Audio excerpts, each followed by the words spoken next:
A service of KIBMradio.com, the Internet's home for an all-old-time radio.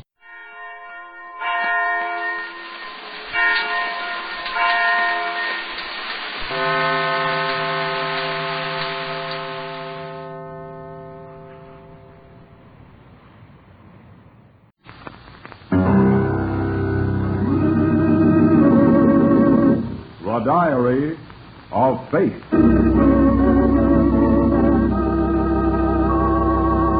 Fate plays no favorite. It could happen to you.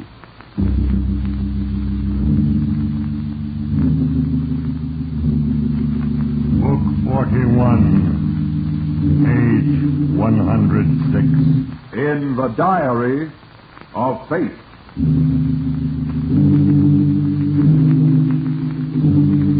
Yes, here it is.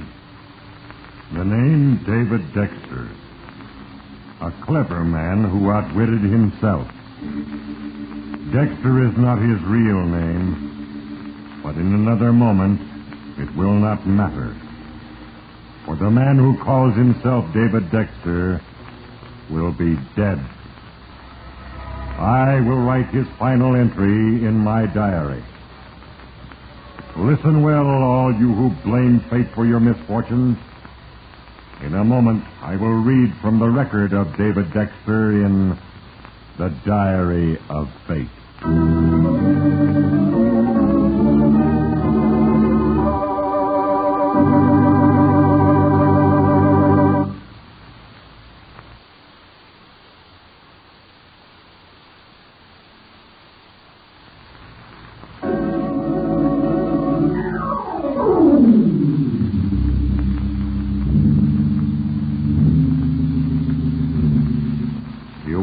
A brilliant sort of fellow, David Dexter. Other men envied you your good looks, your smooth manners, and above all, your ability to dominate those around you. You were so sure of yourself that you didn't even pay heed to me. And now I, Fate, look back over the record to a single entry. An entry which set the final phase of the plan in motion. It was in your hotel room. No. You can't bluff me, Dexter. You can't get away with it. But I'm not bluffing, Lamar. I mean every word I say. Now, shall we complete our transaction? But there's nothing but blackmail. And I will... Call it whatever you like, Lamar, but I'm through talking about it.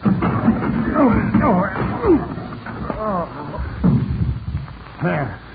Maybe that'll help you make up your mind. What do you want, Dexter? You know what I want. A check from you for $100,000. And right now.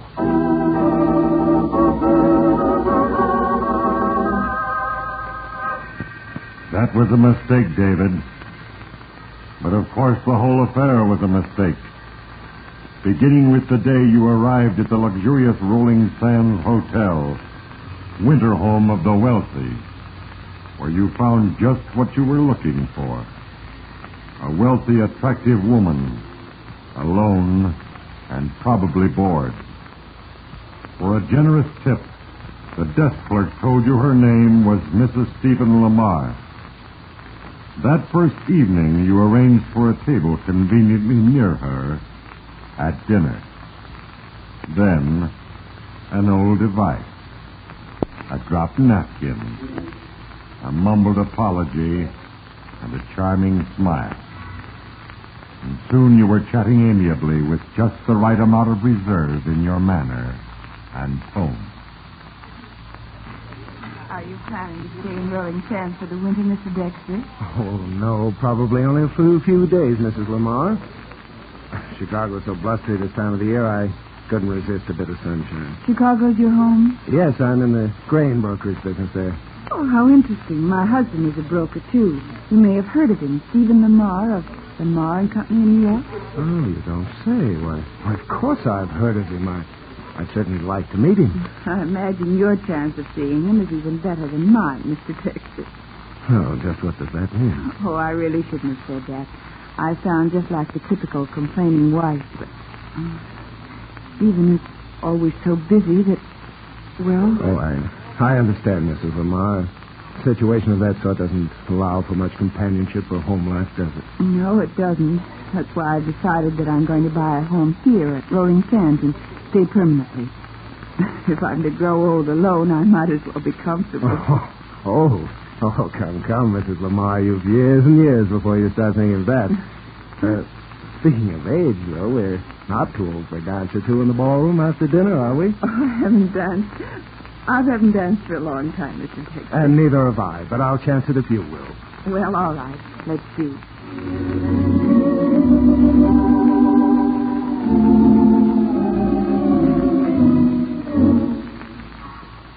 That was a good start, David. When you left her at the end of the evening, you could see that Elaine Lamar was radiant. After that, there was nothing to do but follow your usual formula. Then one night, you knew the time had come. You and Elaine were sitting in your car far down the beach, silently watching the breakers dancing and tumbling in the moonlight. Beautiful, isn't it, David? Yes, it is, darling. Oh, I hate the thought of leaving all this. And you. Leaving? Oh, David. I've work to do, you know. Oh, yes, of course you do, David. It's just that I've been so happy these past 2 weeks, and I guess I'd forgotten it had to end sometime. Does it have to end, darling? How can it be otherwise? Oh, I love you, Elaine. Very much. You shouldn't have said that, David. And I think you love me. A little. But I'm married. Oh, you're not in love with Stephen, nor is he in love with you.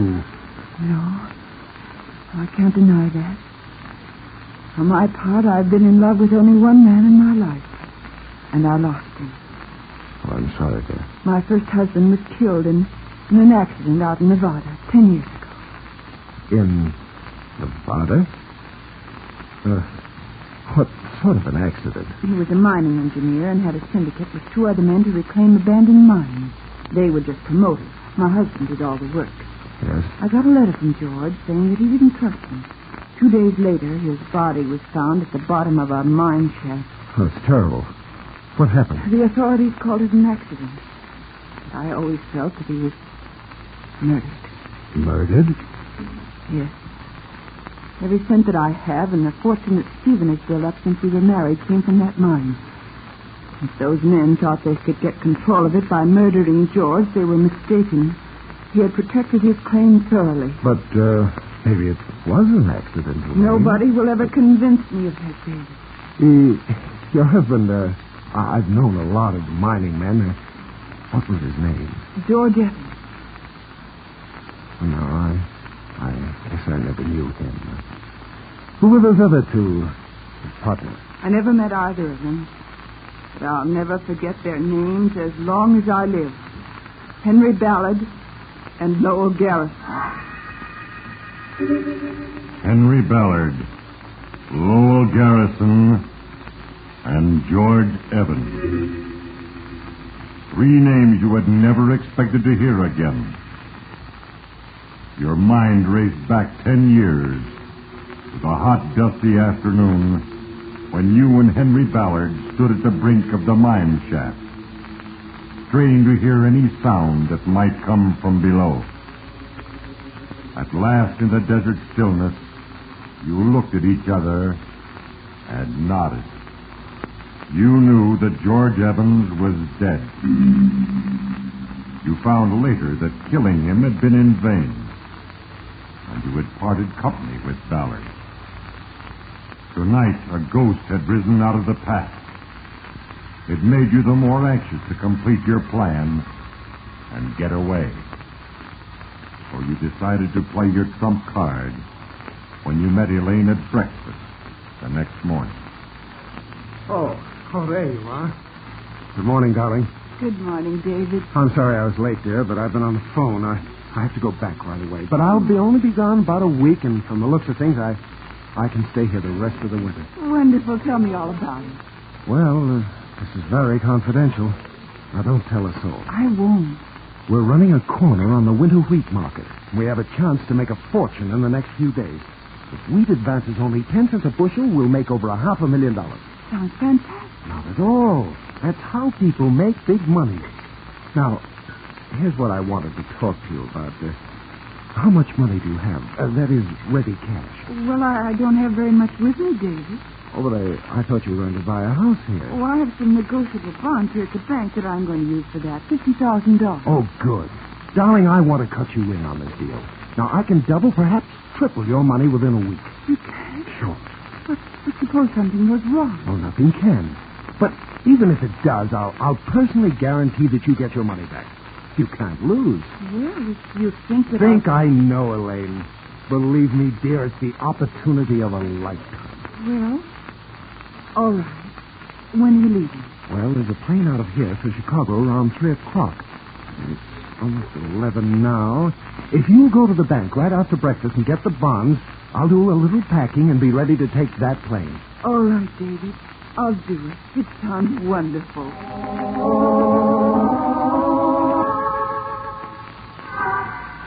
It was working out perfectly, David, just as you had planned. Yes, it was a great day for you, David, except that you forgot me, Faith. Then another little thing happened. You had almost finished packing when the phone rang.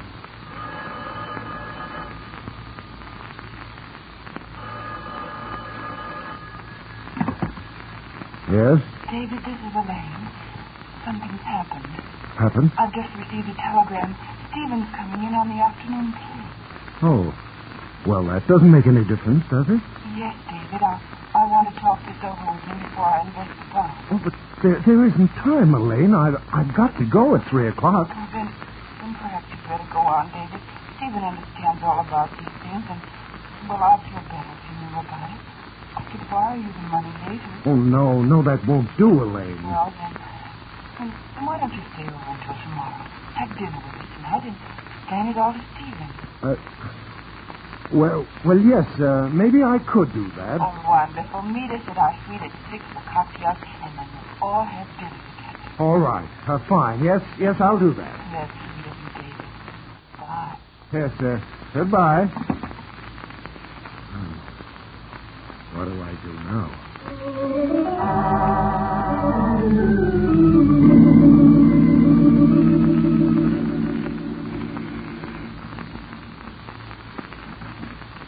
Oh, hello, Good evening. David. Come in. Oh, thanks, Elaine. I've been telling Stephen how wonderful you've been to me. Oh, Stephen, this is Mr. Dexter. What?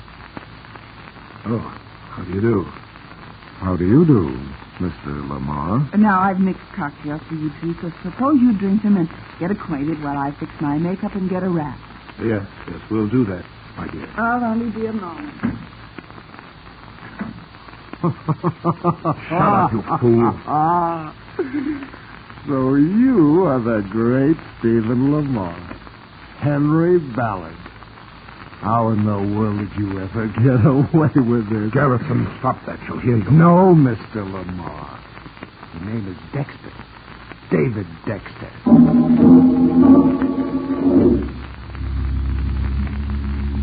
Now, Lowell Garrison, alias David Dexter, you began to believe in me, Faith.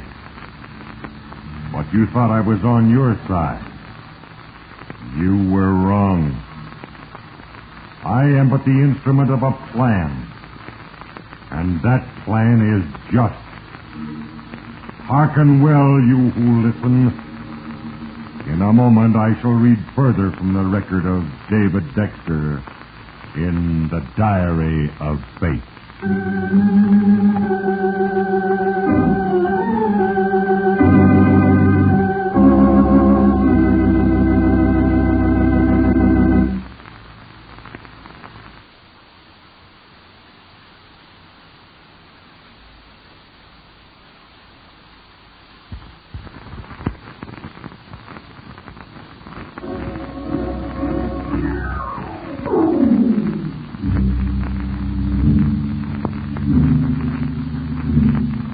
thought you were on safe ground, David Dexter, when you met Stephen Lamar and found that he was really Henry Ballard, your former partner, and the man who had helped you kill George Evans, Elaine's first husband. Now you were elated. Here was the promise of a greater success than you had dreamed of. Stephen was moody all through dinner, but Elaine hardly noticed it. Her eyes were for you alone. Later, you and Lamar were alone in your room. Now you were ready for the next step. What'll you have, Mr. Lamar? Bourbon or scotch? Neither. I'll see here, Garrison. Remember, you're Lamar, and I'm Dexter. We never heard of anyone named Ballard in Garrison, did we? No. I guess we didn't. You know, I've got to hand it to you, Stephen. You're a smarter guy than I thought you were. Huh? What do you mean? Why didn't I think of marrying George Evans' widow and cashing in on a mine like you did? You're driving at something, Dexter. Just what is it? You're a suspicious sort, aren't you, Stephen? Well, what I want from you is very simple. I'm going to invest some of your wife's money, $50,000, in the Chicago grain market. That's a lie. Let's not quibble, Stephen. All I want you to do is to assure her that it'll be a good deal. What she does with her money is her affair. Oh, I knew you'd see it that way. When she asks you about it, just tell her it's a great idea. Is that all you want? Yes, I think so. And I'm going to bed. Yes, you look like you do need some rest, Mr. Lamar. Good night. Good night. Oh, Stephen. What do you want? Funny, I just thought of something. I intended to invite you up here to my room for breakfast in the morning. Sorry, I don't think I can make it, Dexter. You'll make it. I'll expect you at 9:30.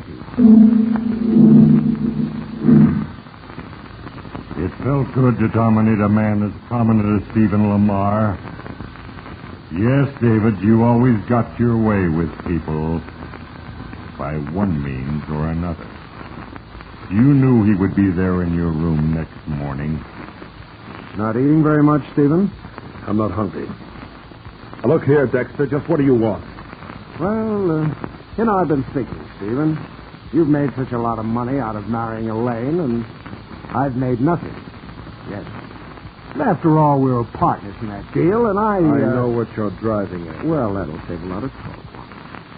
You're in this just because I am. Yes, but you have a lot more to lose than I have if anyone finds out the truth, Lamar. Isn't that right? What do you want? Well, let's just call it a nest egg, shall we? For Elaine's $50,000 and a check from you, I could get started. But without your check, I'm afraid someone might find out what really happened to George Evans. No. You can't bluff me, Dexter. You can't get away with it. But I'm not bluffing, Lamar. I mean every word I say. Now, shall we complete our transaction? There's nothing but blackmail, and I will Call not... it whatever, Lamar, but I'm through talking about it. What?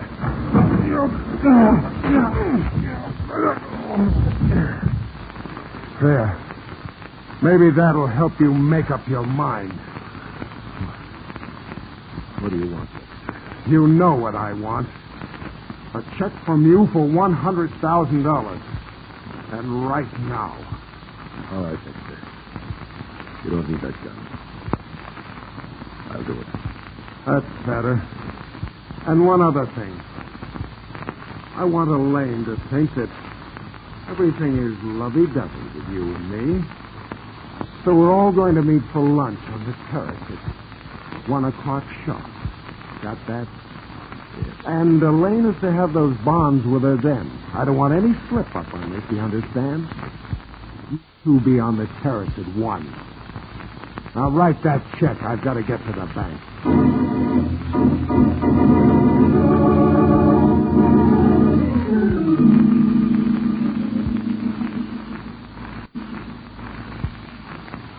David, have you been waiting long? Oh, why, no, darling. Just a few minutes. Where's Stephen? Oh, that's what kept me, David. After I got back from the bank with the bonds, I went to our room to freshen up, and I found this note from Stephen. Note? Yes, it's rather strange. Listen to this. Elaine, I've been suddenly called back to New York on business and must catch the train at 1:45 in order to arrive there on time. Sorry, I could not wait to see you before I left. I'm due to arrive in New York at 4:30 and will phone you immediately. If you do not hear from me by 5 o'clock, there's a small bag I left in our room which I... Oh, excuse me, Lane. Over here, waiter. Here you are, sir. A very urgent phone call for you, sir. It's from a bank, they say. A bank? Yes, Oh, sir. yes, I'll take it right away. Thank you. And since the check was for such a large amount, Mr. Dexter, naturally we had to call Mr. Lamar's bank in New York. Yes, well, what about it? Well, we found that Mr. Lamar had telephoned a stop payment order to his bank on that check this morning about 11 o'clock. Does that mean that you can't cash the check for me? That's right, Mr. Dexter. We can. Dirty crook. Waiter, Yes, sir. Yes, sir. get my car around front right away. And then tell Mrs. Lamar I'll see her later. Yes, sir. Immediately. 1:14. His train goes at 1:45. Plenty of time. You hadn't counted on Stephen Lamar's betrayal, David. You didn't think he'd dare with the whip you held over him. And when you got back to the hotel that afternoon, you went immediately to your room and called Elaine.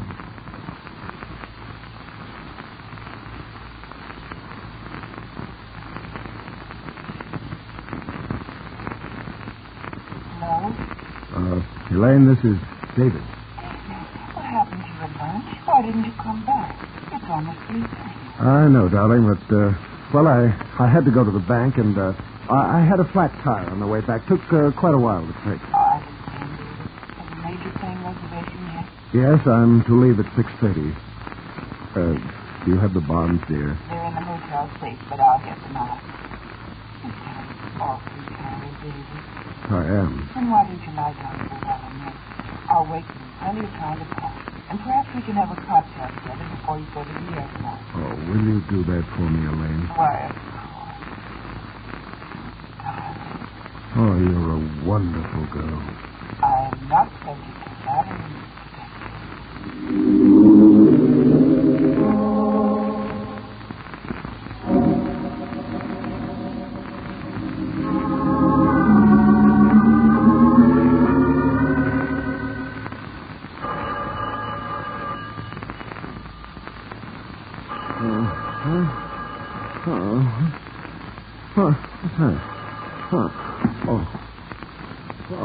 Hello.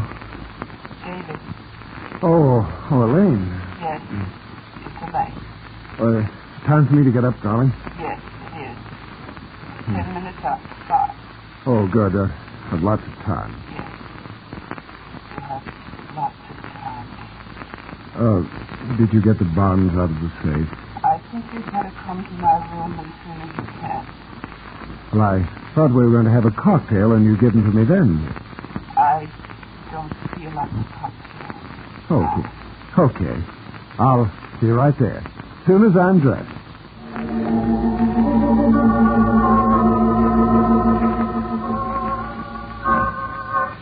Yes, David Dexter, you would be there. You felt confident as you dressed and started for Elaine Lamar's room. Confident that you had taken care of everything. And indeed you had. Everything, including your own death. Now it is time to write the final entry under the name of Lowell Garrison, alias David Dexter. In a moment when I have written, I will read again from the Diary of Fate.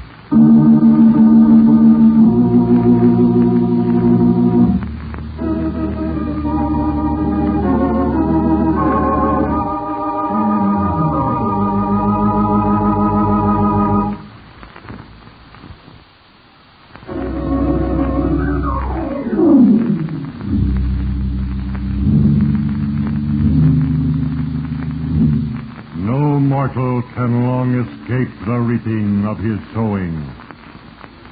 The end is certain if your decision be for evil. Even the cleverest of men cannot escape justice. And David Dexter had never felt more clever and confident than at this moment as he approached the door of Elaine Lamar. Come in. Hello, darling. Elaine, what have you got that gun for? To make certain that you don't leave until the police get here. Mr. Lowell Garrison. Garrison? Elaine, how did you... Oh, no, you don't, sister. You're not going to... Get back. You wouldn't shoot me. Give me that gun, Elaine.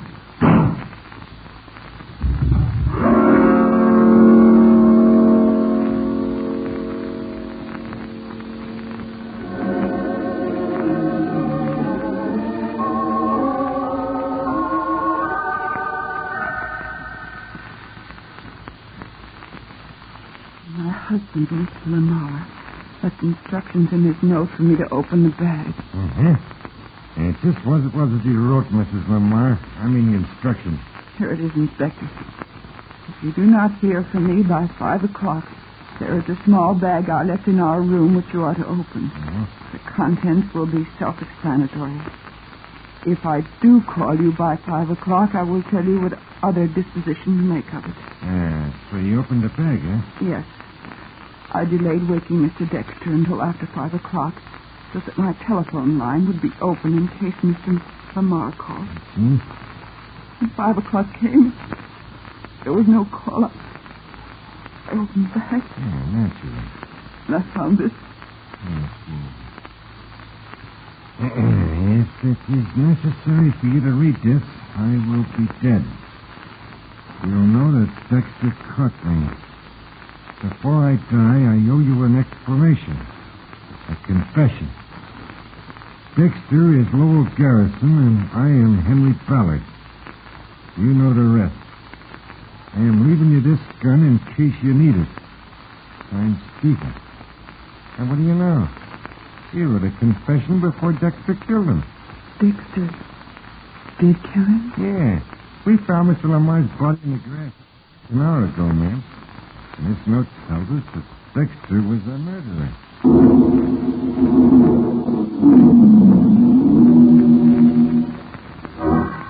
Now it is time to close the book. A plan set in motion 10 long years ago is finally completed, finished. David Dexter is dead. Even fate could not alter that plan. Elaine Lamar was exonerated for the shooting of David Dexter. For she shot in self-defense. Justice has been served.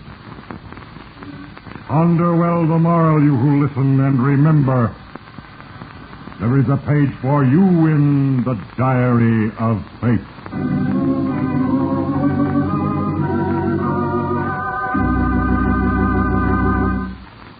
Our cast included Herbert Litton, Tom Brown, David Ellis, Adrian Martin, Ray Erlenborn, Ivan Ditmars, and Hal Sawyer. Diary of Fate is a Larry Finley transcription, brought to you from Hollywood.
Ladies and gentlemen, the Granite Furniture Company, with stores in Sugar House, Murray, and Provo, presents... The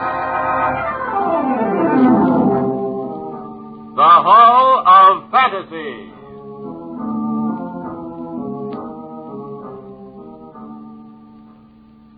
Welcome to the Hall of Fantasy. Welcome to the series of radio dramas dedicated to the supernatural, the unusual, and the unknown. Come with me, my friends.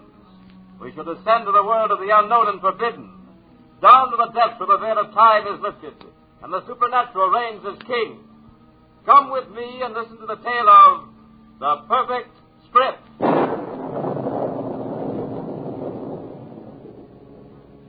The Granite Furniture Company brings you the Hall of Fantasy.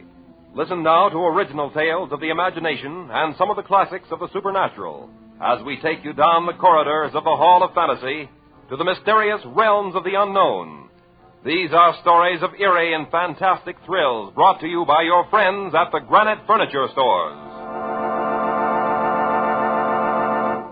And now for tonight's story, an original radio drama by Bob Olson entitled The Perfect Script.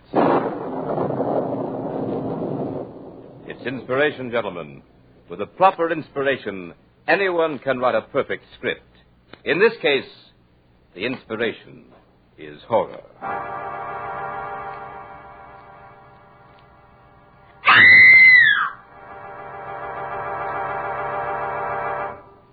You have just listened to another in a series of dramas entitled The Perfect Script, a real-as-life story of horror produced by John Marchant.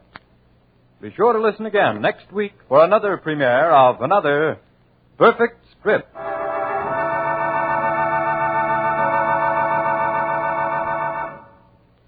Well, that wraps up another perfect script. Yeah, a little too perfect if you ask me. Every time I work one of these shows, I want a police escort to see me home. There's a Mr. Schenk to see you. Shall I send him in? Schenk? Oh, the new writer. Yes, send him in, please. Schenk, I'm glad to see you. I'm glad you made it. Have a seat. Thank you, Mr. Marchant. Did you decide to accept my terms? Well, your shows are famous.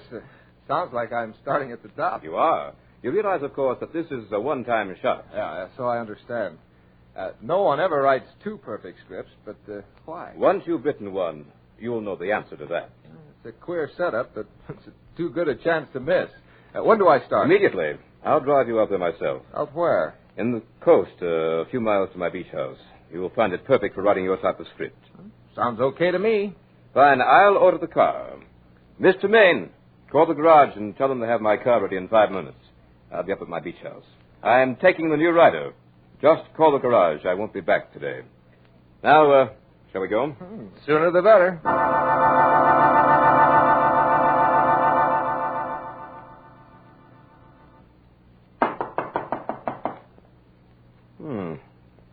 Trudy must have taken a walk. Trudy's the housekeeper. She spends a lot of time just walking on the beach. She had a terrible shock, poor girl, but she's harmless. Well, it looks as if we'll have to let ourselves in.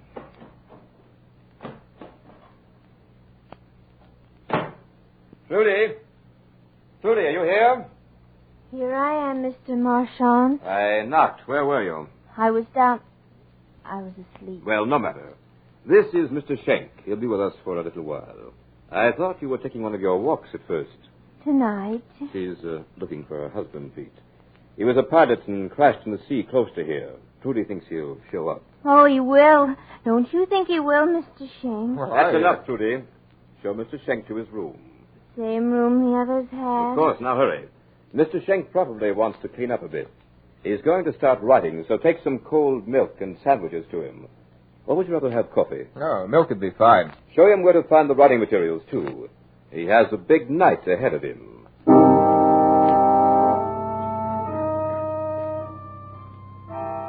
I'm sorry to hear about your husband. It was just a forced landing. He walked away from 3 others. He'll come back someday. Yeah. Have you heard anything at all? Oh, yes. He sent me his ring. That's the signal we had to let me know he was coming home. How did he send it, Trudy? The ocean brought it. The ocean? Yes, a little boy found it on the beach.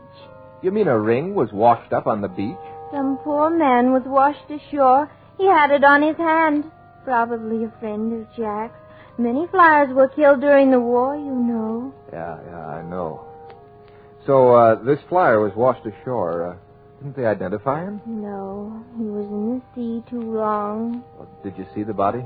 They wouldn't let me. They said it was too horrible. Yeah, I can well imagine. This is your room, Mr. Schenk. They all use this room. Who all used it? All the writers of John, Mr. Marchant's scripts. Well, it's a very nice room. Nice view of the ocean from here. Yeah, I think I'll throw open this window and get some fresh air. Here's the clean linen, typewriter and paper, and here's a pitcher of milk. Yeah, thanks. Yep, this is sure a fine place to do a bit of writing. Mr. Schenk. Yeah, Trudy? I'm sorry you came here. Really? Well, I'm sorry if you don't like me, Trudy. I do like you. That's why I'm sorry you came.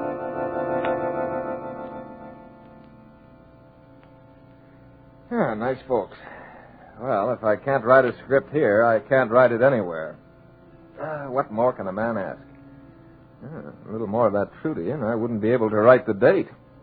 Too bad, too. She's really not bad looking. Kind of pretty, in fact. Yeah, well, when a mind cracks, there's nothing much anyone can do about it. Now for the perfect script. Yeah, February 16th. Good start. The Perfect Script by Peter Schenk. Yep, you're on your way. A Marchant production is a very auspicious beginning.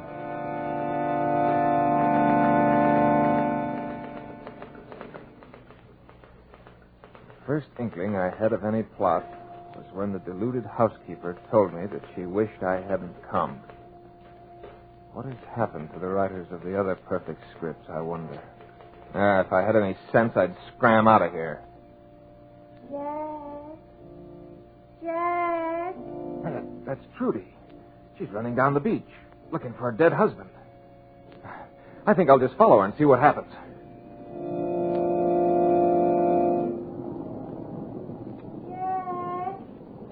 Jack! Trudy! Jack! No, Trudy, it isn't Jack. It isn't Jack. Sorry, Trudy. But he will come someday, won't he? Yeah, he will. Yeah, let's sit down a bit. This running in the sand is very tiring. Jack isn't dead, is he? Certainly not in your thoughts, Trudy. Well, you watch the sea a lot, don't you? I must watch the sea. I wouldn't want to miss it. Yeah, I know. I spend a lot of time watching the sea myself. Mighty indifferent, the sea. Well, Trudy, shall we start back? Jack won't come tonight. Maybe tomorrow night. Yeah, maybe the sea will give him to you tomorrow. You think so? Do you think he'll come back tomorrow? Tell me he'll come back tomorrow. Johnny said he'd never come back. Johnny lied, didn't he? Johnny? Who's Johnny? He's... Oh, here you are. Are you ready to get started on that script? Marchant, where did you come from? I say, shall we get started on that script? Yeah, as a matter of fact, I've already started. Hey, what was that? What was what? I saw the shadow of a man diving behind that sand dune. George. Trudy, be quiet. Trudy always imagines she sees things at night. I think you're having the same trouble, Schenk. That was just the moon shifting a new shadow across the sand. There's nobody around here closer than 5 miles. No, it was a man. It was a shadow, Schenk, nothing but a shadow. Yeah, okay, shadow. Mr. Marchant, I don't think Trudy was very happy to see me come out here. Why do you say that? Well, she told me she wished I hadn't come. What do you mean by that? Mean? How do I know what she meant? Trudy's always afraid someone's going to take her away from here before she finds her husband. Pay no attention to it. There's George again.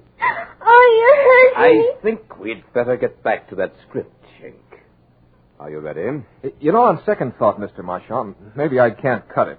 Maybe I better try some other show at first till I get good enough for the perfect script show. Nonsense.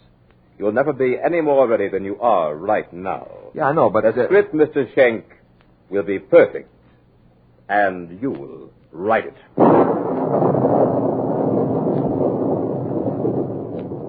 You You are listening to The Perfect Script by Bob Olson in tonight's journey down the corridors of the Hall of Fantasy, presented by the Granite Furniture Company with stores in Sugar House, Murray, and Provo. Now back to tonight's story, entitled The Perfect Script.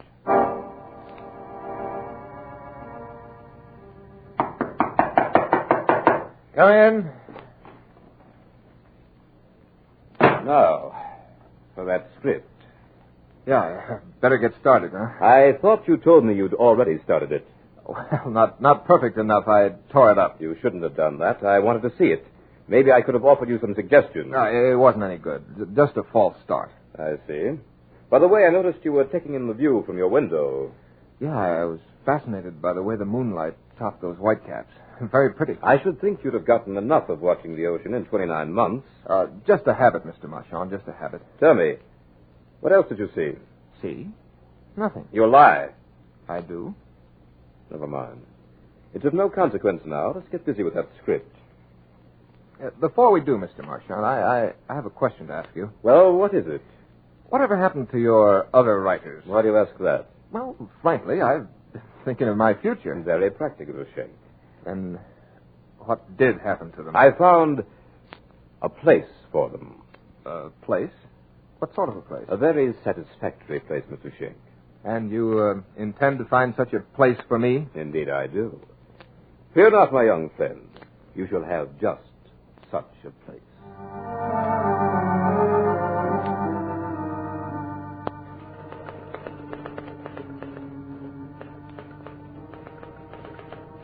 Marchand is gone.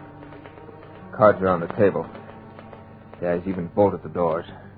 For some strange reason, I can't budge the windows or even smash the panes. I know he plans to kill me. To produce such a horror in this room that he'll have the actual passionate record of a terrified and dying man. But just how he intends to bring it about, I don't quite know. I've just poured myself a glass of cold milk. Yeah, but this I do know. This script is written by Peter Schenck, a very mediocre writer, but one with enough talent to find an enthusiastic audience in the Los Angeles Police Department.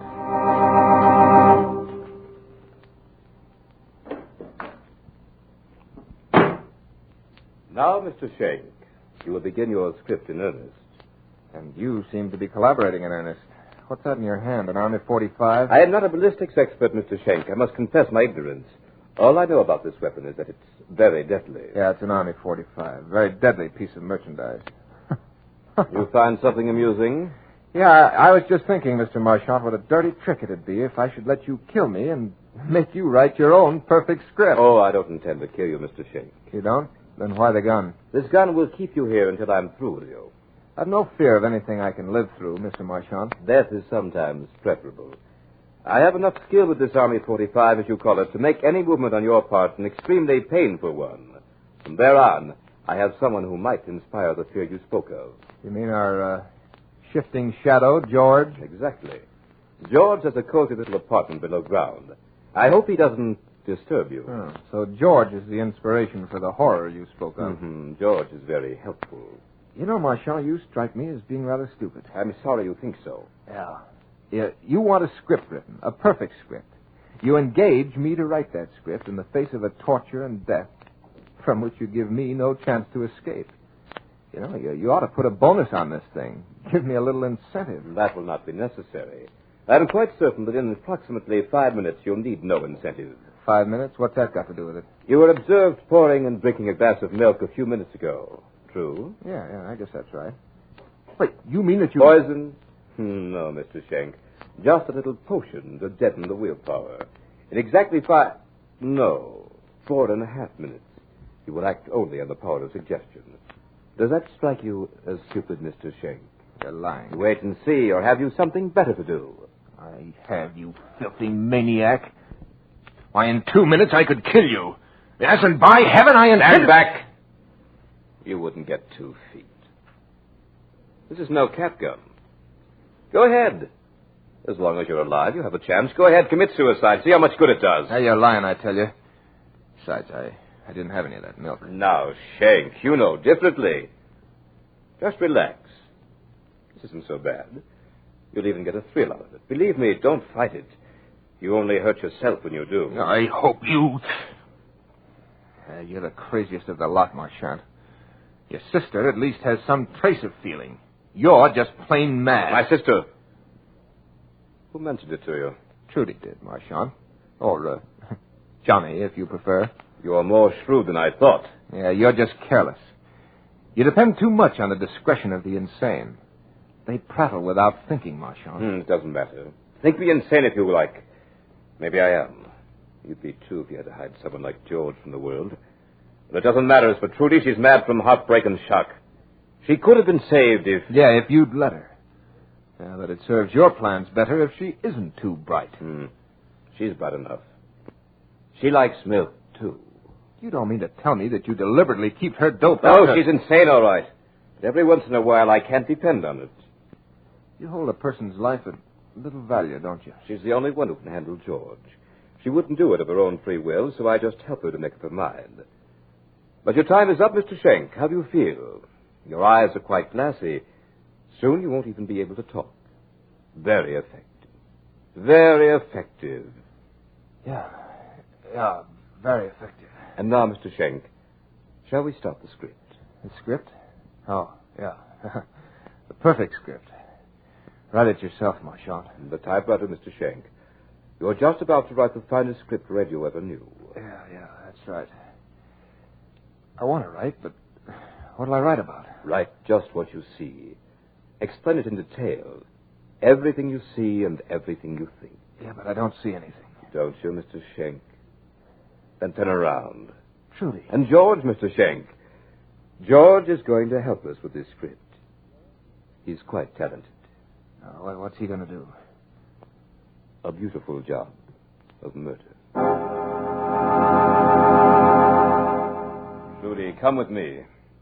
Where are you going? We won't be far away. George doesn't like to have anyone in the family around to watch him. Do you, George? Bad blood. Bad blood. Write it down, Mr. Schenk. There's plenty of time. Be sure to get it all. Here, you might like some fresh air. I'll throw open this window. Special glass, you know. Strong as steel. But you won't need it now. You won't try to escape.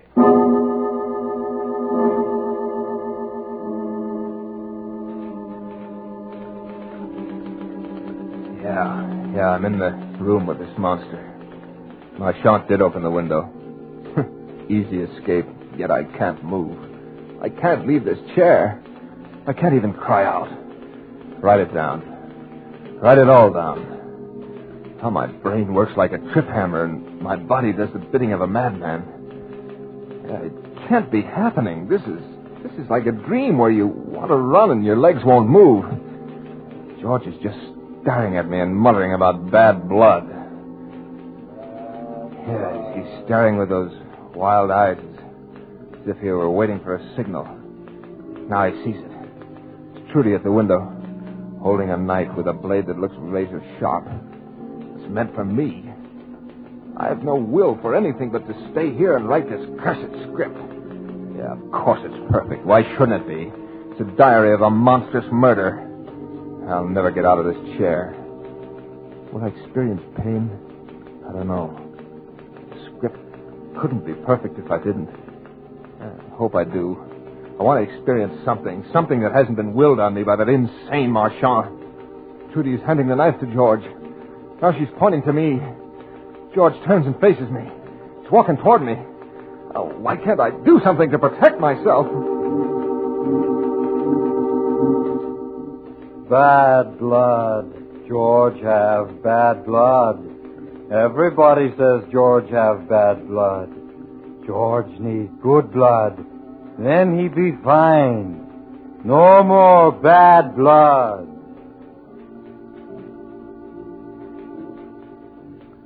Trudy's climbing in the window. There are tears in her eyes. She's watching George. Trudy feels just as I do. Her mind's working, but can't do anything about it. I don't know what it is that Marchand's given us, but it's really hypnotic. George get good blood now. George need good blood. George need lots of good blood. Then he all right. Then George like everybody else and walk in the sunshine and swim in the ocean just like everybody. And people say to George, "Hello, George. How you today?" And George say, "My blood very good today." George get good blood now. Trudy's standing there. She's trying to say something to George. Tears are streaming down her cheeks. Trudy doesn't want me to die. I gave her false hope. She'd find her husband. And now Trudy knows that if I die, that hope dies too. Oh, if Trudy only had the will to... what irony. The only person in this room with any power over his body is George. And he has no mind with which to control it. There's Marchand at the window. He looks horrified. Something going wrong with his plan? Trudy! Trudy, get out of there! You know what George is when any of us watch him. Get out of there before it's too late! George heard Marchand. Turning around, sees Trudy watching him. Sees the tears. His face lights up with anger. He grabs Trudy by the wrist, slashes at her with a knife. Oh, please, please give me the strength to move. Give me the power to get out of this chair. Marchand's standing there. No, he's leaping through the window. I think he's going to try to fight with George. He's rushing at the monster. George brushes him off. As he does, the sharp blade of the knife opens a deep wound in the side of Marchand's neck. Ow! Judy's lying on the floor. She doesn't stir. Marchand falls and lays quite still. A pool of blood forms quickly from the gushing wound. The sight of the blood excites George. He kneels over Marchand. Oh, no, I can't write it. It's too horrible. I've never seen a more grotesque sight in my life. I'm going to be sick. Now George is getting up. He's actually smiling. He sees Trudy on the floor, and he stoops to pick her up in his powerful arms. Strokes her hair, just as he did on the beach. His hands leave rich red stains on her face and hair.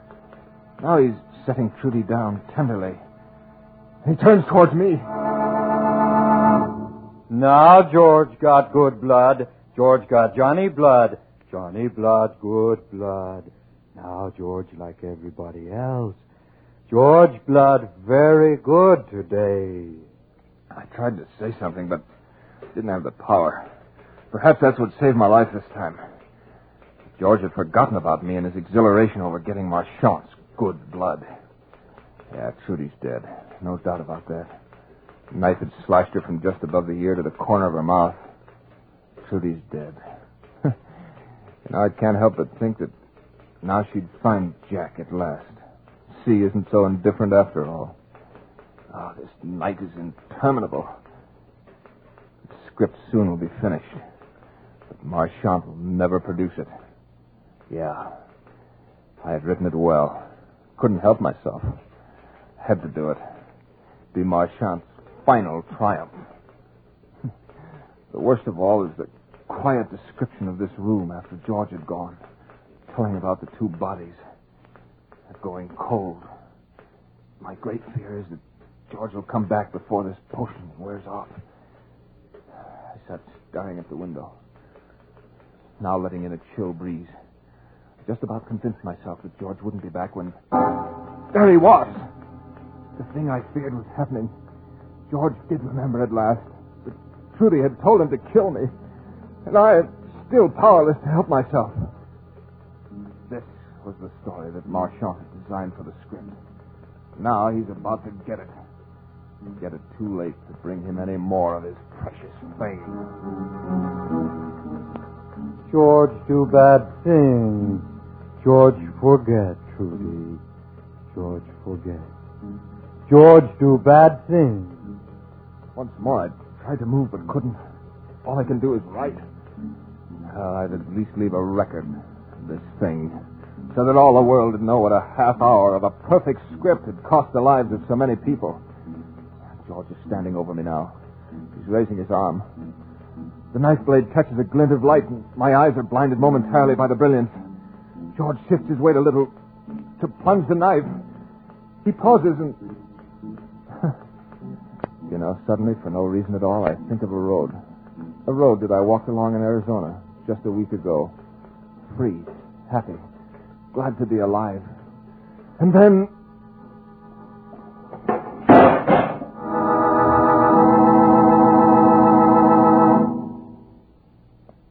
George, fine now.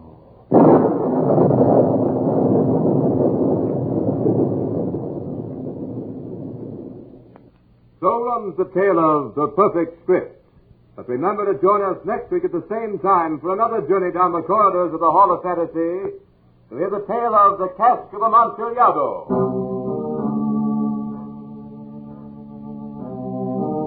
Tonight's program was an original radio drama by Bob Olson entitled The Perfect Script. Heard in tonight's program were Richard Thorne as Marchand, Carl Grayson as Schenk, Beth Calder as Trudy, and Nelson Hall as George. Musical background was provided by Earl Donaldson. The technical supervisor was Nephi Sorensen. These programs are produced and directed by Richard Thorne. Remember, be with us again next Sunday night on call at 8:30 p.m. when the Granite Furniture Stores in Sugar House, Murray, and Provo will take you on another journey down the corridors of the Hall of Fantasy to hear the tale of The Cask of Amontillado.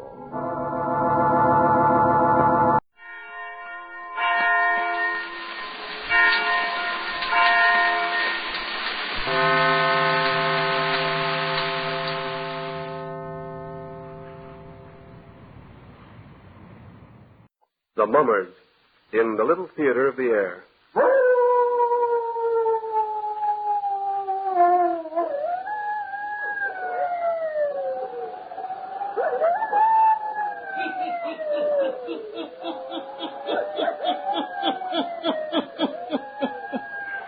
Ghost stories, weird stories, and murders, too.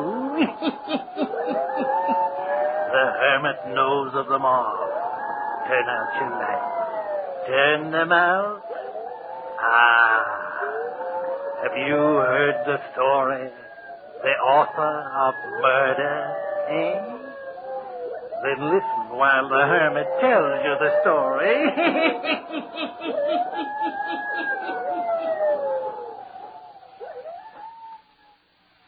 Hazel Clinton. Well, I'm glad to see you. Come here and sit down. Let me look at you. It's good to see you again. It's good to see you again, too. Only seen you once since your marriage. Where do you and Lyman hide out? And how is that author husband of yours, anyway? Well, it's your fault you haven't seen us. Been invited 3 times, you know. Pam couldn't get away. Besides, why do you live way out in the wilderness? Hazel, you're not ill. Or are you? No, Dr. Russell. It isn't I. Bob. Not Dr. Russell to you, my dear. It's easier to call you Dr. Russell on a call like this. What can I do for you, Hazel?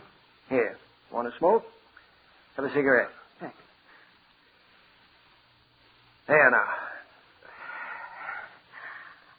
I came to talk to you about Lyman. Yes? Is he ill, Hazel? It's worse than that. I don't know what it is, but it's something dreadful. Terrible, I know.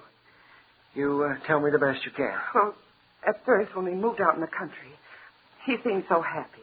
He was busy writing a new novel. And he had you there with him? Yes. I thought that should make him happy. He'd made me rush the marriage so. Married 2 months before you planned to be, weren't you? Yes. But then, several months after we'd been out in the country, Lyman began to act very strange. Very strange. What do you mean? Well, at first I thought it was fear of something. I don't know what. And then he began to sit in the library. All night long. Writing, you mean? Some, perhaps. But when he'd come upstairs early in the morning, he'd look like someone who had undergone a terrible struggle, an ordeal.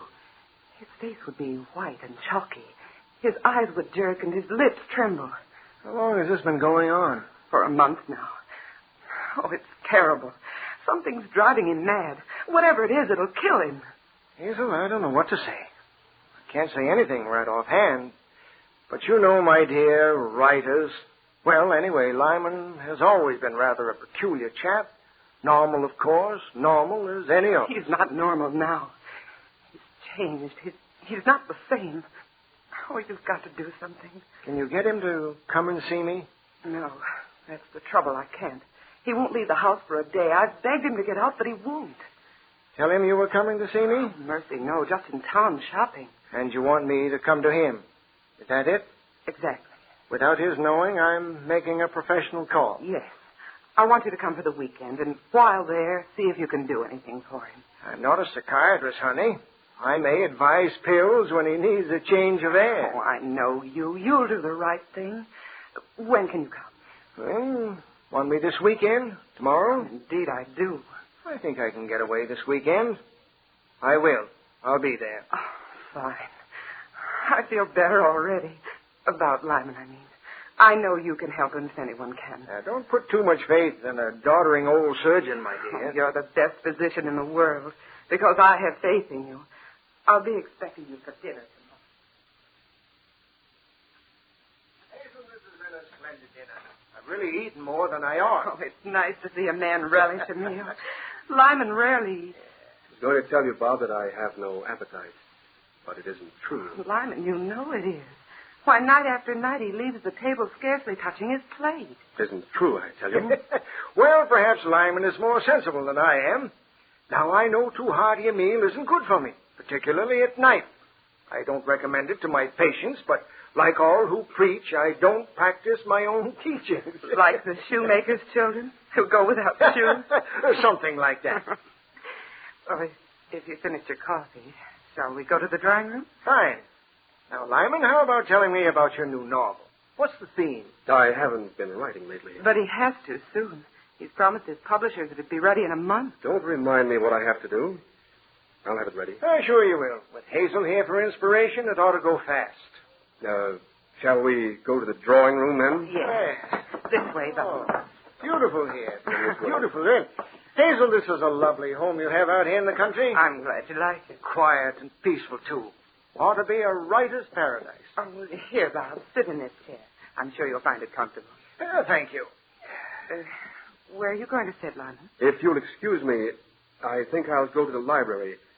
I have some work to do. Don't let me annoy you, Lyman, or keep you from work. But I thought you'd like to visit with Bob. I tell you, I have work to do. All right. Of course we'll excuse you. Yes, I have work to do. Will you join us later? Perhaps. No, don't wait for me. Getting late, I'm sure Bob will want to retire soon. Oh, but it's early yet, Lyman. All the same, don't wait for me. Well, what do you think? I don't know what to think. He does act strange, doesn't he? Yes. Isn't the same. No, he isn't. Changed. I'm so awfully worried. Notice how he glances everywhere and looks nowhere. I did. What can be the trouble? Seems to be listening for something. Waiting for something.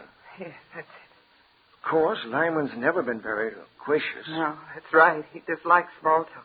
There's something almost rude about his taciturnity this evening. I know. Oh, Bob, as a doctor, not as a friend, what would you say is the matter? My dear, I can't answer you yet. Is it I? Is he tired of me? No, I don't think so. But I must know.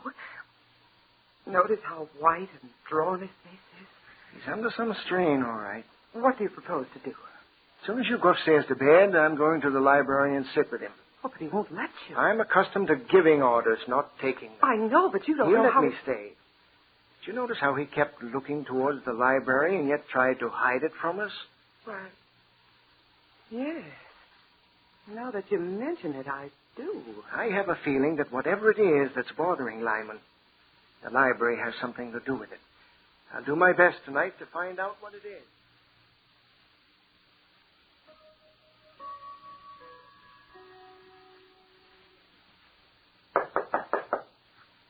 Who is it?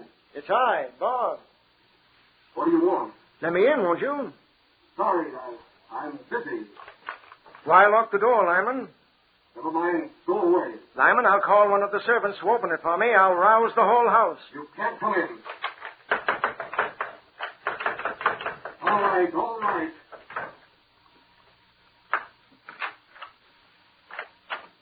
Well? Come on, let a fellow in. Came here to snoop, I know it. Hazel brought you here to watch me. And you admit that there is something wrong, Lyman. I admit nothing. What time is it? Chimes just struck as I came down the hall. Let's see. 11:45. Then you must go. Get out of here. I don't understand. The door. I must lock the door. Come on, Lyman. Tell me what it is that's bothering you. Go. Leave me alone. No, I'm here to stay. I have a gun here, Dr. Russell. But you won't use it. Not on me. She'll be coming in a moment. She'll try to get out of this room, rattle the doorknob. Try to get out of this library to kill my wife. I confess I don't know what you're talking about. Who will come, Lyman? You'll hear her in a minute. Moving out of those bookshelves. Moving towards me. Towards the door. Who do you mean? At first, you'll smell the perfume she always wore. Lyman, who are you talking about? Shirley Gray. The ghost of Shirley Gray. Shirley Gray? Ghost of Shirley Gray. She lives in this room. At night, midnight, she tries to get out and kill Hazel. Oh, now come, Lyman. You've been working too hard. Your mind is weary. Your imagination is working overtime. Better go up and get some sleep. I knew this would be the way. I knew what you'd say. You think I'm out of my mind. You think I'm crazy. Well, I'm not. You doctors are fools. Can't see. Only measles, smallpox. You only can see something that bats you in the face. It's only because I can see that I'm asking you to go upstairs and get some rest. No one can go on sleepless for weeks and remain sane. I'm sane, all right. More than you are. Listen. The clock. It's midnight. She'll be here in a moment. Listen. Listen, do you hear? Listen if you dare. Do you hear her? I hear nothing, Lyman. She's coming nearer. I can almost see her tonight. She's dressed in a soft, flowing gown. She's coming closer towards me. Nearer. Nearer. She's coming nearer. Shirley, I didn't kill you. I didn't mean to kill you. Lyman, what on earth is the matter? Dr. Russell, don't grab my arm. Let me go. Let go, I tell you. Let me go. Can't you see? She's moving towards the door. She wants to get out. No! No, you can't get out of here. I'll stop you. No! No! You can't get out that door. Get back. Back into the shelves. I didn't mean to kill you, Shirley. Get back into the shelves. Back. Back. I'm pushing her back. I'm winning. Winning. Back. Back into the shelves. Back. There. Lyman. Lyman, what is it? It's all over now. I won. She didn't get out. She's gone back. Now I can go upstairs and sleep. Sleep. I've won the battle for another night. Now I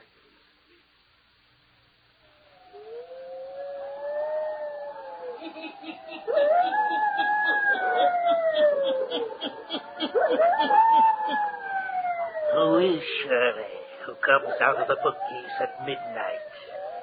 Is it someone Lyman killed? The hermit will tell you before the night is done. There are people in most countries who would like to live in the Republic of the United States or the Dominion of Canada where that good Olga coal is sold. The citizens of our free countries are the envy of many people elsewhere because of the personal freedom which we have enjoyed. Why, then, doesn't every country adopt a form of free government? One answer is that, unfortunately, there are people and parties in many nations who are so greedy for power that they will sacrifice the freedom of their fellow countrymen to obtain power for themselves. History, even recent history, is replete with such instances. That is why the citizens of the Republic of the United States and the Dominion of Canada must be careful to recognize at its very beginning any movement to steal or limit their freedom. That is not always easy. The man who would enslave a free people doesn't begin by saying, "Now I'm going to be your dictator." Instead, he probably will claim that he is a devoted supporter of personal freedom. But all the while he will support policies that weaken and undermine personal freedom. Such a man will deny any totalitarian aims. But free citizens must not be deceived by such denials. Apparently, it is a cardinal principle of every sincere totalitarian that he is justified in lying, if such lies will advance his plans. In these times, no public figure and no party or organization supporting such a person can be accepted without careful consideration. Every public figure and organization must be carefully scrutinized, and if their real aims are to limit or to destroy our freedom as individuals, they must be opposed and defeated. Now, the hermit again.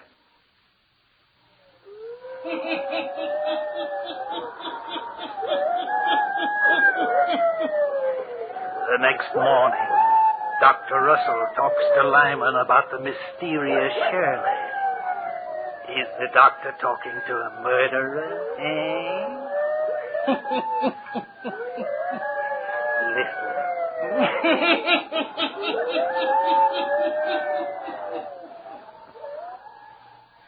Lyman, I want to hear the story. In this clear, clean daylight, I want you to tell me your story. It's nothing I can tell you. I'm your friend, Hazel's friend. I can't see your lives ruined, see your whole future shattered by some strange thing that holds you that, if it were brought out into daylight, would vanish. You think it would? I'm sure it would. It's with me as much in the day as it is at night. I found out since last night that Shirley Gray was a character in your last novel. Now, certainly, Lyman, you aren't going to sit there and tell me that you believe a character out of a storybook can return to haunt you. Yes, she does. It's absurd. Besides, from what I know of ghosts, doors wouldn't bother them. They'd walk right through them. Not Shirley. She isn't strong enough yet. She hasn't been dead long enough. And how should she kill Hazel? How do you know she wants to kill her? For revenge. I killed Shirley when she was still young, lovely. She didn't want to die. But how do you know she wants to kill Hazel? Because night after night, she's come to me, guided my hand while I write. It's written, I'll take your wife from you, just as you snatched my lover. Lyman, listen to me. Characters from storybooks, I don't care how real they are to you, were never flesh and blood. They can't inhabit a spirit world. But Shirley Gray was flesh and blood. I took her out of life and put her in a book. You mean you used some real girl as a type for your story? Yes, I did. Tell me about it, Lyman. Perhaps I'll be able to aid you. It was several months before I was married. You remember I went up to that lake in the north to write? I remember. It was while I was there that I met Shirley Gray. She was the most strikingly beautiful girl that I'd ever seen. Max, this is Mr. Clinton. Mr. Lyman Clinton. How do you do, Mr. Clinton? Shirley tells me you're an author. She's frightfully keen on your stories. But I'm ashamed to say I don't believe I've ever read any of your work. Oh, don't apologize. Please, I'm the one who should do that. Afraid I write for money, not fame. Oh, it isn't true. We've had a grand time talking books. From early French beginnings of the novel to modern. From Zola to John Le Passé. Oh, it's nice of you to entertain Shirley, Mr. Clinton. I can only come out weekends. Gets pretty lonely here at the lake with only her folks for company. The pleasure's been mine, I assure you. Come on. We're wasting a glorious day meant for swimming. I'll race you to the second sandbar, Shirley. Right. Want a bet? One of them say. Whatever you say. And so I spent days at the lake with her, walking through the woods, talking, and falling in love with her. But this Max, who was he? The boy she loved, was engaged to. Yes? Go on, Lyman. In Shirley's company, I could feel myself groping for new thoughts, beginning to live more than I ever had before. She had a free and full imagination. Yes? She wasn't muddled by life as most people are. She possessed a spiritual insight, clear, alive. I understand. And one night I told her how I felt about her. But Hazel, you were engaged to Hazel at the time. I'd forgotten about Hazel. She belonged in another world. She had no existence in this one. And so you told this Shirley? Yes.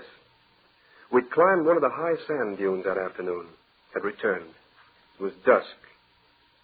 Shadows had begun to settle on the water. Stars were beginning to fill the sky. And we'd paused to watch their reflection. You will be returning home soon, Lyman. And so will I. I shall never leave this spot, nor you. Not in mind, perhaps, but in actuality. This lake, the beauty of it all, will be something to remember on cold winter nights. It's no use to disguise things from you, Shirley. You know I'm in love with you. I know that, Lyman. I'll never let you leave me. Never. I think you will. You understand me. And yet you don't. Meaning? That you've read many things into me that don't exist at all. And have omitted one thing. The main thing. Which is? That I love Max. Love him very much. No place for me? Don't beg. I hate it. With Max, life is easy, unconfused. We're happy on a simple plane. We'll romp through life together and fight together. But not with too much effort. The easy way? Perhaps. But why take the difficult? I like life. It's fun. It may be drab and hard someday. But not now. I haven't misunderstood you, Shirley. Quite the contrary. And I love you. Please, Lyman, let's not talk anymore. Look at the water. See the boat way off in the distance? Covered with 1,000 lights. Going somewhere. Let's just sit here and watch. That night was the last time I saw Shirley Gray alive. Yes? What happened to her? She left the lake the next day.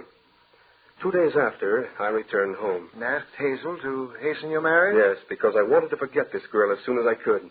I understand. But I couldn't forget her. I couldn't. She was with me constantly. So I began to write a story about her. That drove me wild. Yet you finished the book? Published it, in fact. Yes, I finished it. But do you know what I did? I think I know. I couldn't bear to think of Shirley living without me. So I killed her in the story. Then the very day that I killed her in the book, she was killed in life. What? Yes, killed. In an automobile. Instantly. That had nothing to do with your story. You weren't to blame. I was. I fought so hard, wanted it so much. I brought it about. I killed her. She wasn't ready to die. She won't accept death. Now she comes back to haunt me for retribution. Tell me, Doctor, what am I going to do? Help me if you can. Help me, please. I will, Lyman. Tonight we shall go to the library together, and I will help you. I have a plan. I killed her. I killed her. How do you do, young man? You're Max Pierce, aren't you? Yes, sir, I am. I'm Dr. Russell. Oh, yes, Dr. Russell. I'm glad to meet you. But there's nothing you can do for me. I was in an automobile accident. Smashed up. Always have to walk with crutches. I know what I'm going to ask of you will seem very strange and personal, but I have a very good reason. Will you hear me? Oh, yes. What is it? You were engaged to Shirley Gray, weren't you? Yes, I was. And loved her? We were to have been married. I don't understand you. You will in a moment. And Shirley Gray died? Yes. And I had to live on. I don't want to. If you're able, your doctor told me I might take you with me tonight to help save another man's sanity. We have to drive in the country. I'll tell you the story on the way. This is all strange to me. Now, don't be afraid. It's all right.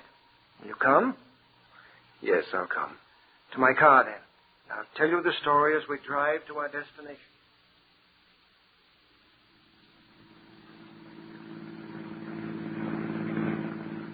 That's all there is to tell right now. It doesn't seem possible.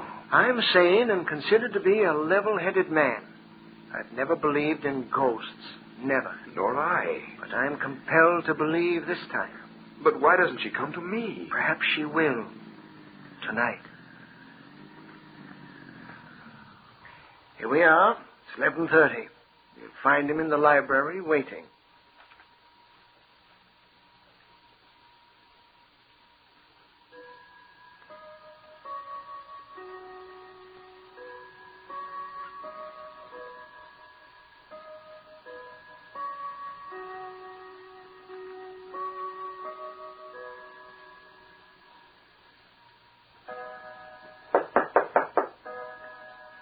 Who is it? It's I. Yes? Come in. Who's this? Who have you brought with you? Max Pierce. Do you remember him? Why have you brought him here? Please, Mr. Clinton, I want to help you. And I want to see Shirley. Perhaps he can talk to her. You've made a mess of things. Seeing Max will craze her. She'll kill all of us. No, I think it will give her peace. She wants revenge, not peace. But you need help. You can't go on this way. Sit down, both of you. Be quiet and listen. Listen. Do you hear that rustling sound? It's the wind and the water. She brings the sound with her. Listen. She's coming. Nearer. Nearer. I can see her tonight. Do you see her? Why, yes. Yes, I do see her. Shirley, my darling. Shirley, speak to me. Max. Max, you've come to me. Oh, yes, Shirley. I'm here. My darling, I love you. Do you want to come with me now? Forever? I do, yes. Surely I do. But your revenge upon me. I shall have my revenge. You shall go on living, suffering for killing others. Surely. Don't be afraid to die. Death will be lovely when we are together. What have I done? I forgive you, Lyman Clinton. I leave you in peace. Come to me, Max. Follow me. Yes, Shirley. I'll follow you. I'll follow you. I'll follow you.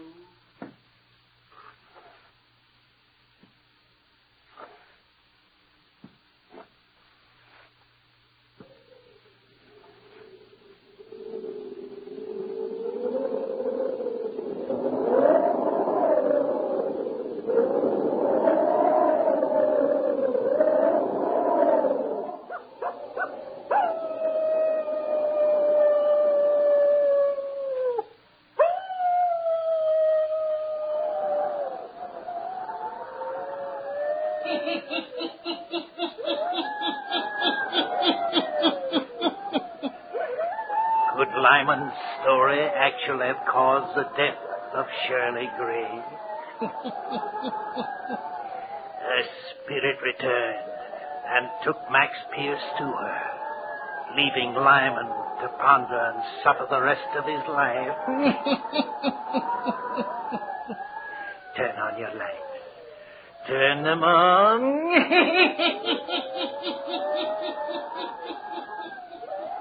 I'll be back. Pleasant dreams.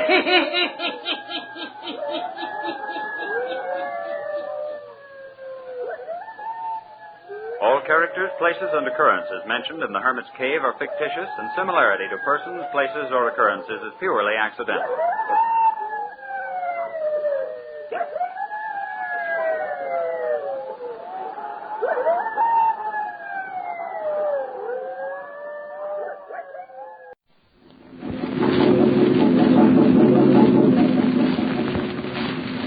The Mysterious Traveler. Another journey into the realm of the strange and terrifying. I hope you will enjoy the trip, that it will thrill you a little and chill you a little. So settle back, get a good grip on your nerves. Where are we going? You'll find out when we get there. I hope it's not making you nervous, being alone with me here in the dark. Darkness stirs strange terrors in some minds. For the things that happen at night are sometimes most upsetting. Things such as cats that vanish or die, as in the tale of The House of Death.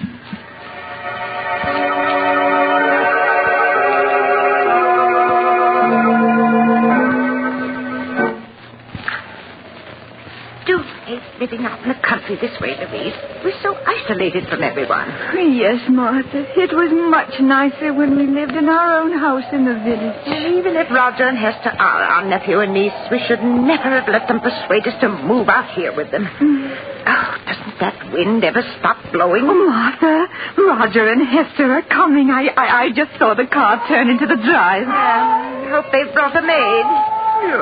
What's the matter with Toby and Queenie? Oh, Mother's little darling's hungry. Even Toby and Queenie don't like living here. Yes, they do seem unhappy. But Toby hasn't been eating well at all. Louise is very foolish out living here with Roger and Hester. I think we should move back to our house in the village where we can really be happy. Oh, Martha, could we? I see no reason why we can't.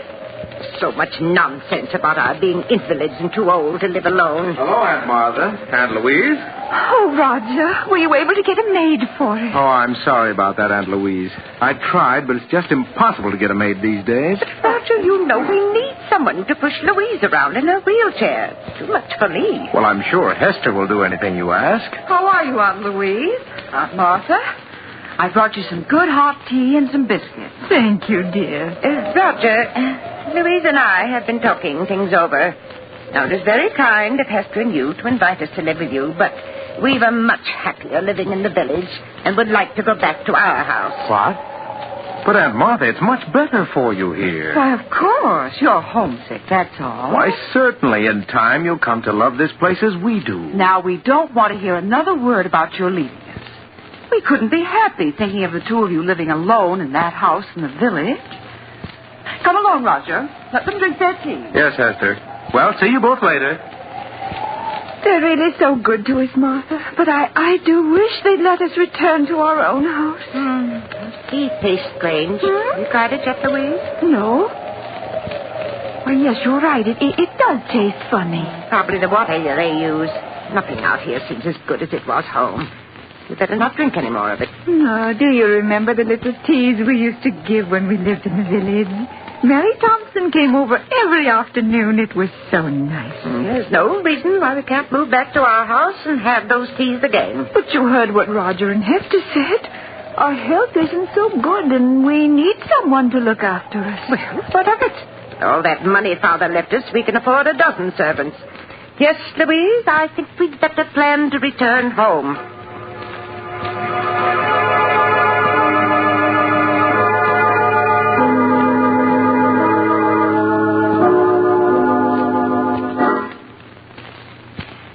The mail car in sight, Louise? No, Martha, not yet. You know, I've been thinking quite a bit these past 24 hours about returning home, and I think we'll leave here in a few days. Oh, Martha, that would be wonderful. Oh, look, here comes George Gibson now with a mail. Well, that time, too. Yes. How would fat Toby and beautiful Queenie like to go back to their own little home? Oh, Martha, they understand perfectly what you're saying. Look how happy they are. Good, they do. Hello, Aunt Martha. Aunt Louise. George Gibson just delivered the Sentinel. Oh, Here you are. Thank you, Roger. We've been waiting all day for it. Oh, that's all right, Aunt Louise. Hester will soon bring you your supper. Now, let's see. Oh, Martha, let's look at the obituary notices first. That's just what I was turning to, Louise. Here we are. Did anybody we know die? Now, let me see. Oh, yes. You remember Amos Wilson, don't you? Yes. He died 2 days ago. Poor Amos. He was about your age, wasn't he, Martha? Certainly not. He was a good deal older. Martha, look at this. Why, it says that Mary Thompson is entering the home for the infirm. The poorhouse? Oh, no, it can't be. Oh, the dreadful place. I'd sooner be dead than in that home. Poor Mary. Oh, I shudder every time I think of that horrible place. The poorhouse. Martha, after we move back to the village, can't we have Mary come to live with us? Yes, of course. Going to the poorhouse would be the death of her. Oh. Huh? Louise, what are you staring at in this paper? No, it can't be. What can't be? Read what it says in the real estate column. The old Abbott mansion, owned by the Mrs. Martha and Louise Abbott, has been put up for sale by their nephew, Roger Abbott. What? Why, that's a mistake. We never told Roger to sell our house. I wouldn't dream of it. Well, Martha, it's been in the family for almost a century. How could Roger do such a thing? I'll soon find out. Roger! Roger! Now, Martha, you mustn't get excited. But why should he want to sell our house? Are you calling me up, Martha? Yes, Roger. What's this in the Sentinel about our house being for sale? Oh, is it in the Sentinel? Oh, I'm sorry. It is a mistake, isn't it, Roger? No, Aunt Louise. Oh. You see, as co-trustee of Grandfather's estate, I thought it would be a good idea to sell the house. Prices are high these days, and the house is rather old. But you had no right to put the house up for sale without telling me. I won't hear of the house being sold. Now, you mustn't get excited, Aunt Martha. If you don't want the house sold, I'll remove it from the market. Oh, please do. We couldn't live in the house if it was sold, could we? All right. I'll take care of everything. Everything's going to be all right now. I don't like it, Louise. I don't like it at all. Why did he try to sell it without telling us? It does seem strange. Louise, we must get in touch with Judge Smith. Yes. He's the administrator of Father's estate, and he'll take care of everything for us in the way we want it. It isn't that I don't trust Roger, but you must recall the scrapes he was in when he attended college. His conduct after that.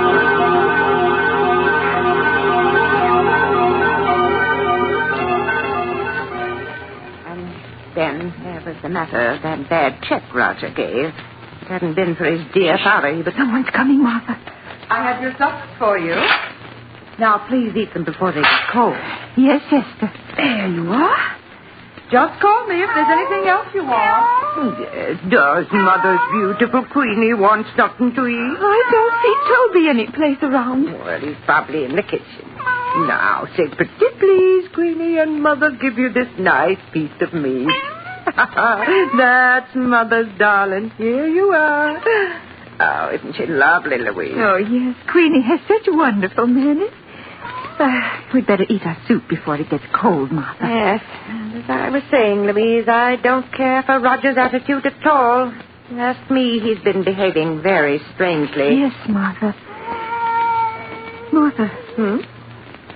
Martha, that piece of meat you gave Queenie doesn't seem to have agreed with her. She looks ill. Oh, yes, you're right. Oh, Queenie, what's the matter with Mother's little darling? Martha, she's in agony. Yes, what can we do? Roger, come quickly. Oh, poor Queenie. Roger. Suffering so. Oh, Roger, do something. We must help poor Queenie. Oh, Roger, look. I'm afraid it's too late, Aunt Martha. She's dead. Dead? But she can't be. She was all right just a few minutes ago. Things like this will happen, Aunt Martha. She was old. She probably had plans. Roger, you better take Queenie out of here. All right, dear. Poor Queenie. We've had her ever since she was a little kitten. 12 years now. There, Aunt Louise, you mustn't cry. You still have Toby. Now, why don't you eat your supper? You'll feel much better if you do. Esther, how can you speak of food at a time like this? With poor Queenie's body not even cold. I'm sorry, Aunt Martha. If you want me, just call. Oh, Martha, it won't be the same without Queenie. I simply can't understand it. 1 minute Queenie was perfectly well. Then after you gave her the meat, she became ill. Yes, she was perfectly well until she ate the meat. Louise, the meat, that's it. Don't understand, Martha. The meat, it was poisoned. Poisoned? Louise, that poisoned meat was meant for us. Martha, you don't mean that Roger and Hester... Oh, no. Yes, no. Louise, they're after our money. Oh, what are we going to do? We can't get at the phone. Got to get in touch with Judge Smith. Our lives depend upon it.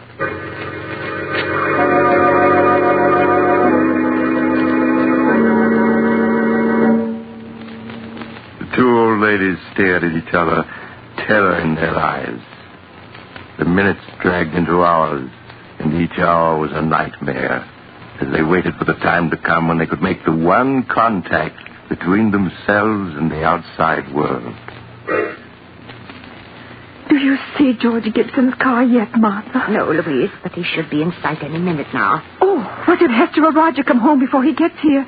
Then we won't be able to talk to him about our message to Judge Smith. Now, Louise, you know Roger isn't due home from work for another hour. Yes, but what about Hester?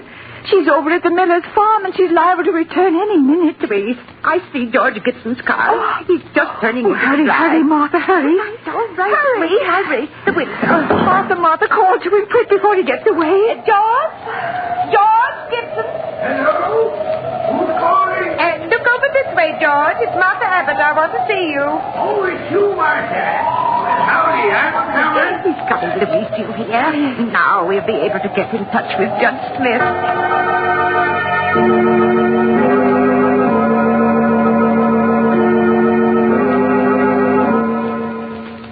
But after George Gibson left the Abbott sisters, he met Hester a half-mile up the road.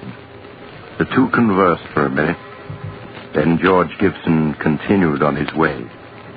Hester stared after him as he drove away, her face tense and white.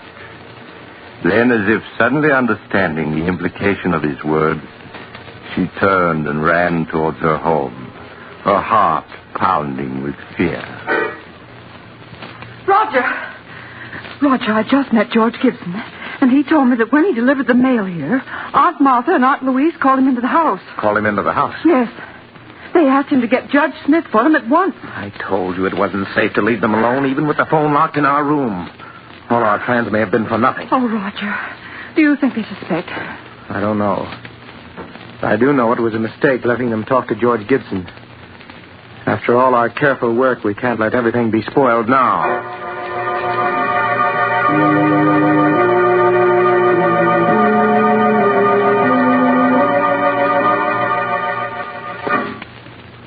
Oh, Martha, these past 24 hours have been endless. Where can George be? Probably delayed somewhere. Oh, Martha, there. George is coming. He just turned into the drive. I told you he wouldn't fail us. Oh, but Roger and Hester are in the house now. What if they don't let George see us? Nonsense. When George has a message to deliver, he delivers it. Doctor's just gone out to get the mail, but... Louise. What is it, Martha? What's wrong? That isn't George Gibson driving the mail car. What? The man driving it's only a youngster. Now he's leaving. Martha, what does it mean? I don't know. I don't understand. Perhaps George is ill and he couldn't come today. Hello, I'm Martha Louise. This magazine just came in the mail. Thought you might like to see it. Thank you, Roger. Why didn't George Gibson deliver the mail? Oh, so you noticed there was a new driver today? Yes. I'm sorry to tell you this, but poor George Gibson was killed last night. Killed? Oh, no. He had an accident as he was returning to the village. An accident? Yes. I don't want to speak any more about it. It'll just upset you. Hester will bring you your supper soon. Oh, poor George. That means Judge Smith never got our message. Oh, Martha. Louise, don't you see? It wasn't an accident. But Roger said it was. George was deliberately killed to keep him from going to Judge Smith. Martha, you don't mean that Roger and Hester... Yes, Louise. He won't stop at anything to get our money. Oh, Martha, I'm so frightened. Oh, we must have courage or we're lost. Oh, but if we can't get word to the outside and they're poisoning our food... Well, we haven't eaten a thing since poor Queenie died. We can't go on throwing food away or we'll starve. There's only one thing to do, Louise, if we're not to starve. Toby must sample our food before we eat it. You mean to see if it's poisoned? Yes. Oh, I know it's dreadful risking poor Toby's life like that, but it's the only thing to do. And meanwhile, we must get in touch with Judge Smith. We must.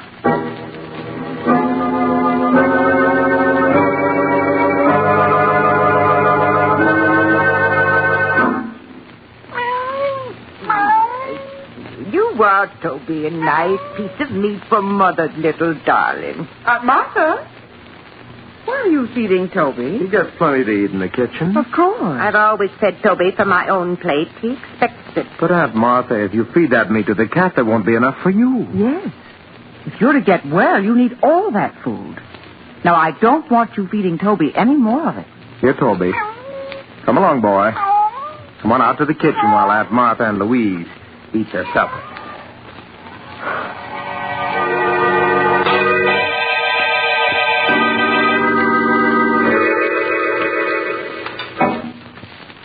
How are you, Aunt Martha? Louise? I brought you your lunch. Doesn't it look good? Yes, Hester, it's very nice. Lunch, eh? Here, Toby. Here, kitty. Hester, have you seen Toby? No, Aunt Martha, I haven't. Oh, but where could he be? Toby's always on time for meals. He's probably someplace around the house. Oh. Now eat your lunch before it gets cold. Oh, Martha, where can he be? Toby will be along in a few minutes. We won't touch a bit of this food until he's tried it first. Oh, I do wish he were here. I'm so hungry. Louise, don't touch a thing on that tray. It isn't safe. Oh, here, Toby. Here, get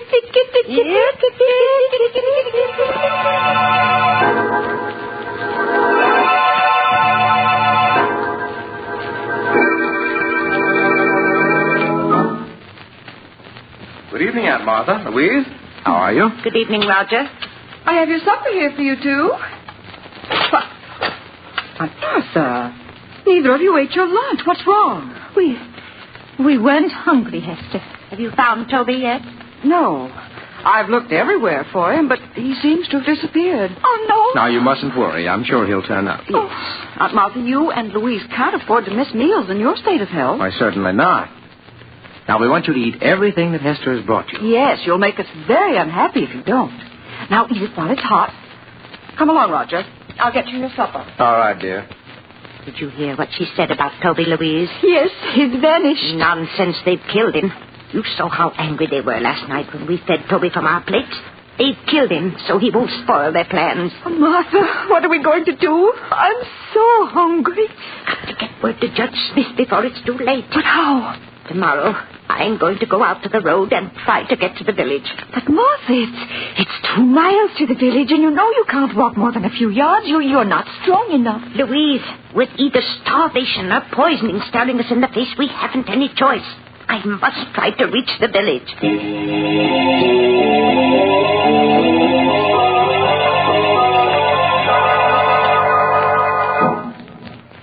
The next morning, after Roger had left for the village and Hester had gone to the Miller farm, Martha dressed as quickly as her shaking hands would permit.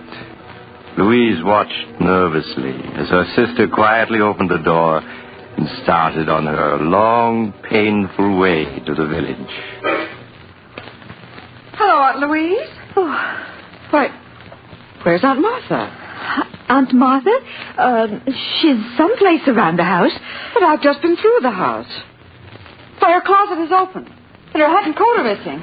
Aunt Louise, did Martha leave this house? Why, yes, she said she wanted to go for a walk. Go for a walk? At her age and in weather like this? Why, it'll be the death of her. Did she start out toward the village? Answer me. Yes, Hester. I'll phone Roger at his office. She must be stopped.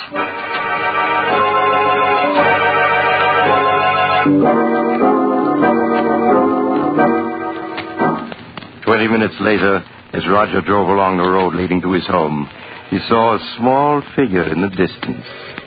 It was Aunt Martha. There was a weary, painful look on her face as she hobbled towards the village. In spite of her determined resistance, he put her in his car and drove rapidly on home.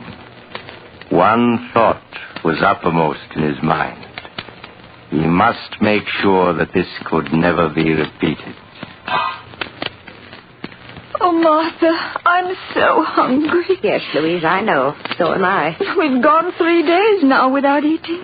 We left them our money and our wills. Why must they kill us? They're nothing but common murderers. Oh, if there was only some way to get word to the village. Louise, I've got an idea. What is it, Martha? If we were to set fire to the house, they'd see it in the village. Yes. And then the fire company would come out. Then we'd be able to tell them we'd be saved. Oh, but Martha, Hester and Roger would put out the fire before it could get big enough. Louise, I know a way we can prevent them from putting out the fire. You do? Yes, and we can save ourselves, Louise. We can save ourselves.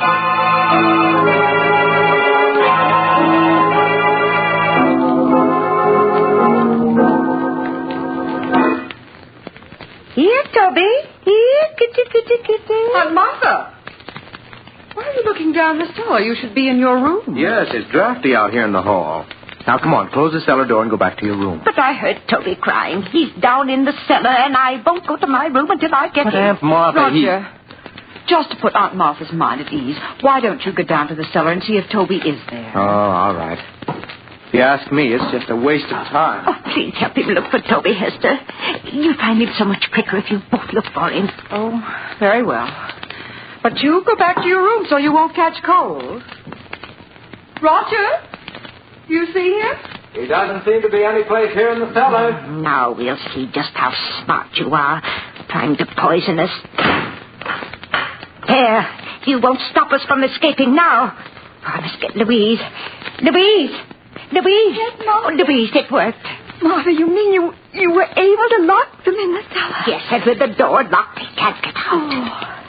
And Martha, unlock this door. Let us go! Oh, they found out they're locked in. Don't you worry about it, Louise. I'll take care of everything. Oh, Martha. And Martha? Martha, what are you doing with that kerosene lamp? I'm pouring the kerosene around the room so that it'll burn better. Are you ready to leave, Louise? Yes, Martha. Strike a match and start the fire. Oh, how quickly it's starting to spread. Yes, we better leave. I'll push your wheelchair, Louise, and you try to help by rolling the wheels. Yes, Louise. There. Yes, they're coming along nicely. Oh, Martha, I hate to do this. Louise, you mustn't waste any pity on them.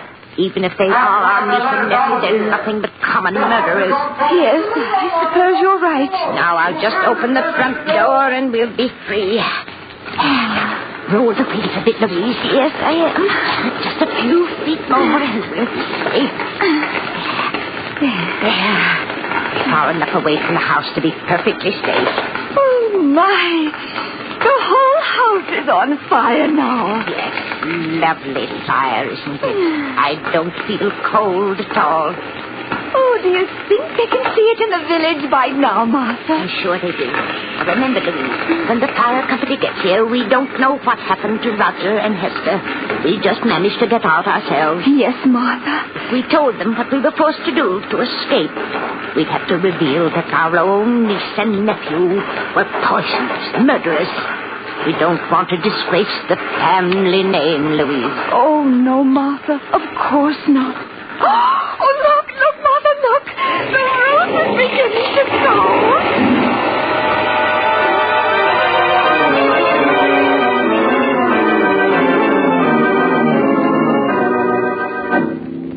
A few minutes later, the fire company arrived to find Martha and Louise in the garden, staring at the roaring fire which had been their home. It was too late to save the other occupants of the house, so the men were forced to stand by helplessly and watch it burn.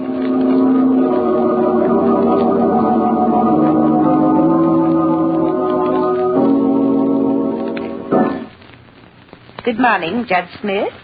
Good morning, Miss Martha, Miss Louise. I trust you're well after that terrible ordeal last night. We're much better, thank you, Judge. Well, now that your niece and nephew are gone, we must plan for your future. Oh, you don't have to bother, Judge. All we want to do is move back to our old house, hire a few servants, and live as we used to. Oh, and I was wondering if you could arrange to have Mary Thompson come live with us. I won't hear of her going to that dreadful home for the infirm. Oh, no, it would be the death of her. Ladies, I'd hoped I'd never have to reveal the truth to you, but now it appears I must. I don't understand, Judge. Last month, the bonds in the trust fund your father left you became utterly worthless. What? Your nephew and niece were afraid the shock of learning you were penniless would kill you. So it was decided to keep the news from you. That's why the three of us persuaded you to move in with them. Your house here in the village had to be sold to meet debts of the estate. But that can't be. Father left us so much. It's all worthless now. Perhaps I should have told you this a month ago. But your niece and nephew wouldn't hear of it. In spite of the fact that they had only Roger's salary to live on, they were determined to prevent you from ever learning of your misfortune. But the deaths of poor Queenie and Toby, of George Gibson. George Gibson? Yes. I'm afraid I don't understand. Surely you heard he was killed a few days ago when a tire on his car blew out and it overturned. You mean he wasn't murdered? Certainly not. Are you feeling well? Has my news been too much for you? No. Well, now that your niece and nephew are gone and there's no one to support you, I'm afraid there's only one thing left. One thing left? What's that? I'm sorry to say a home for the infirm, the poorhouse.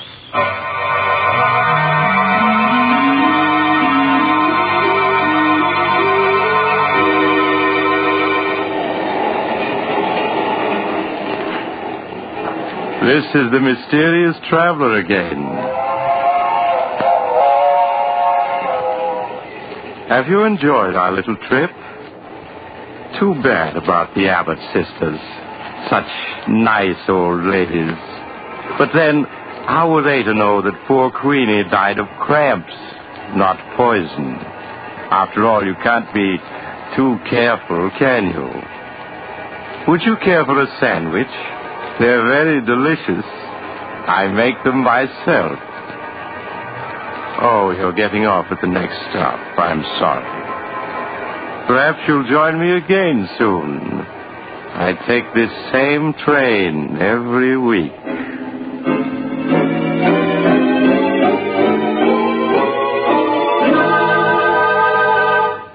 You've just heard Chapter 9 of The Mysterious Traveler, a series of dramas of the strange and unusual brought to you each week by station WOR.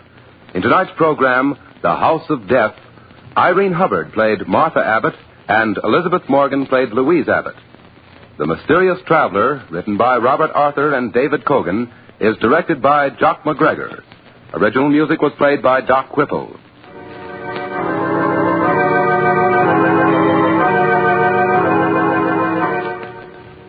Listen next week to a tale titled The Man Who Knew Too Much.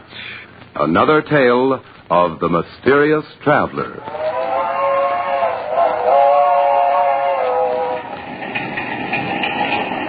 The Mysterious Traveler is presented by WOR Mutual every Sunday at 7 over most of these stations.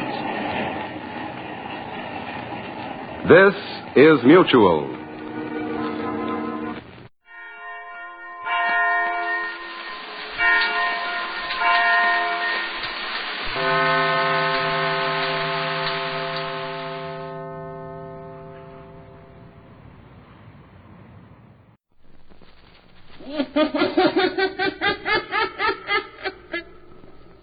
The sealed book.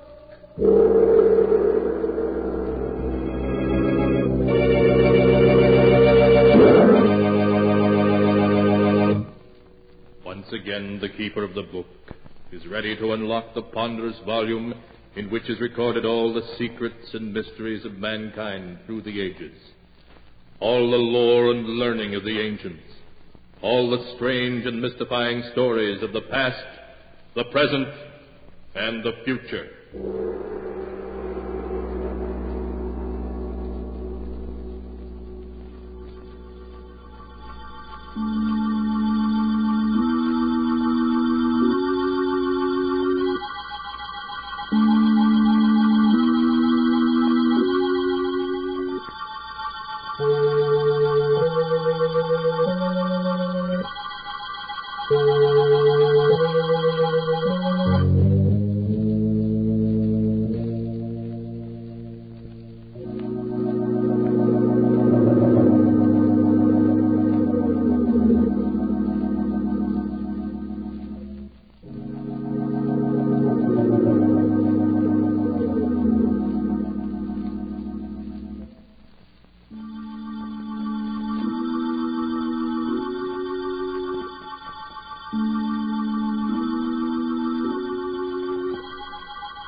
Keeper of the book, what tale will you tell us this time? First, I must unlock the great padlock which keeps the sealed book safe from prying eyes.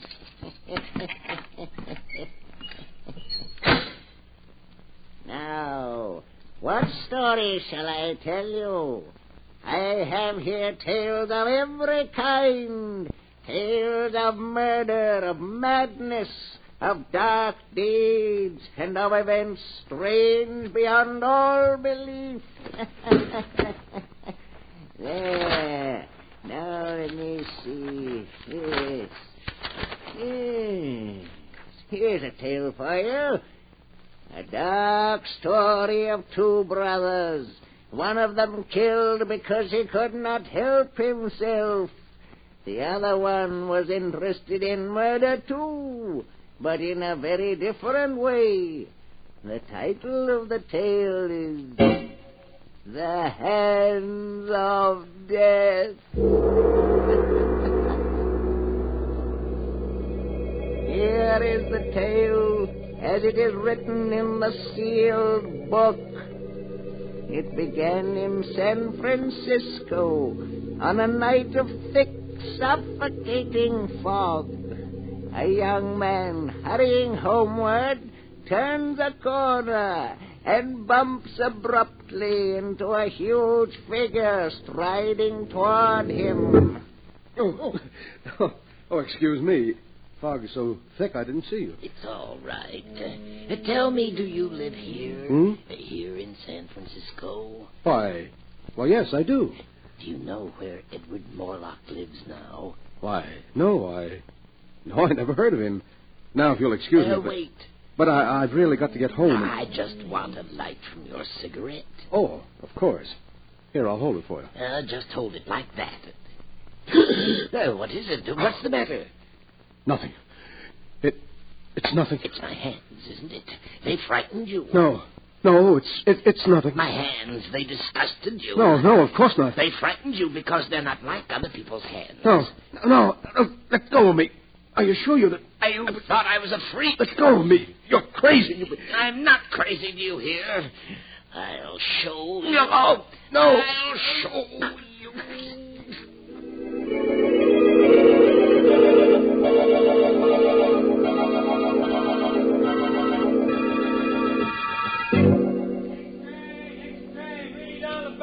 Phantom strangler in San Francisco. Victim killed in fire.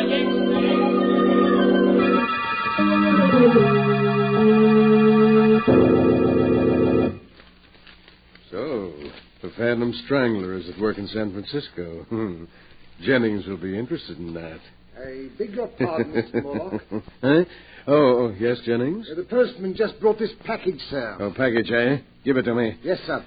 Now, wheel me over to the window. Of course, sir. This is close enough, Jennings. This package, I suppose you noticed it came from my agent in New York? Yes, sir, I did. Then perhaps you can guess what's in it. Eh, Jennings? No, sir, but I have no doubt it's another nice addition to your collection of objects having to do with famous murders, sir.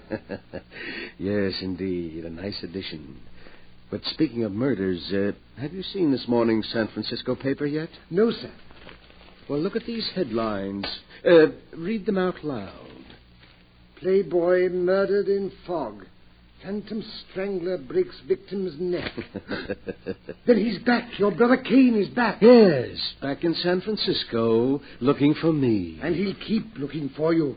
And if he finds you, he'll kill you. Yes, he's dedicated his life to that purpose. And all because he feels I cheated him out of his share of the money our father left us. Oh, it's a great pity. Yes, sir. Of course, we know the truth. Quite so. As you say, we know the truth. However, I hardly think Kane will find me here. No, sir. So we'll forget about him. Jennings, tomorrow afternoon, a neighbor's dropping in for tea. A neighbor, sir? Yes, Inspector Tennant, the head of the local police force. He's coming to view my little collection. Of course, sir. He may bring a friend with him. So have plenty of everything? Yes, sir. Well, that's all. What are you waiting for?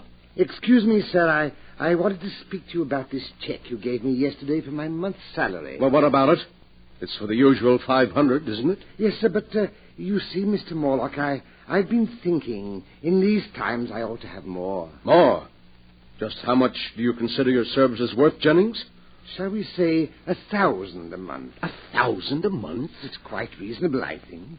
After all, if I were to tell the authorities all I know about your father's will, and how it happened that the entire fortune came to you and none to Cain... Never mind, Jennings. I'll make out another check. Thank you, sir. But be careful you don't drive me too far, or you may regret it. Oh, I think I'll be safe enough, Mr. Morlock. After all, confined to that wheelchair as you are, you need me. That's enough. You'll get your check later. Yes, sir. Very good, Mr. Morlock. So you're getting greedy, are you, Jennings? I must find some way to discourage you. Yes, some way to discourage you.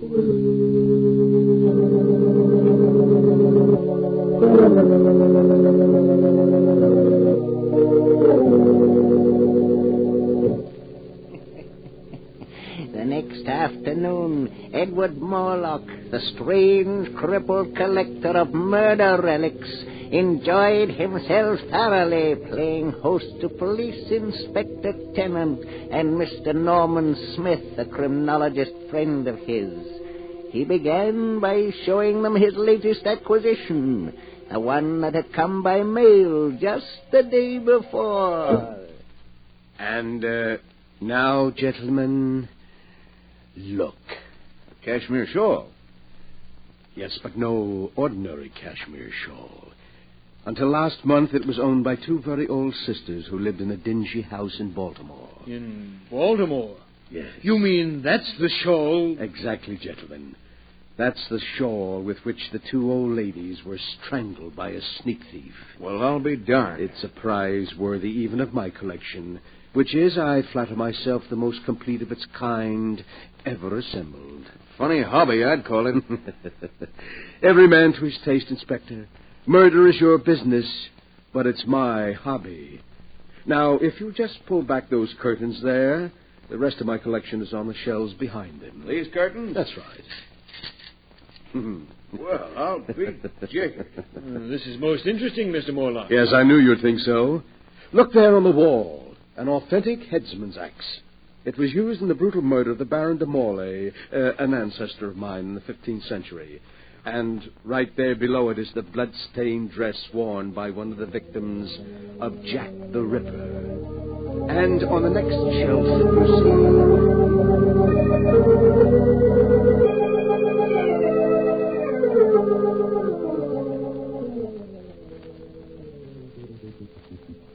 And so there, gentlemen, you have the highlights of my collection. How do you like them? Well, if that's the sort of thing you're interested in, I'll say your collection does seem complete. It is indeed. In fact, there's really nothing missing except perhaps a murderer and a victim. What did you say? That the only thing missing from your collection is a murderer and a victim. A most interesting thought, Mr. Smith. And after all, why not? Why not what? Oh, excuse me, Inspector. I was just thinking out loud. Oh. Well, I'm afraid we got to go now, Morlock. Eh, Smith? Yes, you're right, Inspector. It's been a great pleasure having you, gentlemen. And I do hope you'll call again.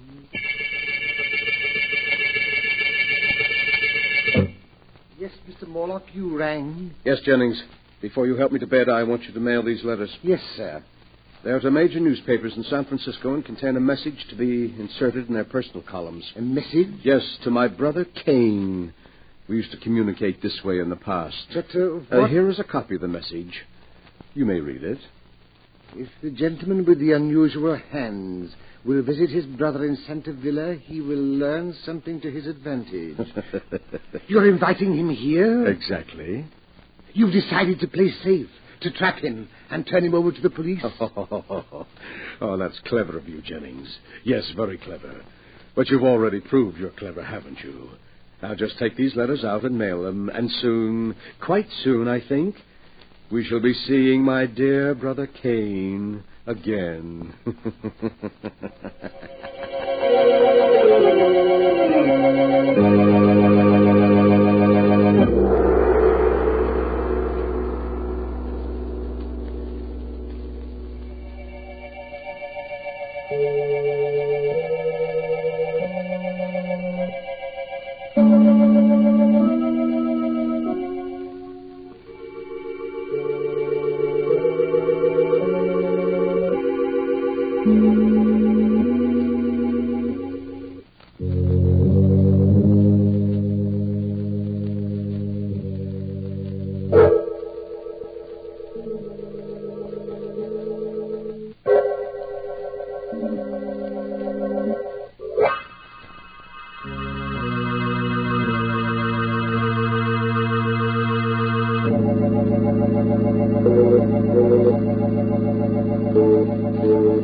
Now for the rest of my story, the hands of death, as it is written in the sealed book.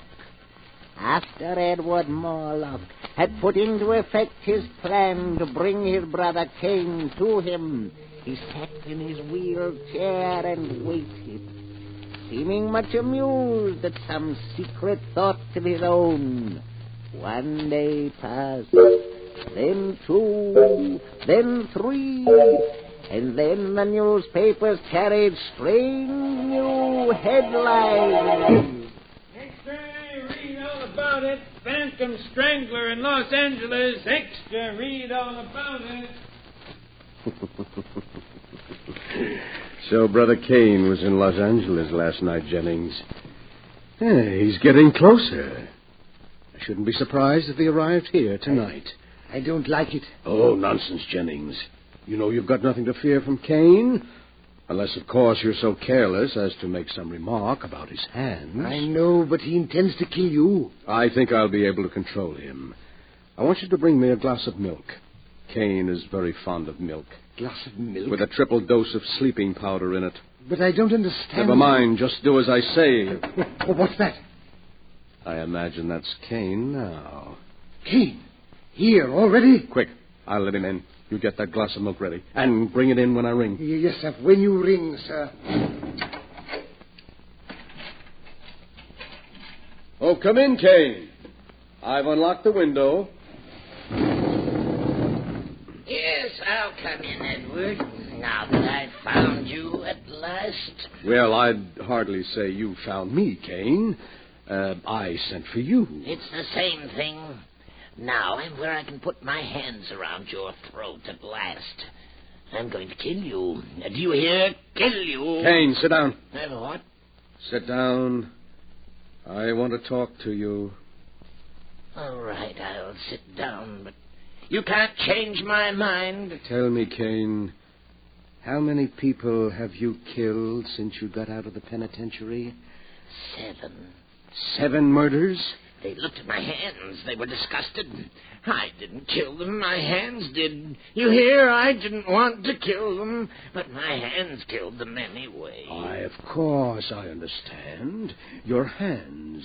Your great-grandfather had hands like yours, you know, Cain. Don't talk about it anymore. Of course not, Cain. But you must be hungry. I'll ring for Jennings. He'll fix something for you. Yes, I am hungry. But please, Cain, don't startle the poor fellow. You know, he's very much afraid of you. Why? Why is he afraid of me? It's your hands. He says they give him nightmares. My hands give him nightmares? Oh, you mustn't blame him, Cain. He can't help it. I hands give him nightmares. Yes, sir. I brought you a glass of milk, Mr. Morlock. My hands frighten Oh, me. thank you, Jennings. Just put it down here. Yes, sir. Why are you looking at me like that, Jennings? I'm not looking at you, Mr. Kane. You're looking at my hands. They upset you. They give you nightmares. No, Mr. Kane, that's not true. I'll show you. I'll give you a reason to be afraid of my hands. Mr. Morlock, help me. I'll show you. I'll Let show go, you're you. kidding. Help. There. That'll teach you to be afraid of my hands. You can let him go now, Kane. He's dead. My hands, they've killed again. Yes, he's dead. Oh, you've been very wicked, Kane. I didn't want to kill him. My hands did it. My hands, you hear? You must be quiet now, Kane. You must rest. I didn't want to kill him. Here, drink this milk. Then lie down and rest for a while. We'll talk some more in the morning. All right. I'll drink it. I'll take care of everything. That's right, Kane. Lie back and sleep. Sleep soundly.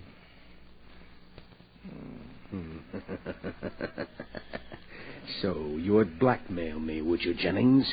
And you would kill me, would you, Kane? But I've been too clever for both of you.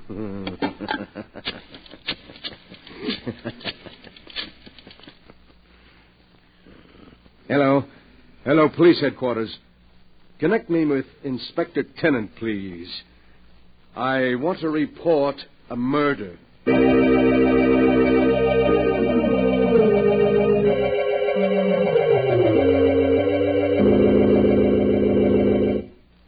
And so, there you are, Inspector. Kane was in the penitentiary for assault with intent to kill. Apparently, he escaped since then. He's been seeking for me, meaning to kill me. Good heavens, Morlock. Then he's the strangler who's been doing all these killings. Yes, I'm afraid so. Oh, and I never guessed until he showed up tonight to kill me, because he thought, you see, quite wrongly, that I had cheated him of his inheritance. Jennings bravely came to my rescue, and Kane throttled him.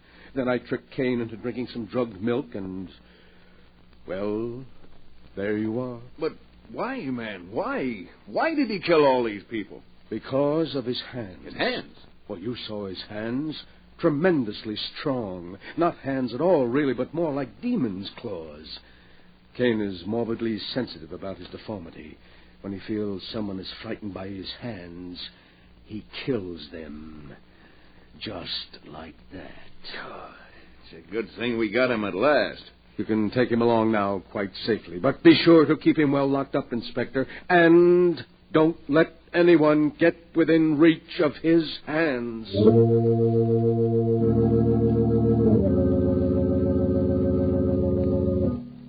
A few weeks later, Kane Morlock entered the lethal chamber of the state penitentiary.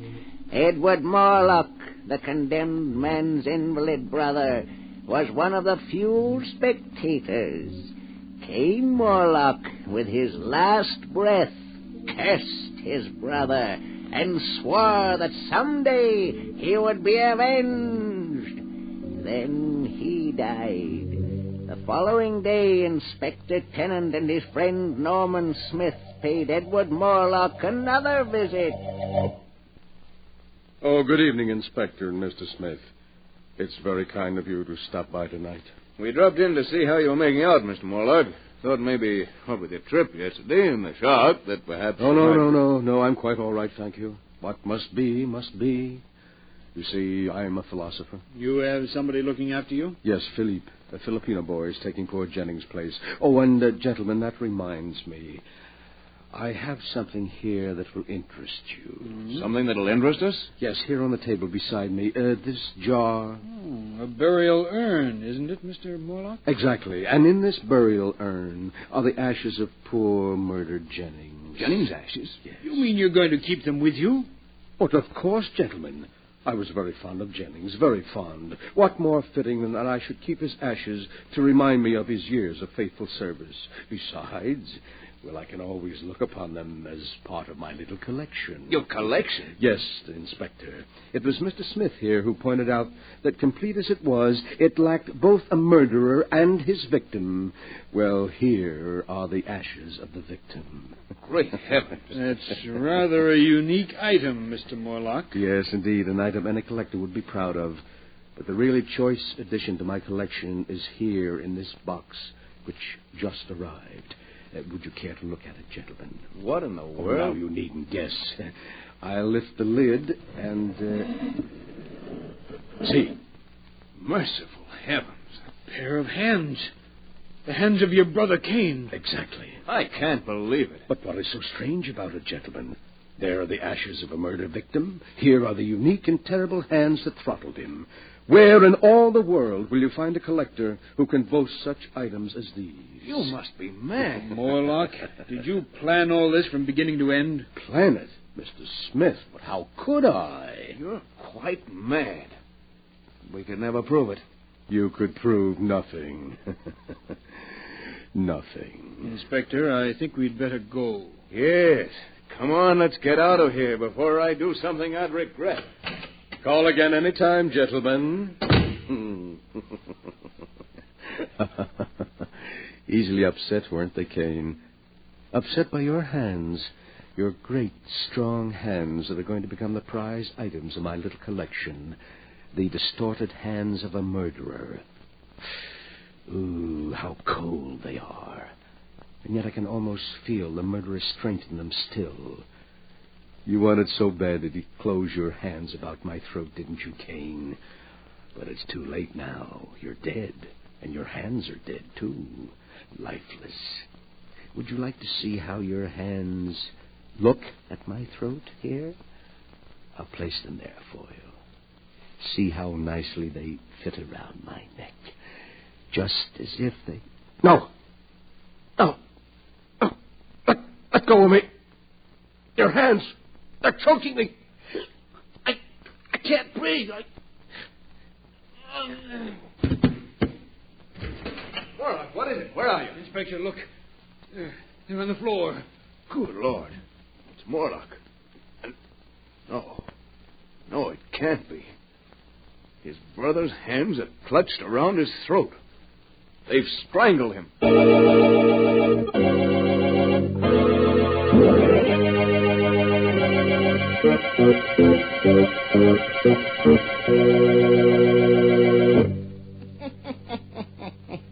And that is the story of the hands of death as it is written in the sealed book. Edward Morlock was quite dead when they found him, with his brother's severed hands about his throat. But they called his death heart failure. For who would believe that two dead hands by themselves could wreak the vengeance that Cain Morlock swore to have before he died? And perhaps it was heart failure. Perhaps Edward Morlock, thinking he felt the hands move, died of sheer terror. You'll have to decide for yourself which is true. The answer is not written here.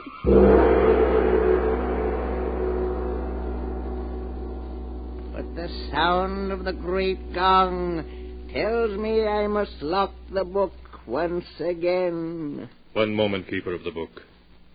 What story from the sealed book will you tell us next time? Next time? Are you sure you want to know? Perhaps my next story will be about you. For I have here all the stories that ever happened, and many that have not yet come to pass. But I'll find one for you in just a moment.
And now, keeper of the book, have you found the story that you'll tell us next time? Yes, I found one. It's a story about a man who found the secret of immortality, of life everlasting, and how he tried to use it to make himself master of the earth.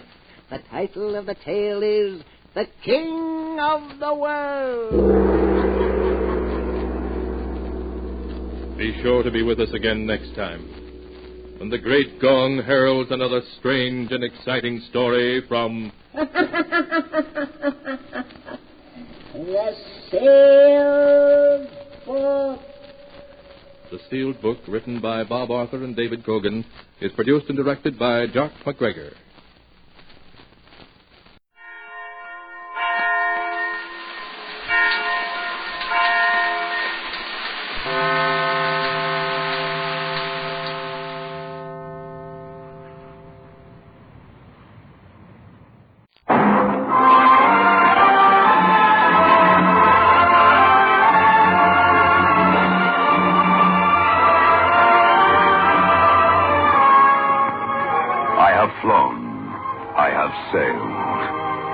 Moved about this world of ours, and ever in search of the finest of its kind, we bring you the tops in spine chillers.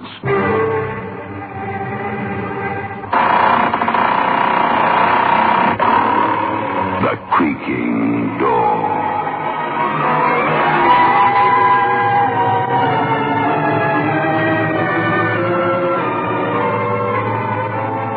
The manufacturers of State Express 3/5 Filter King cigarettes take pleasure in presenting The Creaking Door.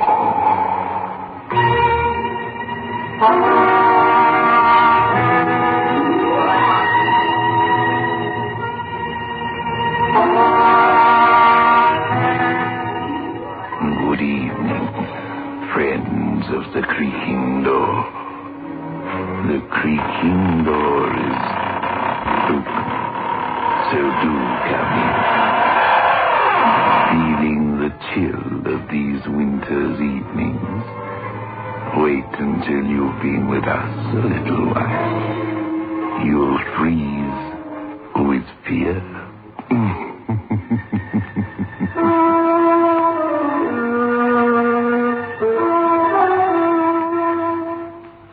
Get 3/5s.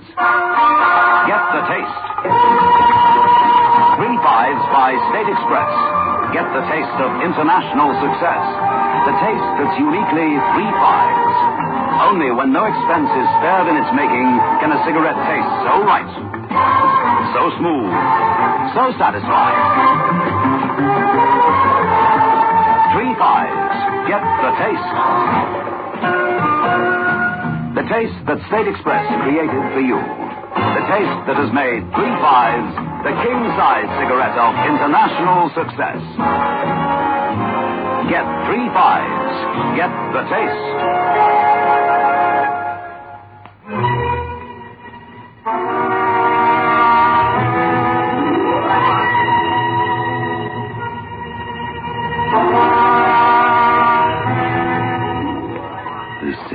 Caretaker and the ashen-faced, trembling young man make an odd pair as they stand by an open grave under the pale moon. In the grave itself is a coffin. The lid has been prized open, and inside the corpse of a middle-aged man. The caretaker warns, "Oh, I've heard about blokes like you. Read about grave robbers. But never thought I'd come across one. Here, I've sent for the cops, young man. Don't you try any rough stuff. I'm a match for you any day." But you don't understand. Hey? I tried to save his life, and now it's too late. Don't you give me that. This fellow was given a decent Christian burial. You've desecrated... Desecrated, you say? Isn't it desecration to bury a man while he's still alive? Yeah, what you talking about? You don't think people go around being buried alive these days, do you?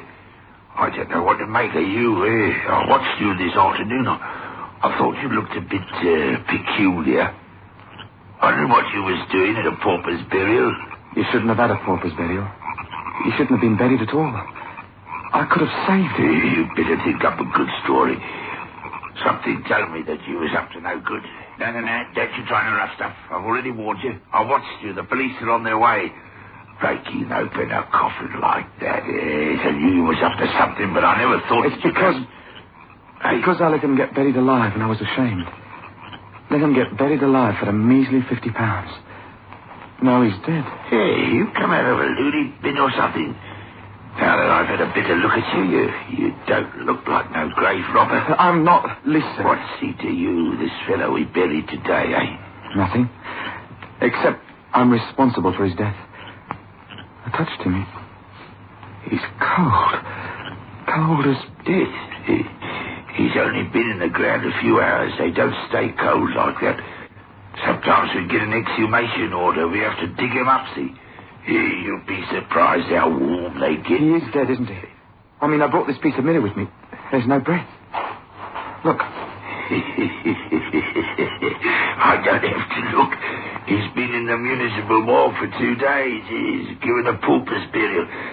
Now then, what's it all about, young man? I want to go home. He was dead all right when they buried him. But not when the ambulance took him to the morgue. You see, I know. You know? Oh, is he a relative of yours? I never knew he existed until 2 days ago. I've been tramping the streets looking for work. I didn't want to go home. If you could call that one-room bedsitter Lil and I occupy a home.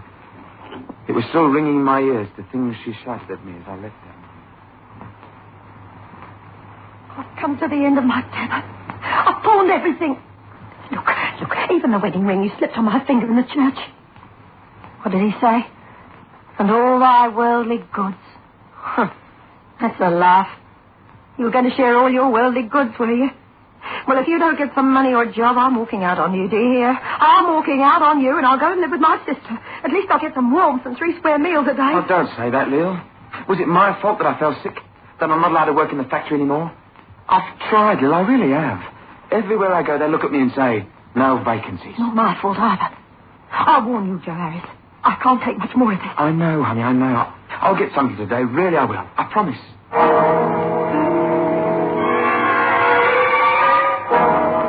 It was a promise I couldn't keep.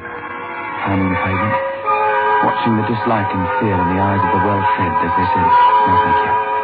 Fear that one day they might become like me. And then I saw him. I was cutting through Duke's Lane. Nothing on either side except a huge brick wall. He was a short, fat little man. Our steps were loud and a quiet thoroughfare.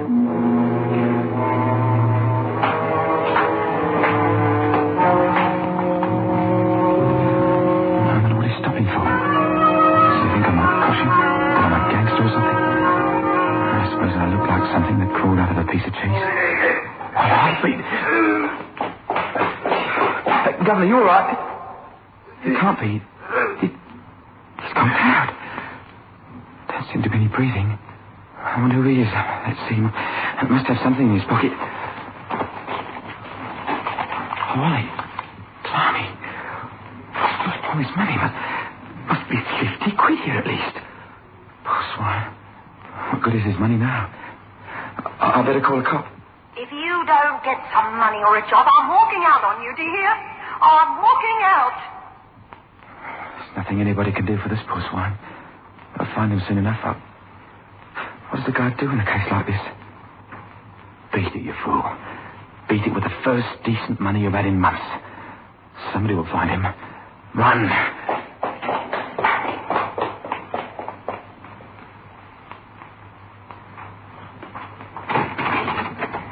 Lil. Joe, you've got some money. That's right, Lil. 2 £5 notes, 31 £1 notes, and the rest in 10 bob notes. Oh. It all adds up very nicely. 50 quid in all. Oh, Joe, honey. Hi. How did you get this money? You didn't go and do anything silly, did you? Such as what? Rob a bank? I wouldn't know how to start. But how did you get it? You'll never believe it. Remember I told you that when I was in the sanatorium, there was a fellow there with the same lung trouble named Ted Brown? Yes. Well, I lent him a quid. You lent him a quid? Well, I was still drawing my wages, wasn't I? We didn't know that the doctor wouldn't let me go back to the factory. Wasn't so bad then. All right. But what about this Ted Brown? Well, I'll meet him in the street, see? Says he'd been looking for me everywhere. Wanted to repay me the quid. Go on. Well, we goes into a pub to have a drink. There was a bookie there, and Ted said he had a hot tip for the double. It won, Lil. 50 smackers. Oh, Joe. 50 smackers. Oh, I love you.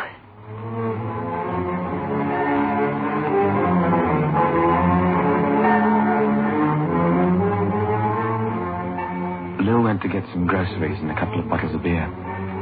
I sat on the bed and had a further look at the wallet. Having taken the money out, I thought it would be empty. There were 2 pockets, both with plastic windows. The first held a card which said, Harold Maxted, 26 Fairley Street, Hornsey. And then I looked at the second plastic window. There were strange words printed on a white card. It said, I'm not dead. I'm subject to a form of cataleptic illness which may appear to cause death. If I'm found, notify Dr. Alfred Miller, Hornsey, 6641. No, it can't be. Not dead. Cataleptic. What have I done? What have I done? They'll think he's... Oh, no. Telephone. I must telephone. But Lil, she'll wonder where I've gone. I've given her all my money. Here, darling. Oh, take a look at this. Here, take these bottles from me, will you? Joe? What is it? What time is it, darling?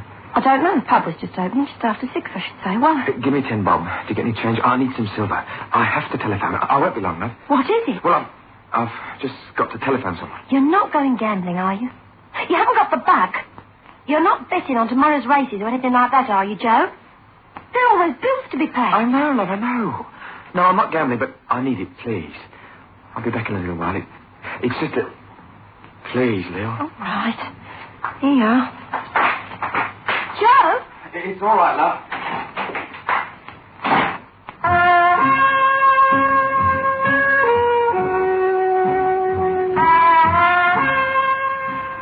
Would I be too late with the phone call? Would they bury this poor guy Maxted, not knowing he was a cataleptic, thinking he was dead?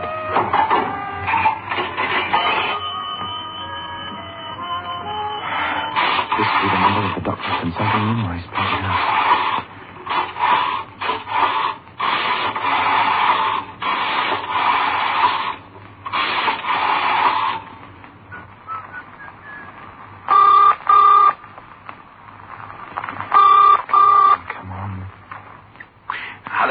Can I speak to Dr. Miller, please? Dr. Miller's gone abroad. He's been away for the last 6 weeks. Abroad? Oh, no. Have you taken over his practice, sir? No, I'm not a medical man. But if you're in need of a doctor, there must be plenty. Oh, no, isn't that... You don't know which hospital Dr. Miller was at? I'm afraid I can't help you. I must go. My wife's shouting. The dinner's on the table. I'm sorry. Thank you.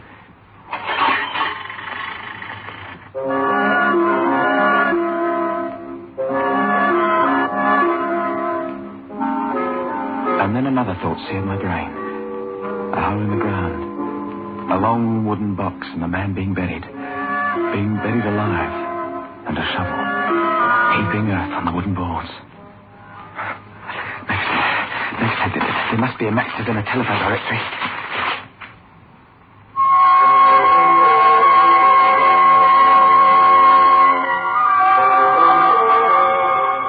There was 14 Maxteds. Everyone alive and bad-tempered.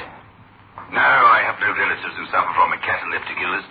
There are plenty of other Maxteds in the book. Try them. I have. You're Mr. Zachariah Maxted. You're the last on the list. Well, I can't help you.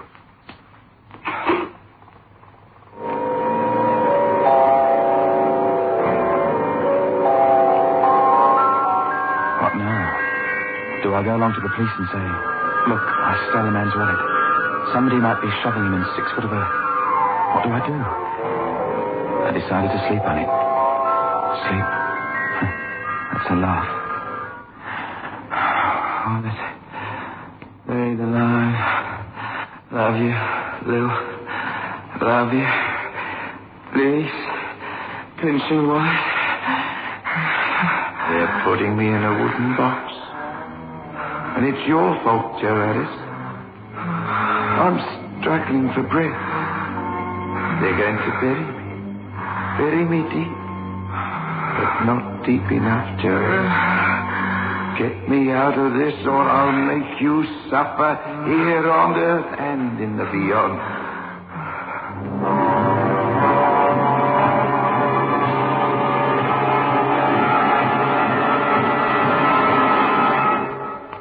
Get 3 fives. Get the taste. 3 fives by State Express. Get the taste of international success. The taste that's uniquely 3 fives. Only when no expense is spared in its making can a cigarette taste so right, so smooth, so satisfying. 3 fives. Get the taste. The taste that State Express created for you. The taste that has made 3 fives the king-size cigarette of international success. Get 3 fives. Get the taste.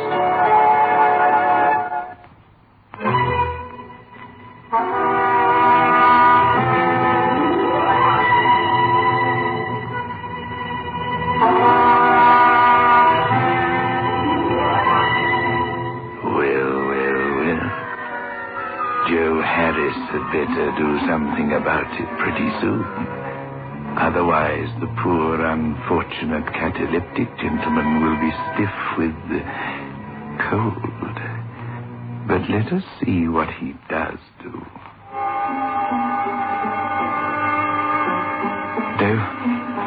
I didn't know what to do. It was less than 6 hours since I saw that chap Paul. Maybe he's still there. Maybe if I go back to Duke's Lane, he'll still be lying there. Joe? Oh, sorry, I didn't want to wake you up. It's the middle of the night. Where are you going? I won't be long. No, Joe, you're not going anywhere. I thought you'd been acting strange. Oh, Joe, I know I've nagged you and threatened you, but it was only because you were getting so down, so beaten. I love you, Joe. I don't want you to be doing anything that will put you in prison. It isn't that at all. Well, what is it? All right, Lou, I'll tell you. And then you'll see why I have to go.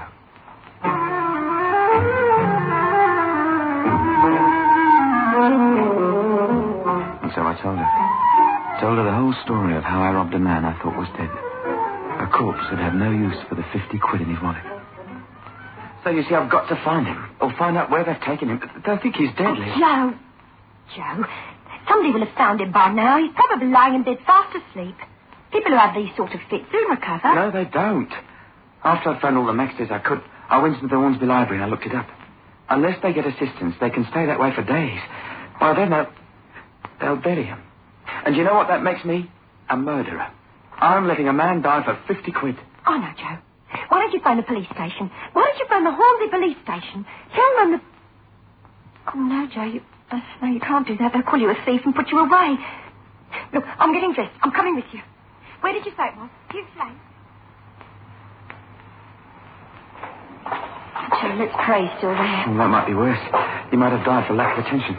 Let's pray someone saw him and took him to hospital and they realized he wasn't dead. It's a copper. It's a bit nippy this time of the morning, isn't it? Going off night work, are you? What? Yeah, that's right. There was a little commotion in Duke's Lane a few hours ago, so my friend Phyllis told me. Something happened in Duke's Lane. Oh, yes. Just before I came on duty. The postman saw a bloke lying in the lane here, dropped dead. Dead?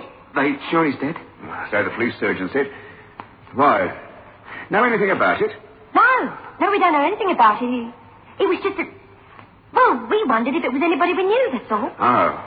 Well, I believe they've identified him all right. If you nip round to the station, they may be able to tell you. Oh, I don't think it's anybody we know. Oh, come on, love. It's too cold to stand here chatting. Let's go off to bed. You two married? Yes.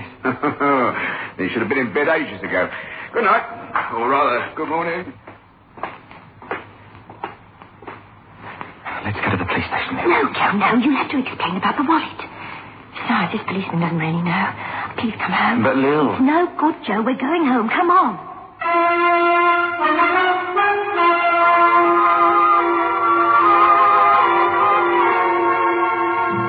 Some more coffee, Joe? No, thanks. Look, it's no good. We've got to go to the police. We're committing murder. It's 2 days now. I didn't sleep a wink all night last night. Kept having nightmares. Hearing Maxted's voice pounding in my brain. telling me to save him before it's too late.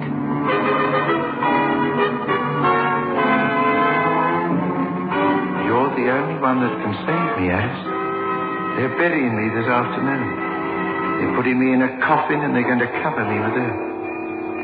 If you allow this to happen to me, you're a murderer, Joe Alice, a murderer, do you hear? You'll be punished. Punished. Punished.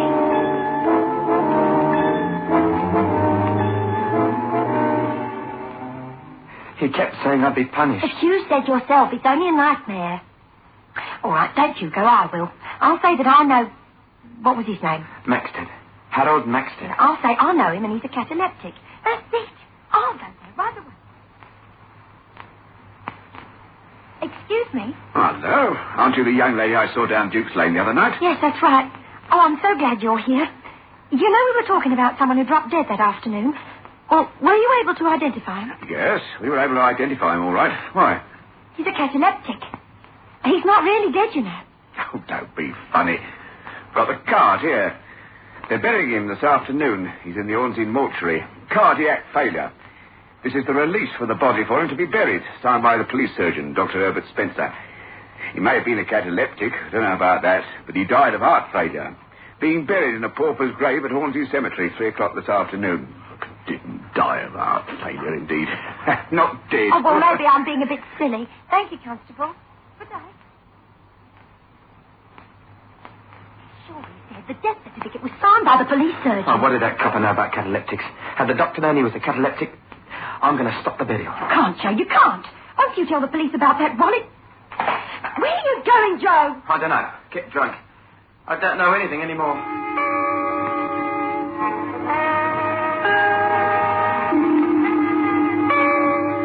Even my glass of beer went sour in my mouth. I bought it with blood money. The blood of Harold Maxted. I left the pub and walked. So they were burying him in a pauper's grave, were they? I didn't ask my feet to move towards the cemetery. It seemed as though they didn't belong to me. They were burying him as I got there. The minister, the grave digger, and an old man. Obviously the caretaker, plus a police sergeant. I wanted to shout, Don't put him in that grave. He's not a corpse, he's alive. Couldn't. Those 3 stripes on a copper sleeve seemed to represent a number of years I might get for stealing and for withholding information. I ran from the cemetery as though I were running from the vengeance of Maxted himself.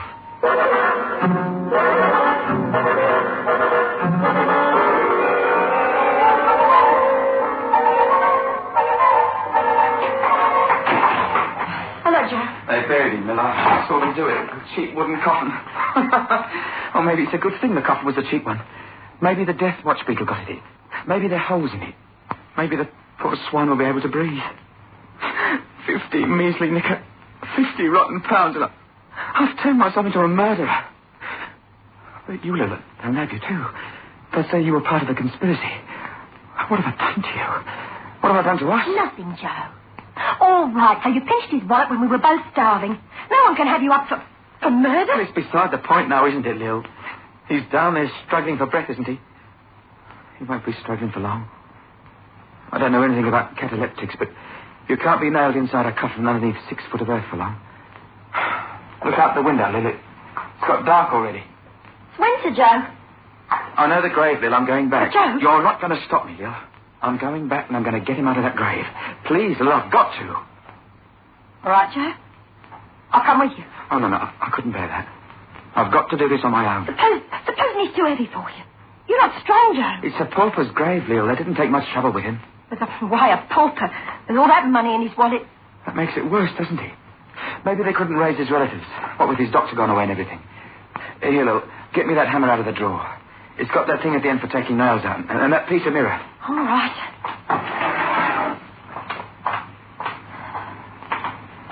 Here you are. I hope you're right. But you know what you're doing. It's the only way, Lil. The only way. So here I am, and it's too late. He's dead, all right. Blimey, young man, I wouldn't be in your shoes, not for nothing. Hey, just a minute. What did you say this bloke's name is? Maxted. Harold Maxted. Oh, no, it's not. What? Yeah, this bloke's name is Sidney Fraser. Are you sure it's the same bloke? Positive. No, it's the same bloke. His accusing face follows me around, sleeping and waking. Oh, you young man, yeah. Come and have a look with me. We don't give them much of a tombstone, these paupers. There you are. Sidney Fraser. Born February 6th, 1920. Died December 4th, 1967. Well, I've told you everything. They've given him the wrong name. You better tell that to the police constable. Oh, I'm sorry about this, young man. I warned you. I thought I was too old to tackle you on my own. When you started opening that grave, I ran to the cemetery office and phoned the police. Oh, well, it's almost a relief in a way. Oh, hello. What's going on here? Oh, it's you again. Your missus was in the police station this morning with some nonsense about... digging up a grave, are you? There's something fishy going on. When I told my sergeant that your wife came in and said we were burying someone who was a cataleptic and not dead, he nearly strangled me. So I should have taken full particulars. So I ought to charge you both with causing a public nuisance. This fella, Sidney Fraser, has had our trouble for years. Huh? Sometimes an ordinary hospital had the pleasure of his company. More often than not, it was a prison hospital. Our police sergeant warned him that he hadn't got long to live. And your wife comes in with a cock-a-bull story about burying him alive. As if we didn't know him. Sidney Fraser. In his day, he was the finest pickpocket in Hornsey. Pickpocket? Why, only the other day we had a complaint from Mr. Maxted that someone had stolen his wallet. Bloke jostled him at a bus stop and then started running. From his description, we knew it was Sid. He picked his pocket. He wasn't a cataleptic. He was a pickpocket. Yeah. You better pull yourself together. What are you doing here, and why is this grave open? Oh, that's all right, Constable. Our young friend here got a bit mixed up. I opened the grave to show him he was mistaken. Then why did you ring the police saying there was a suspicious character lurking in the cemetery? Well, seems I was mistaken, that's all, Constable.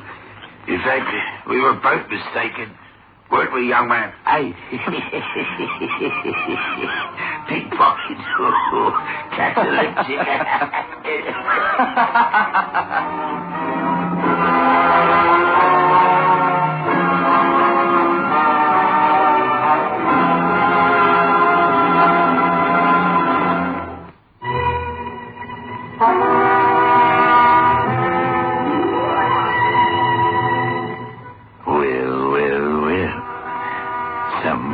Should have told Joe Harris that lifting wallets from cataleptic gentlemen is a most grave offense.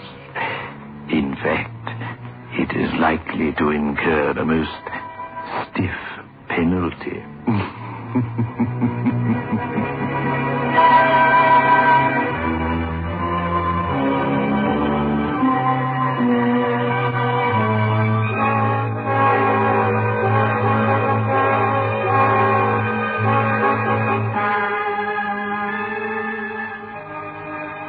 Get 3 fives. Get the taste. 3 fives by State Express. Get the taste of international success. The taste that's uniquely 3 fives. Only when no expense is spared in its making can a cigarette taste so right, so smooth, so satisfying. 3 fives. Get the taste. The taste that State Express created for you. The taste that has made 3 fives the king-size cigarette of international success. Get 3 fives. Get the taste.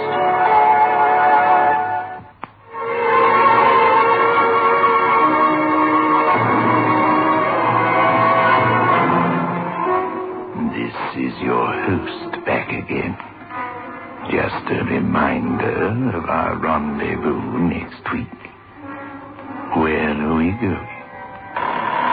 Through the creaking door, of course.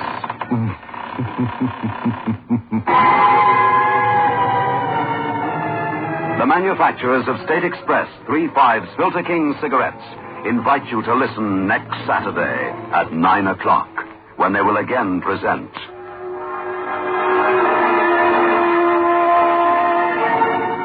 The Creaking Door.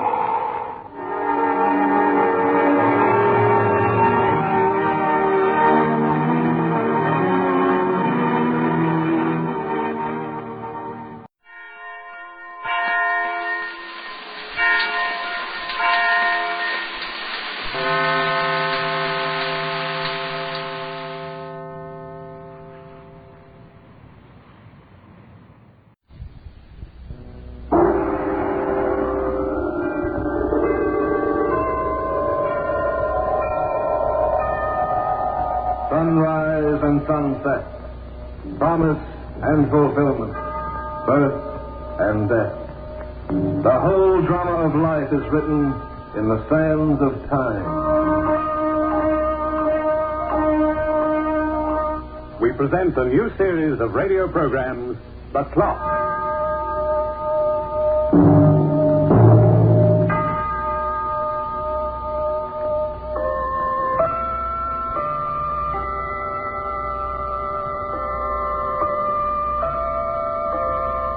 Got a little time to spare? 30 minutes maybe by the clock? But first, perhaps I better introduce myself. Of course, I have so many names, at times it becomes rather confusing. In England, for instance, they call me Ben, and I have a large and extremely showy flat in Westminster Tower. It's distinguished, to put it mildly. But just between the two of us, I feel more comfortable at the end of the chain. Then again, you can find me on your wrist, ticking away on a minor key.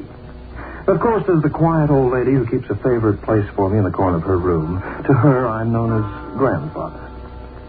Yes, I'm known by many names to a multitude of people, and I know a multitude of people by their names.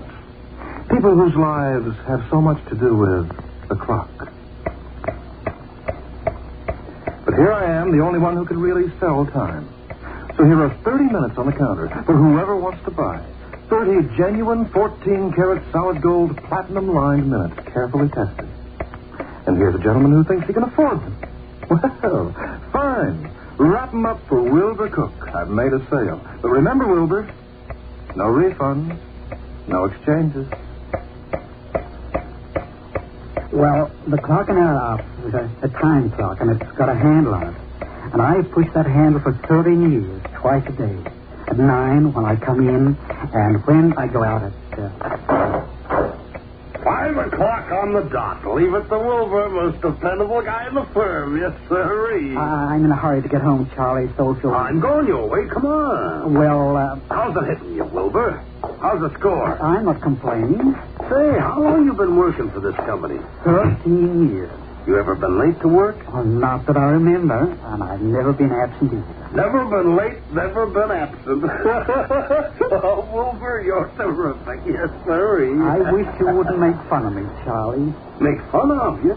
Me? I know what the rest of the men in the office think. They laugh at me. Now, Wilbur. But I don't care. I haven't got time to waste my money on silly things. I've got a wife at home who looks after me and loves me. And as far as I'm concerned, that's all that counts. Now, listen, Wilbur, you got me wrong. I'm all for that. I appreciate the important things in life. You don't mind working hard anymore, day after day, year after year. You don't mind that at all, Charlie, as long as you've got someone to work for. Someone you can always count on. You said it. If you're lucky. Lucky? Well, what's luck got to do with a wonderful wife? Well, because all women aren't built that way. Why, just last night I was reading in the papers how a guy's wife ran away with the neighborhood butcher. You know, even with the price of meat, it ain't a good excuse. What happened? Did he find them? Oh, yeah, he caught up with them. He put 2 slugs in the butcher's skull and then pushed his wife out of an 8-story window. Oh, that's horrible. Ah, she deserved what she got. Well, she even tried to poison him before she ran away. Stuck some stuff in his food. How'd you like that? Well, it's hard to believe that such things can happen. Of course, the guy was a dope. He should have hired somebody else to bump him out. You mean there are people who kill for money? Well, Al McHugh once told me he knew a joint on 8th and Vine, a pool room, where you could hire a trigger man for $100. You just ask for a guy named Arch. Oh, I wouldn't pay any attention to him, Charlie, if I were you. Oh, it's no skin off my teeth. I don't see myself slapping $100 on the line for any dame. Hey, I think I'll take a bus. You coming, Wilbur? No, I'll walk. Well, don't walk too slow. What do you mean? From what they told me, Wilbur, there's a butcher on every block. Charlie didn't worry me at all with all his stupid jokes. A thing like that can never happen to me and Millie, not in a million years.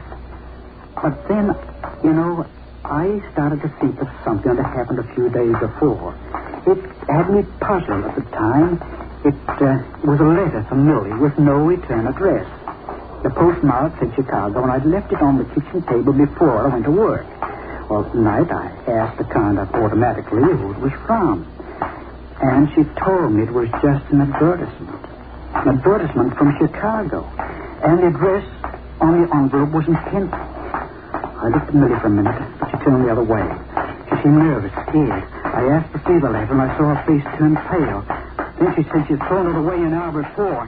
And as I was thinking about the letter, suddenly I realized I was running in the street, and I felt silly. I mean, what was I in such a hurry about? I'd get home, and she'd be standing there, looking at me with that funny smile. Well, what was I to worry about? It was Millie. Then I reached the corner, and I saw him. It was too dark to recognize his face, and he was walking the other way. But he'd just come out of my house. A man in my house. But I was getting too excited. I wasn't being sensible. Why couldn't there be a man in my house? Sure, why not? He lived in the laundry, maybe, or fixing the stove.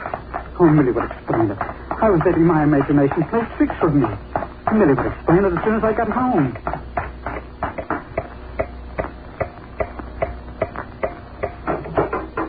Wilbur, that you? Yes, Millie? Hungry? Not very. What's the matter, Wilbur? Don't you feel well? No, I'm fine. I just a little tired, I guess. Oh, sit down and read your paper. I'll have dinner ready. Millie? Yes? How was everything today? Everything? Why, same as usual. My shirts come back? Your shirt? Oh, the laundry isn't due till Monday. You know that. The handyman been up here? What for? That broken coil on the kitchen range. He fixed that yesterday. Don't you remember? Oh, yes. Wilbur, what's the matter with you? Well, I guess I missed you today more than usual, that's all. Oh, I missed you, too. It gets lonesome being home from 9 to 5. Alone. I guess it does, Millie. Now, I've got to finish getting dinner ready. You stay here until I call you, dear. Well, I opened up my paper, but I didn't see the words. Alone. She said she was alone. Yet that man. I saw him. I leaned back in my easy chair, weak and tired. My face was wet and my shirt was sticking to my back. I reached for a handkerchief behind me in my pocket, and my hand touched something. I dug down under a cushion. I pulled out a pair of gloves. Man's gloves. But they weren't mine. That night I didn't sleep. I stayed awake and I wondered how a thing like that could be. What had I done? Hadn't I been faithful and kind and hard-working?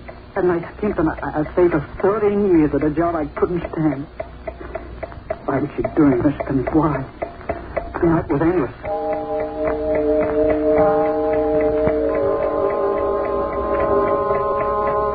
Next morning I started out for work as if nothing had happened. But I didn't go to the office. Instead, I waited across the street from my house in a doorway, out of sight. I was a spying on my own wife. Why, Wilbur Cook. Oh, good morning. Florence Field. Goodness, I haven't seen you in ages. Oh, I think it's terrible that neighbors like you and Millie and me don't get to see each other more often. Well, we've been so busy. Oh, now, don't give me that, Wilbur. You folks are regular gadabouts. Did you have a good time the other night? The other night? At the Stewart Hotel. I was going to say hello when I saw Millie going in, but she went by so fast. You saw Millie going to the Stewart Hotel? Sure. She was meeting you there, wasn't she? Oh, yes, that's right. I remember now. As of the other night, I was working overtime in the office, and I met Millie late. How was the dance band? Any good? Couldn't be better. Gee, I haven't been to a dance in months. Well, 9 o'clock, I'd better get going. Remember me to Millie. Stewart Hotel. She saw my wife going to Stewart Hotel. Cheap little place with a cheap reputation. And I'm almost sure they don't even have a band. Well, I don't know how long I waited. It might have been an hour. But finally, my wife came out of the house. She walked up to the corner without looking around, and I followed. On the corner, she caught a bus, the number 4. I took a cab and I trailed behind. At 20th and Grand, I saw her leave. I got out of the cab half a block away, and I watched her turn into a doorway underneath a dirty marquee. I looked up at the sign. It said, Stewart Hotel.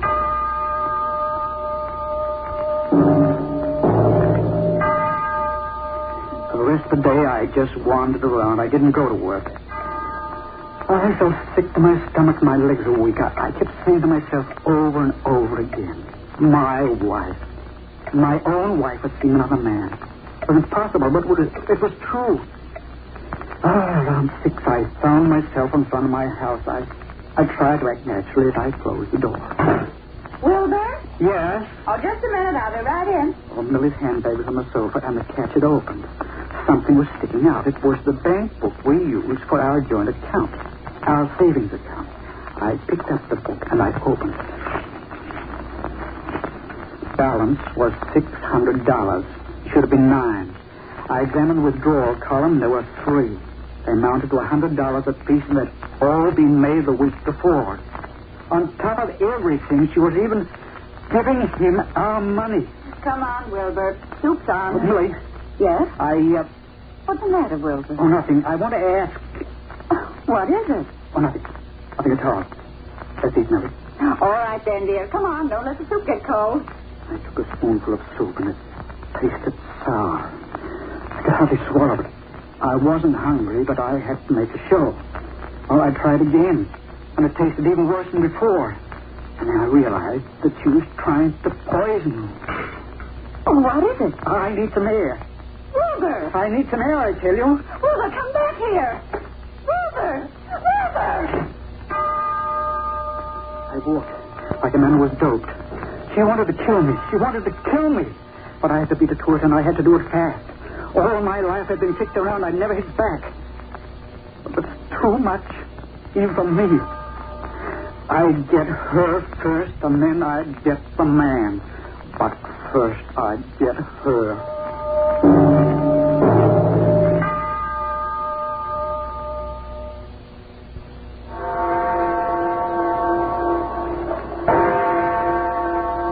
The moving finger writes, and having read moves on.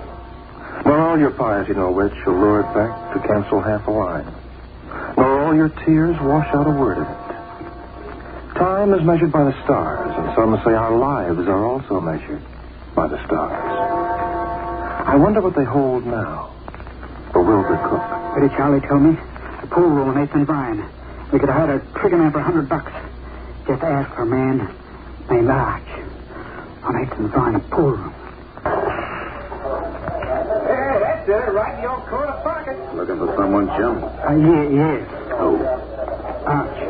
Arch? I have a job for Arch. For me.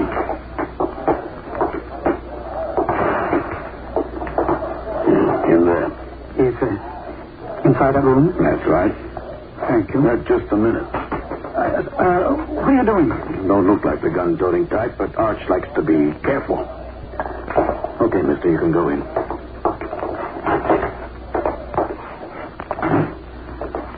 The room was small and dark, and there was a table and a chair and a spittoon. A man was at the table playing solitaire. He wasn't a big man, and he was thin, and he didn't look up as I entered. He just motioned to a chair. Sit down. Thank you. Want to see me? Yes. What for? Business. What kind of business? Well, there's someone I don't like. Uh-huh. I understand I may be able to do something about it. Who sent you here? No one. How did you know where to come? I just heard. How much you want to pay? How much is it? What it at? On what? How tough a job it is. Well, it won't be hard. Who is it? My wife. What's the matter? Find another guy? How much? $100. All right. In advance. I've got it right here. Okay. Thanks. She'll leave the house at noon tomorrow. I'll see what she does. It's a two-family house at red brick, and the address is 827 Allen Avenue. I'll print it on this card, and the name is Cook. Tomorrow, 12 sharp, okay. It's got to be done away from the house. Okay. What does she look like? Oh, she's pretty. What else? About 5'4". Got a picture. A picture? You want it, baby? Oh, yes, I have. Now, this was taken 2 years ago. Is that all? That's all. Can I go now? Sure. I'll be seeing you. You ain't gonna be seeing nobody. But everything will be taken care of. When I left the place, I got that feeling again. Like I was going to be sick. I hardly knew where I was walking. And I found myself in a bar across the street. It was the first time I'd taken a drink in my life. I had another, and 4 more. I poured it down my throat like water. It burned my throat, and I left the bar, and I started home. It was almost midnight, and I thought she'd be asleep. But when I opened the door, I saw the light was on in the bedroom. Wilbur? Yes, it's me. Where have you been? Out. It's almost midnight. What of it? Wilbur, I want to talk to you. I'm too tired to talk. There's something you've got to know. But I know too much already. You found the bank book, didn't you? And you probably found the gloves. Steve told me he left them here. Steve? I had to give him money, Wilbur. And I couldn't tell you. He made me promise I wouldn't tell. Oh, don't blame him. He's been living in Chicago for the past 3 years, and he's been gambling again. He welched on a debt, and he was afraid for his life. He wanted to hide so they wouldn't find him. He made me swear I wouldn't tell you, Wilbur. He made me swear. Huh? I know I had no right to give him that money, not after you worked so hard for it, Wilbur, but maybe that's why I kept my promise to Steve. I was afraid you'd be mad. I couldn't help it, Wilbur, honest. He is my brother. Millie. Oh, brother. Your crazy brother. And all along I thought it was another man. Millie, I got to stop him. Wilbur, where are you going? Brother! I still got time. Taxi, where's the taxi? Taxi!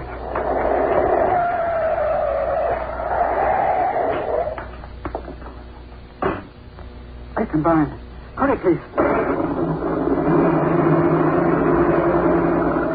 I've got to. I can't go to the police. I can't tell the police I made a bargain to kill my wife, and now I've changed my mind. But all he wanted was the money. I'll just tell him to keep the money and forget the whole thing. Oh, I must have been crazy. I must have been out of my mind after I'm all right now. She loves me. She's never stopped. Oh, Millie. Millie, can you ever forgive me? Wait here, driver.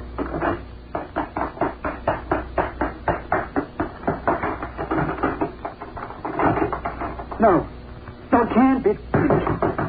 Can't be. Hey, you looking for something, mister? This poor woman. Isn't it open? Can't you read that sign up there? Closed until further notice. Closed? Yeah. Hey, you better go home. It's getting late. Yeah, it's getting late. It's too late.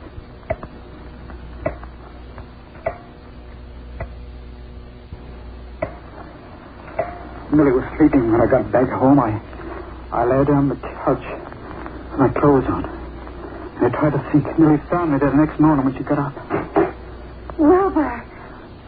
Good morning, Millie. Oh, Wilbur, I'm so glad you're back. I thought Oh, Wilbur, you're ill. I'm sorry I ran out like that last night.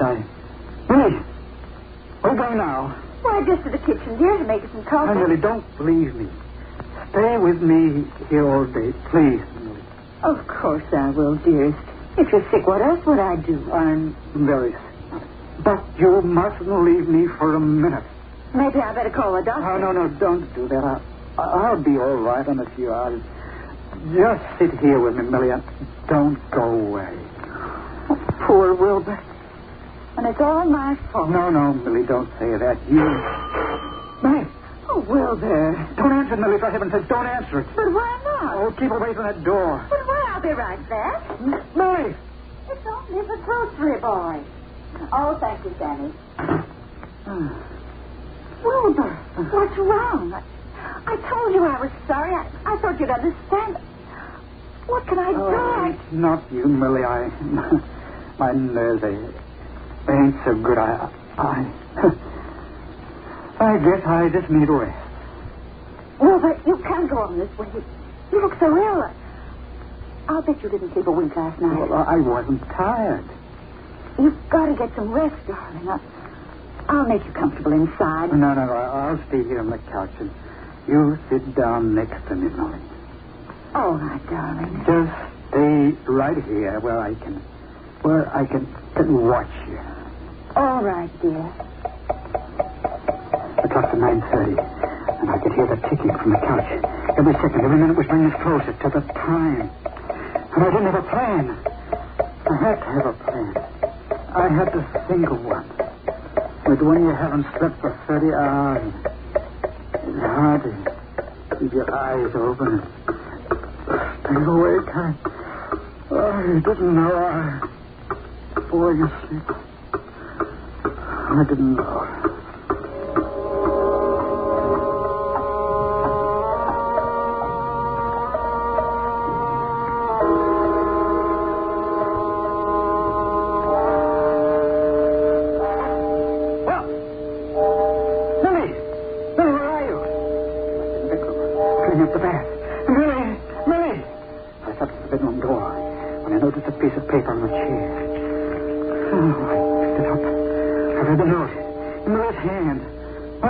Shopping she wrote.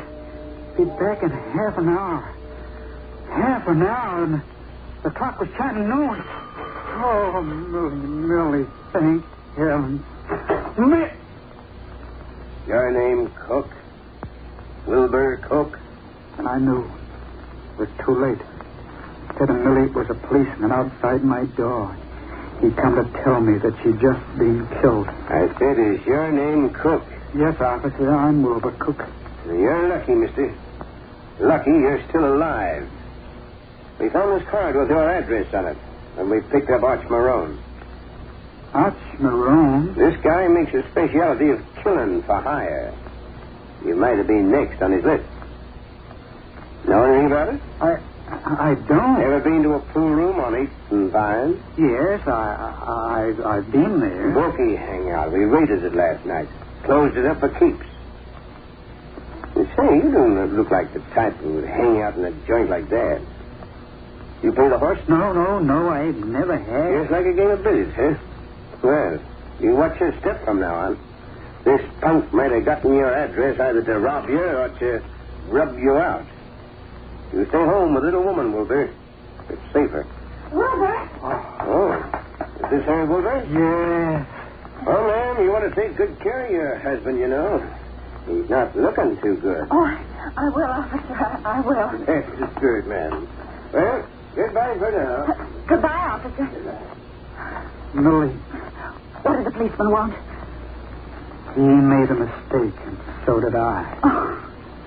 Oh, Wilbur, you look a little better than you did before, dear.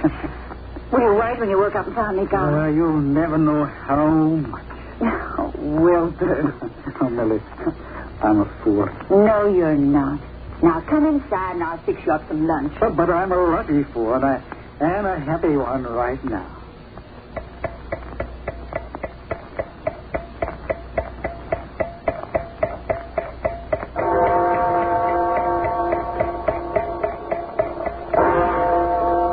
And that's the story of Wilbur Cook as recorded by the clock. I rather like a happy ending, don't you?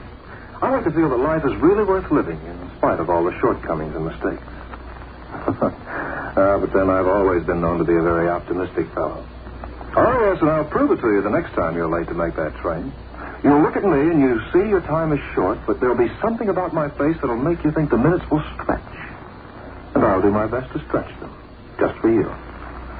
But I see my time is running short, and I think I'll have to leave. I'd like to thank you for your hospitality and patience. You've all been excellent hosts. This program was written by Lawrence Clee, and you heard Hart McGuire as the clock, and as Wilbur, Ozzie Wenban, as Millie, Lynn Murphy. Others were Lloyd Burrell, Madge Ryan, Richard Meikle, Alan Trevor, Owen Ainley, Albert Garcia. The Clock is a Grace Gibson radio production directed by John Saul.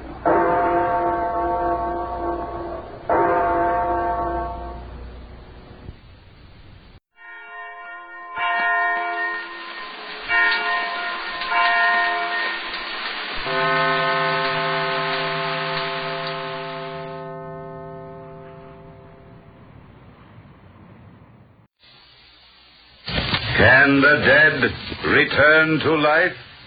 Listen to the Weird Circle.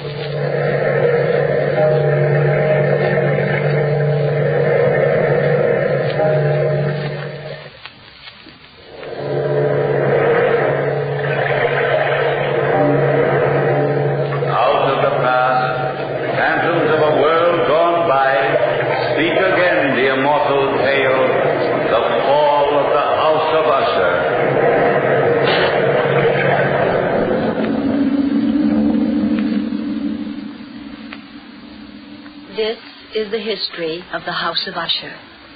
I'm leaving it as my last will and testament, because before this year is over, the cavernous tarn will close over the gables of our decadent home. It was written by our ancestors many years ago that when the rains are blood red, the House of Usher will crumble to the earth.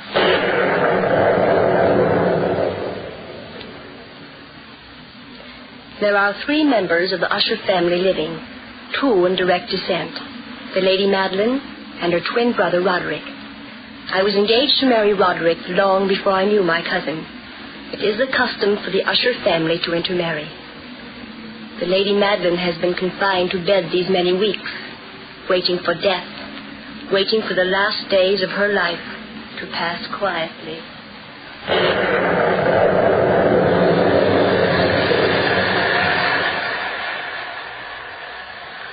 I've so little time left, Roderick. I must see Charles before I die. Charles Wilson is tied up in London on business. He can't come down here every time you've a whim to see him. Oh, this is no whim. It's just a matter of days before I... Don't be impatient with me. Sister, please. Oh, afraid of the truth, Roderick? You've always been afraid of me. I can read your mind so easily. Look at me, brother. Let's not argue again. You've always wanted me to die. You've waited for it year after year, praying and hoping that I die, leaving you free to inherit the house and the fortune. But you'll be fooled. Look at the rain. This isn't you speaking, it's the fever. Fever or not, the rain is turning red, isn't it? Yes, it seems that way at times. Each day it will be redder and redder and darker and... Madeline. Afraid, brother? Are you afraid of blood-red rains? The doctor said you should have rest and quiet. You weaken yourself when you're excited. Where's Dina? I don't know. I'm not her keeper.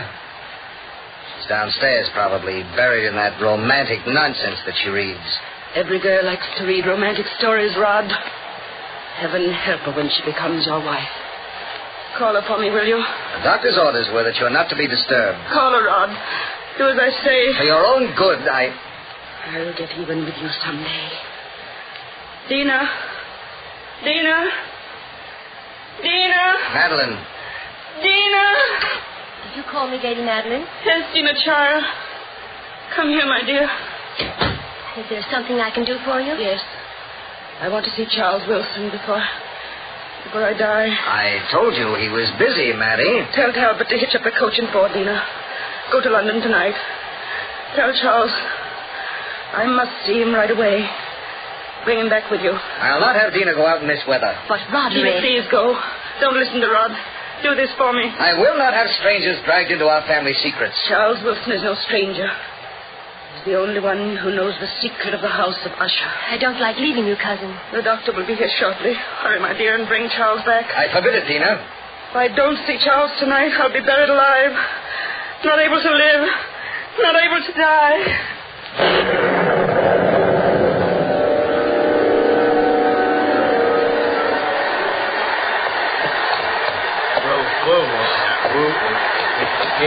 You'll never get through to London tonight, Mum. Not in this weather. Not in a million years. It ain't a night for humans to be about. The Lady Madeline is dying. The least we can do is grant her last wish. Dina! Quickly, Talbot, before Lord Rick tries to catch up with us.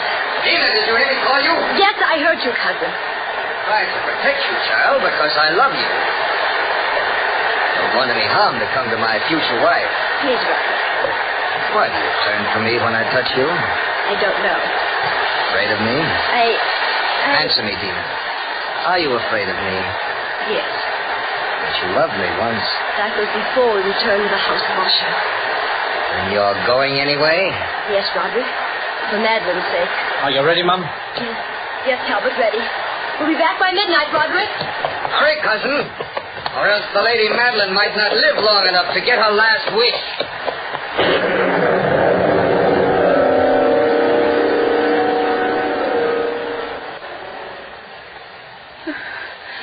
Did she leave, Roderick? Yes. Madeline, why don't you confide in me? Why must you call in strangers when you know how it humiliates me? I can't trust you, Roderick. Ever since we were children, you've kept one secret from me. What is that secret, Madeline? That's one thing you never read aloud of me. What is that secret, Maddie? Leave me alone, brother. I'm ill. You're dying, Madeline. You know you're dying. The secret won't do you any good. Now, what is it? Please, Roderick. Tell me, Madeline, or you won't live to die the way you think you will. Tell me, or by heaven, I'll force it out of you.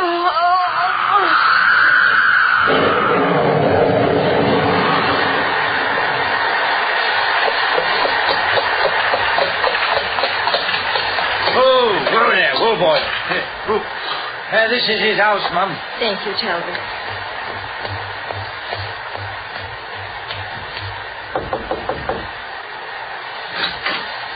Mr. Wilson, is he here? Yes, sir. Why, Dina Usher, what are you doing in London at this hour of the night? Come in, my dear. The Lady Madeline sent me. Great heavens, Charles, your clothes are drenched. Come on in. I'll fix you some hot tea. Oh, we haven't time, Charles. Madeline wants to see you at once. Please come with me right away. The doctor doesn't think she'll live through the night. Madeline? Dying? Oh, she's been ill for months. Charles, you wouldn't know her anymore. Why didn't you let me know before this? Roderick wouldn't let me. Roderick? But why? I can't explain now, Charles. Believe me when I say it's important that you come at once. Talbot's waiting outside. I'm frightened for Madeline. We've got to be back by midnight.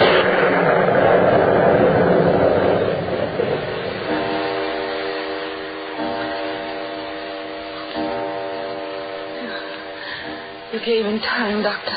Lady Usher, you shouldn't allow your brother to excite you. There's a cruel streak in him at times. Surprisingly like my grandfather. What time is it? Midnight. Here, drink this. It will give you strength. I can't move. Lean against me. There. Dr. Bain, you've attended all my family, haven't you? Yes, Lady Usher. You've been closer to us than almost anyone. If I ask you for an honest answer, would you give it to me? That depends on the question. How much longer have I to live? Years, my dear. No, Doctor. I want an honest answer. Please. It's imperative that I know. I don't know, really, my dear.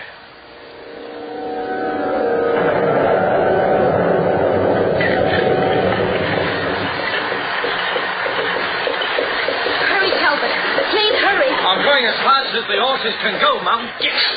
Faster, Talbot. We won't accomplish anything at all if you lose self-control, Dina. Oh, I'm sorry, Charles, but I've the most dreadful foreboding. Foreboding? I thought Madeline and Roderick were as close as brother and sister could possibly be. They were until about a year ago. What caused the change? Well, I'd been living at the house of Usher for about 4 months, and Roderick suddenly became, nervous and jumpy.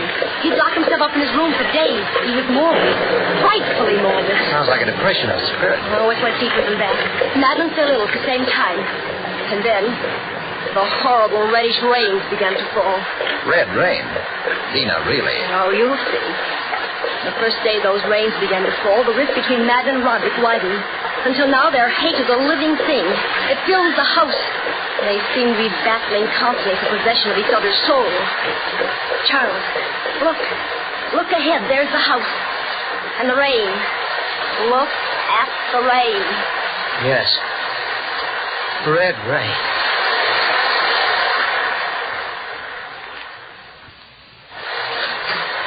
Well, Charles, do come in. We've been waiting for you. Oh, it's good to see you again, Roderick.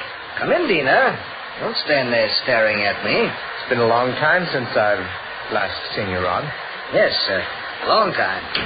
Let me take your coat, Charles. I'll hang it up. Thank you, dear. My sister's waiting, Charles. You'd better go right up. Yes, of course. I'd better warn you, Madeline's delirious. She doesn't quite know what she's saying sometimes. Rod, why don't you come up with me? She expressed a desire to see you alone.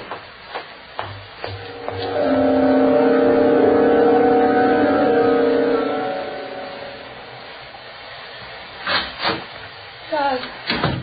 Oh, Charles, I'm so glad you came. I had to see you alone. Madeline, don't try to sit up. You'll only weaken Sit yourself. over here, Charles, next to me. You're the only person I can trust, and you must promise to do exactly as I say. Of course, of course. Oh, remember what I told you years ago. Remember about Roderick and me. I told you then that he and I were more than twins. Well, that was just childish fancy. Oh, I wish to God it were.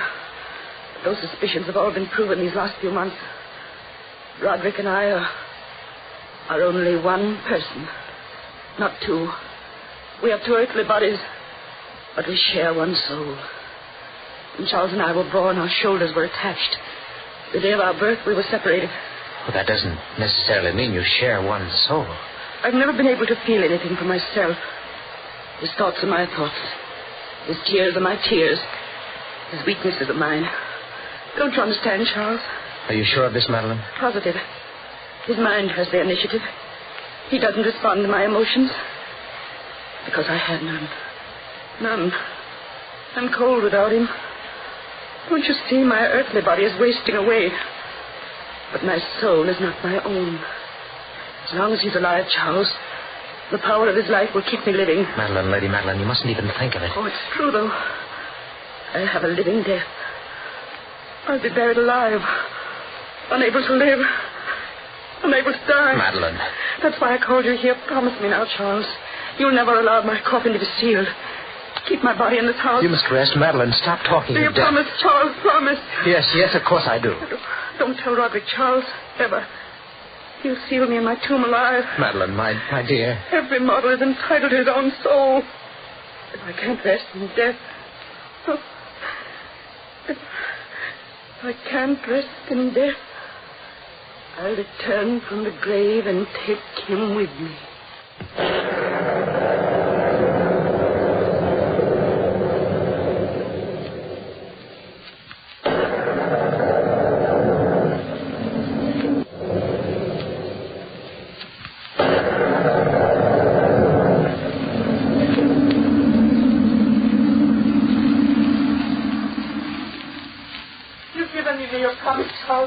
You won't forget it. My promise is my word. What are you doing standing outside this door, Roderick? Tina. Not enough to see Charles in privacy. Why do you insist on spying on your own sister? Shut up. I can't understand you, Roderick. There are many things you can't understand, Tina. Come with me downstairs. Let me go. Come along. The living room. I'd like to go in and tell Madeline that you were spying on her again. Tell her if you wish. She's a poor, sick thing, unable to lift her arm against me. I don't know how I ever loved you. You'll learn to again after we're married. I hate you, Roderick Usher. I'll never marry you. In heaven's name. Roderick, what's the matter? Pain inside me, crawling like vermin. Help me, Tina. Oh, of course. Help me. Roderick! Tina! It's Madeline! She's dead!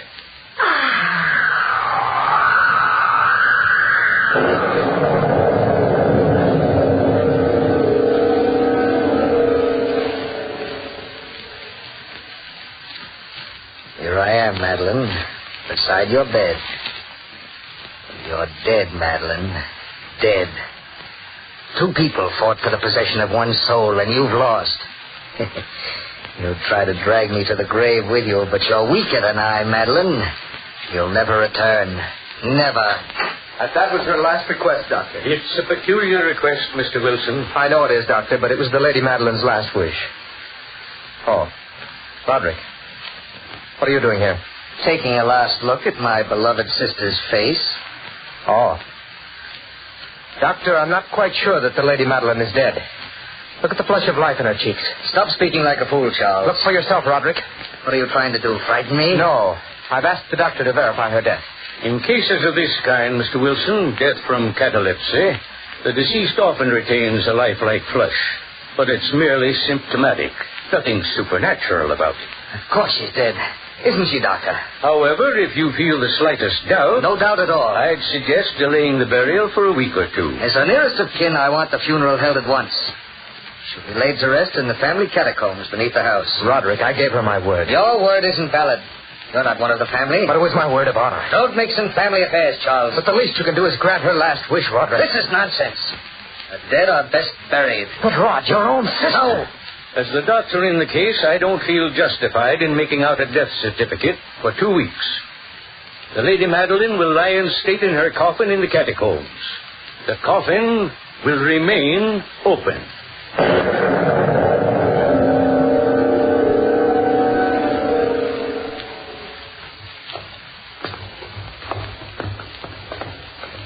For 30 years, these catacombs have been unused. Look at the walls, Dina. Time has encrusted them with niter. Oh, it's cold in here. Cold and damp. Let's take the coffin this way, Talbot. Watch out, Charles. Don't fall. Be careful. Catacombs have always been soft with slime and niter. Hard to breathe in here at times, isn't it? Where's the room, Roderick? Ahead. The end of the corridor. Are you positive we can keep a fire burning in there? Yes, Charles. Talbot. Yes, sir. Did you start the fire? Oh, yes, sir. I did that early this morning. The room ought to be warm by now, sir. Talbot's a dependable man. He starts warm fires to bring life to death. Roderick, how can you act like that? Your own sister. Yes, my own dear, beloved sister. There, Charles.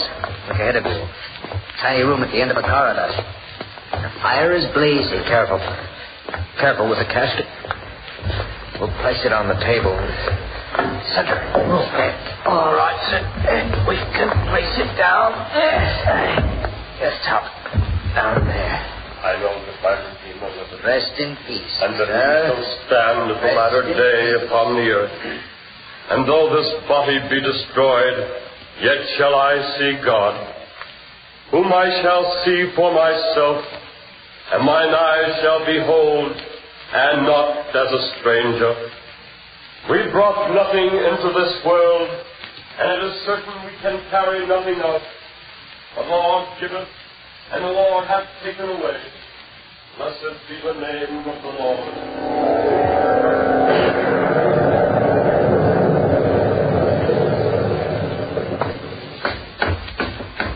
Talbot? Yes, ma'am? Why, Mum, what are you doing up at this hour of the night? I can't sleep. I keep dreaming that Lady Madeline is crying for help. Where's Lord Roderick? Oh, he couldn't sleep either, Mum. He said he was worried that his sister was cold, Mum. Whatever does he mean by that? Did he go down to the catacombs? Yes, Mum, that he did. He said he wanted to stir the fires a bit. Down there? Wait a minute, Mum. Later, Talbot. I must stop him. I wouldn't go down there, Mum. It's ever so cold and night and damp. I wouldn't go down there myself. I advised Lord Roderick against it, Mum. I did. Roderick! Roderick! The door slammed shut. It's so dark in here. Cold and dark. Roderick! Roderick, where are you? Rod, answer me! Roderick! Roderick, I can't see. Please help me. I'll get lost in the catacombs. Roderick, please!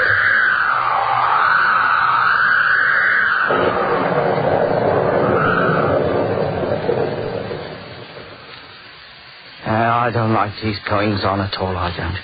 People dying and not getting themselves properly buried. It ain't normal. No, that it ain't. Talbot. What? Are you up too, Mr. Wilson? Don't nobody sleep proper in this here house? Where are Miss Dina and Lord Roderick, Talbot?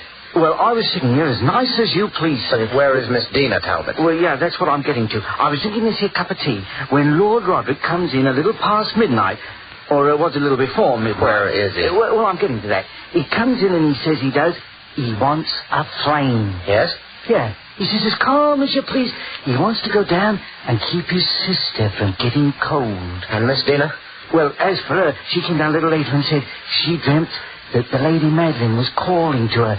So she follows Lord Roderick to the catacombs. It ain't proper, sir. It ain't proper.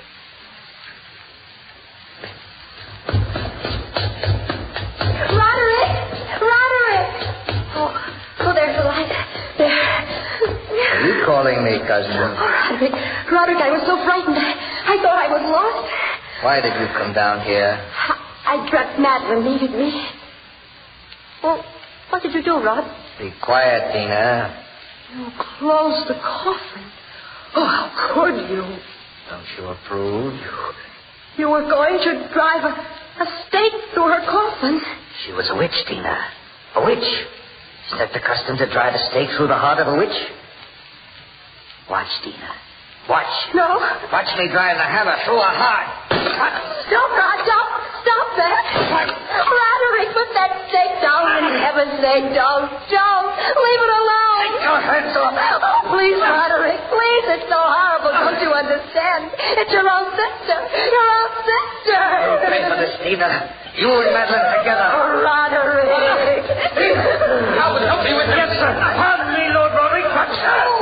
Oh, Charles, darling. You came just in time.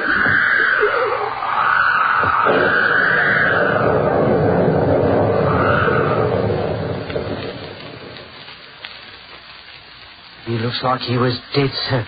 Lying there on the sofa. No, he's beginning to stir. Keep bathing his face in cool water, dear. He'll be all right. I'm afraid the shock of Madeline's death is too much for him. The shock of her death, the constant fall of the rain. It's getting redder all the time, Charles. Yes, it is. That's just an electric phenomenon. Oh, don't try to move, Roderick. Oh, it's you, Dina. You again. Lie still, cousin. You'll feel better in a little while. You're both fools. You shouldn't have stopped me. She's a witch. Don't you understand? No, Roderick. Listen, Charles. What? Can't you hear it? What are you talking about? Listen. I told you once my hearing was super acute. I can hear a heart beating. You're overwrought. Suppose I go for the doctor, Rod. He'll give you a sedative. No, don't leave me. But you need your sleep. Of course you do. All this horror tonight will pass over when the morning comes. And those infernal rains clear. It's not in my mind. She's coming. She's coming for me. I can hear her in the catacombs. Listen, Charles, listen. Roderick, please believe me that you're simply overwrought and emotional. I've got to get out of here. I must leave at once. She's coming for me. Coming. She swore she would. I know she did. I overheard her talk with you, Charles. Roderick. Cousin, no, you're hearing things. Now, listen. I can't hear anything. She's leaving the catacombs now. Listen, Charles, don't you hear her breathing? Can't you hear her footsteps? Her sighs? She's in the hallway, Charles. In the hall. Help me, Charles. Help me, Charles. Roderick. She's coming closer. Faster. The feet are on the stairs. One by one, she's coming up those stairs. Listen, you can hear her now, can't you? You can hear her now. Charles, look out the window. The rains are blood red. She's outside the door. Listen, cousin, listen. No, sister. No. Leave the house of Usher, Charles. You and Dina, leave this cursed house at once. The rains are blood red, and I've come to reclaim my soul. No. And you, Roderick, you will be soulless forever.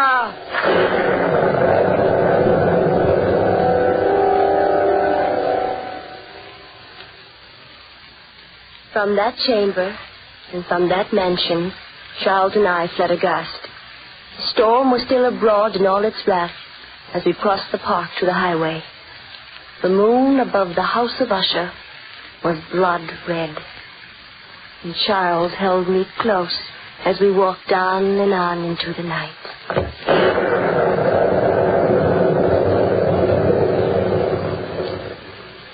Dina, my darling, don't look back. The house has crumbled to the ground. Crumbled into the cavernous tide. Charles. Little Dina, you'll always be safe with me.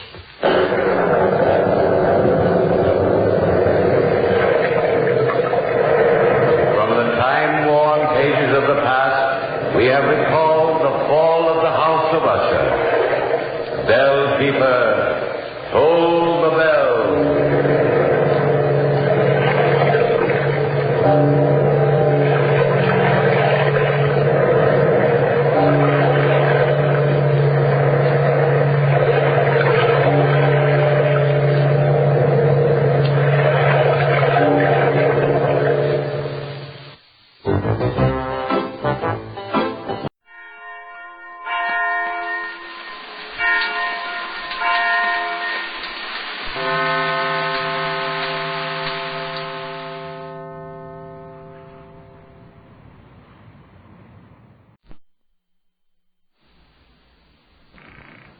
This is Scotland Yard.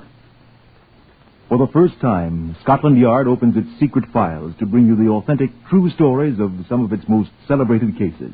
These are accurate records drawn from these files by special permission of Sir Harold Scott, Commissioner of Scotland Yard. They're true in every respect, except for the names of the participants, which, for obvious reasons, have been changed. The research has been done by Mr. Percy Hoskins, chief crime reporter for the London Daily Express. And the stories for radio are written and directed by Willis Cooper.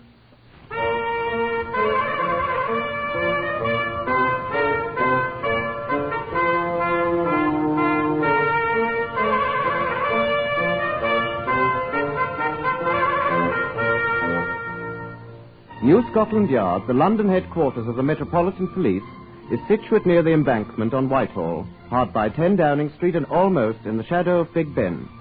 Here also is the headquarters of the CID, the Criminal Investigation Department, the body of men whose exploits for more than 100 years have made the name Scotland Yard synonymous with the brilliant detection of crime and unrelenting pursuit of the criminal, and the presentation of the painstakingly acquired evidence that assures his eventual punishment. On the lower ground floor of New Scotland Yard is the famous Black Museum, whose present custodian is Chief Superintendent James Davidson, a Scotland Yard veteran. Behind this door... Good afternoon. This Black Museum of ours is rather unique. Everything in it was at one time connected with the successful solution of a crime, or was closely involved in the crime itself. We possess an imposing collection of lethal weapons here, each carefully docketed to indicate its origin. Here are half-empty bottles of almost every poison known to man, together with a statement of particulars concerning its use. Here are the blood-stained garments on which the solution of a crime of violence depended.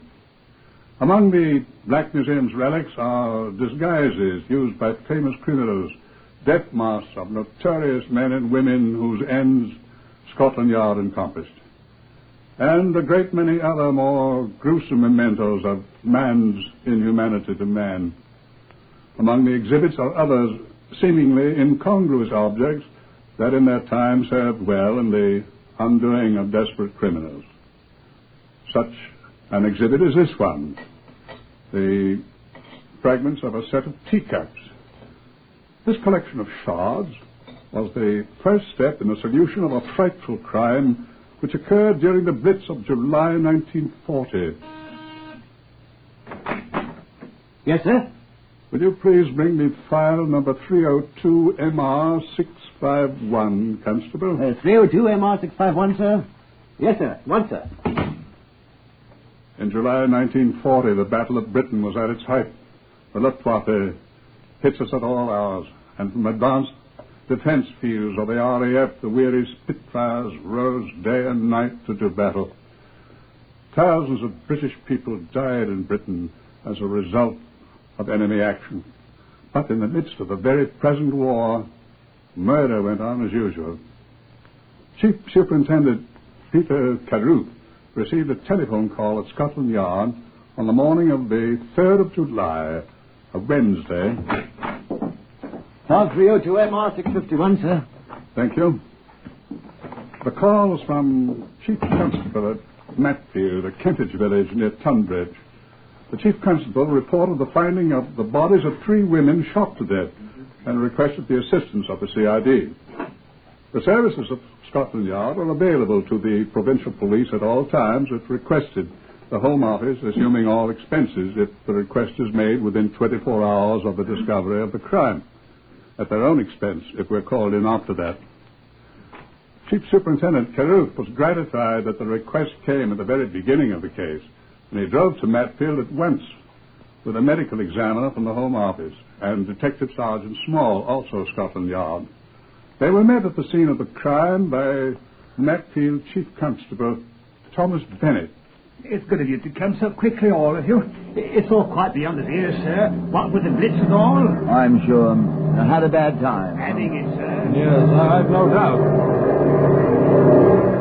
No doubt, Mr. Bennett. Spitfires. Jerry must be up again. Well, Here's what happened. In the house, there's Miss Evans, the servant. Is she dead? 2 holes in her head. Place all ransacked. All tore up. Where are the others? Mrs. Ames and her daughter Jessica's lying down there in the orchard. Also shot. Yes, I see. Where do you want to start, sir? A house, I think, first. Come in then, sir. Gentlemen. Thank you. Very much. Thank you. They've lived here in Matfield a long time. Have they, Benner? Miss Evans, the servant, has always lived here. Mrs. Ames and her daughter moved here a year ago. Mrs. Ames a widow? No. Estranged from her husband, though they're quite friendly. He lives at Pittington. Oh, yes, I know. I've been there. Owns a farm. Does he know about this? My station sergeant telephoned him this morning, sir. He was in London, but he'll be home this evening. Shall I go first, sir? She's lying right by the door, and you might trip over her. By all means. You mind the ride there? These is the gentleman from Scotland Yard, Constable. Yes, sir. This is her. Miss Margaret Evans, sir. Age 61. Servant. Living in. Oh. See what you can find out, Bernard. Right, you are. Small, get started looking for fingerprints. Yes, sir. Place has really been ransacked, hasn't it? Uh-huh. What's missing? Haven't checked yet, sir. Haven't touched anything. Good. Well, not much chance of finding out if anything is gone, though. Everybody that lived here is dead. I'd like to see the others. Right, sir. If you'll come with me. What's that over there? Tea things? Yes, sir. Looks as if she dropped the tray when she saw the murderer. Have a look at them, too, Small. All right, sir. Down this part, sir. The orchard, that's where they are. Mrs. Ames? And her daughter, Jessica. They have many visitors? Very few, sir. The place is back from the road, hidden a bit by the roses. Or to tell the do have. Here she is. This is the daughter, I suppose. Right, sir. Her mother's over there, off the path. Daughter was running away toward the house. Mother was facing the other way. Shot in the back, too. Aye. Found anything here in the grass? Cartridge cases, anything? No, sir. We did find this glove, though, sir. Sorry, I had it in my pocket. Almost forgot it. Woman's glove. Size 6, I'd say. Hogskin. Shop sells thousands a week. Left hand. Whose is it? Isn't Mrs. Ames, sir. Too small. Or Miss Jessica's either. Too large, I'd say, wouldn't you? Yeah. Yes, I think so. Maybe the murderer, sir. We'll see. All you found? All so far, sir.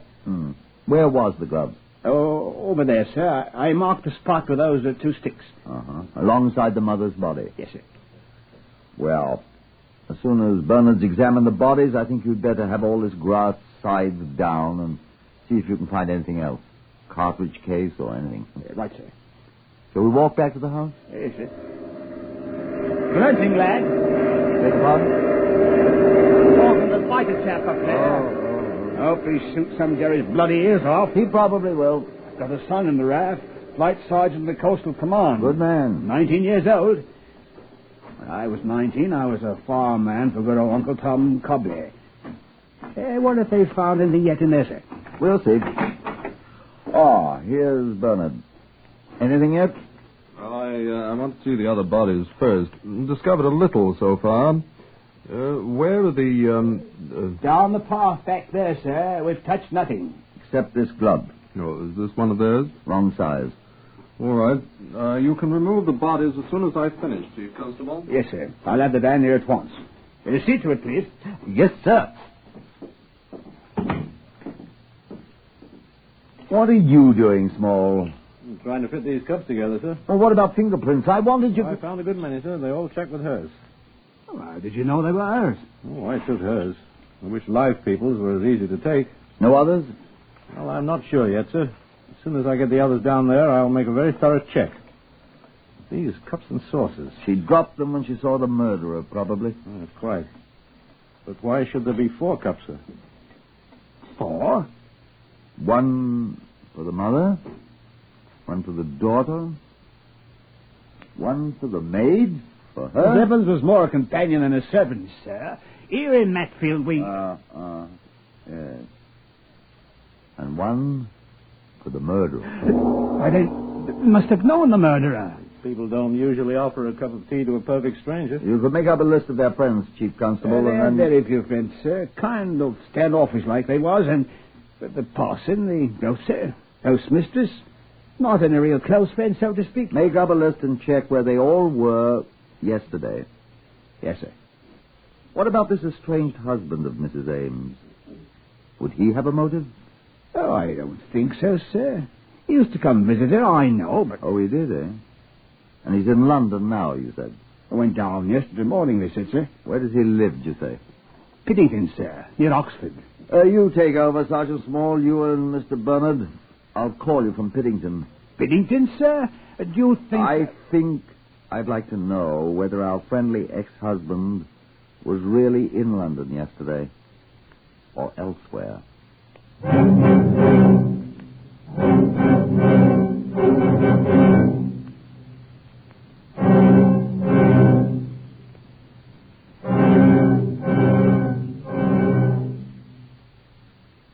At Piddington that afternoon, 70 miles away from Matfield, Jem Davies, the man of all work, explained to Chief Superintendent Carruth that John Ames had not yet returned from London. Miss Viola Masterson, the manager of the Ames farm, however, was at home, recovering from an accident. Carruth spoke to her in her sitting room. Her left arm was in bandages, and she was obviously in slight pain. Carruth sympathized with her. I'm so sorry to disturb you, Miss Masterson. It's quite all right. I'll be up and about in a day, sir. It pains a little, though, now. I suppose you've heard about the former Mrs. Ames and her daughter? I'm so dreadfully sorry. I knew them slightly, you know. Oh, did you? I'd have gone over to Matfield if I hadn't been so stupid as to fall off my bicycle and injure my arm. I'm afraid I'm not a very good cyclist. Oh, do you have any clues as to the... Murderer? Very few at the moment. Very few, I'm afraid. Oh, what a pity. Mr. Ames went to London yesterday. Yes, he was probably in London while his former wife and daughter were murdered. He often stopped in to see them on his way. If he'd stopped there yesterday, he might have prevented it. Yes. I suppose he can account for his movements yesterday. I'm quite sure he can, Superintendent. I expect him at any moment. You were here at the farm all day. I rode about the farm all day on my bicycle until I had the accident. I'm sure Jemmy Davis can confirm that. And the bicycle is still where I left it, where I fell off, unless Jemmy brought it back. I see. By the way, have you ever seen this glove before? Let me see it. No, I'm afraid not. Did it belong to... We're not quite sure. Well, it's not mine. But too big for me, I'm sure, Superintendent. You've never seen it before? Never. Thank you, Miss Masterson. Is that all you wanted?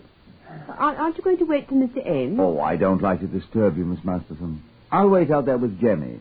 It is Jemmy, isn't it? By all means, talk to Jemmy. I'm sure he'll confirm everything I've said. Good day, Miss Masterson. You know where to find Jemmy. He was sitting alongside the stable door cleaning a shotgun when I last saw him. Jemmy Davis was a simple-minded man. He didn't realize that he was talking much too freely to the friendly Scotland Yard man. Well, it'd be a terrible thing, I expect, but I don't shed no tears for him. I didn't like her nor her daughter neither. Hated them? It ain't none of my business, sir. But now, Mr. Ames, he be a real fine man. And she treated him awful bad. How? Dug in the manger. Kicks him out, she does. And then when he finally meets a woman he loves, and that woman loving him, she won't give him no divorce. You seem to know a lot about Mr. Ames' affairs, Jemmy. Him and me, we be just like that. I'd do anything for that man. Her too, for that matter. Who? Miss Masterson. There. Well, that's pretty clean, ain't it? Let's see. Clean as I'd ever want a gun to be. Had it for years. Old-fashioned, like me. But she be a good shotgun. He uses it all the time for rabbits. Mr. Ames? Well, buys his own shells, too. Miss Masterson, she's scared of it. Tried to teach her how to shoot it. But she was scared. Now, you couldn't kill a person with this here gun, I says to her. Not unless you got up real close. Funny thing, though. She shot a rabbit with it yesterday. You know, it made her so sick at her stomach when she shot the poor little feller. Never again, she says to me. Did you see the rabbit, Jemmy? Well, what were left of it, she were too close. Well, not worth bringing back to cook.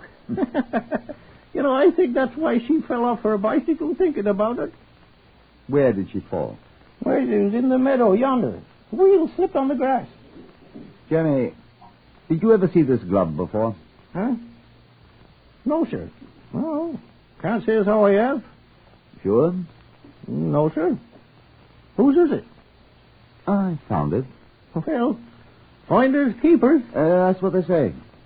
So you don't think Mr. Ames and Miss Masterson will be upset by Mrs. Ames' death? Lord bless you, no, sir. Now they can get married. Well, that dog-in-the-manger wife of his. Oh, he must have been the last one to see her alive. Oh? How's that? When he stopped to see her on the way to London yesterday. Why, I thought you was going to wait for him to come back, sir.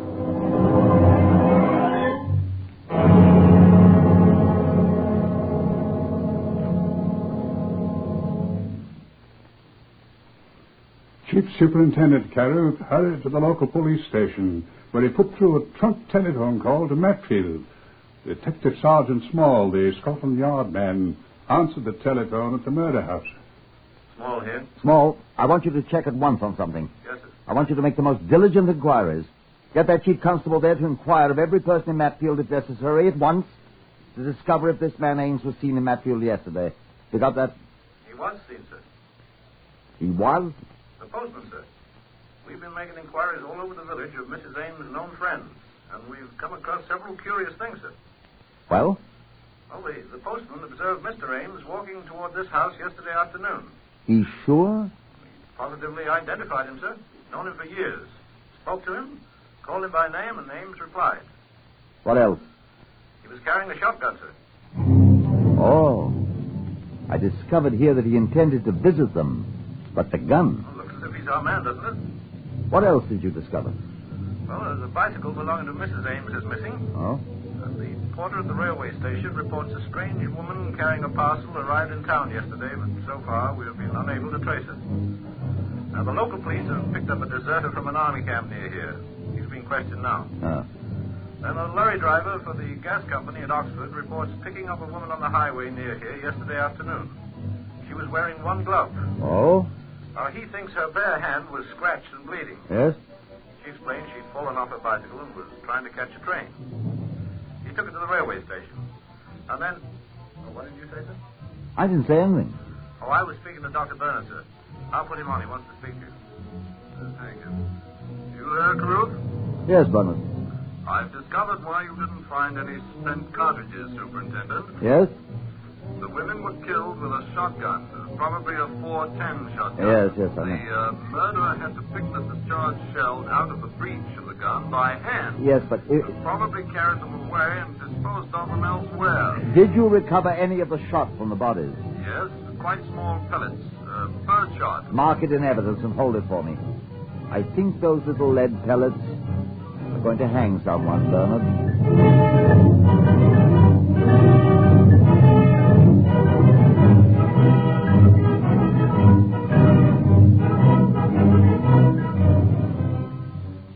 Back at the Piddington farm, Chief Inspector Carew found that Ames had returned in his absence.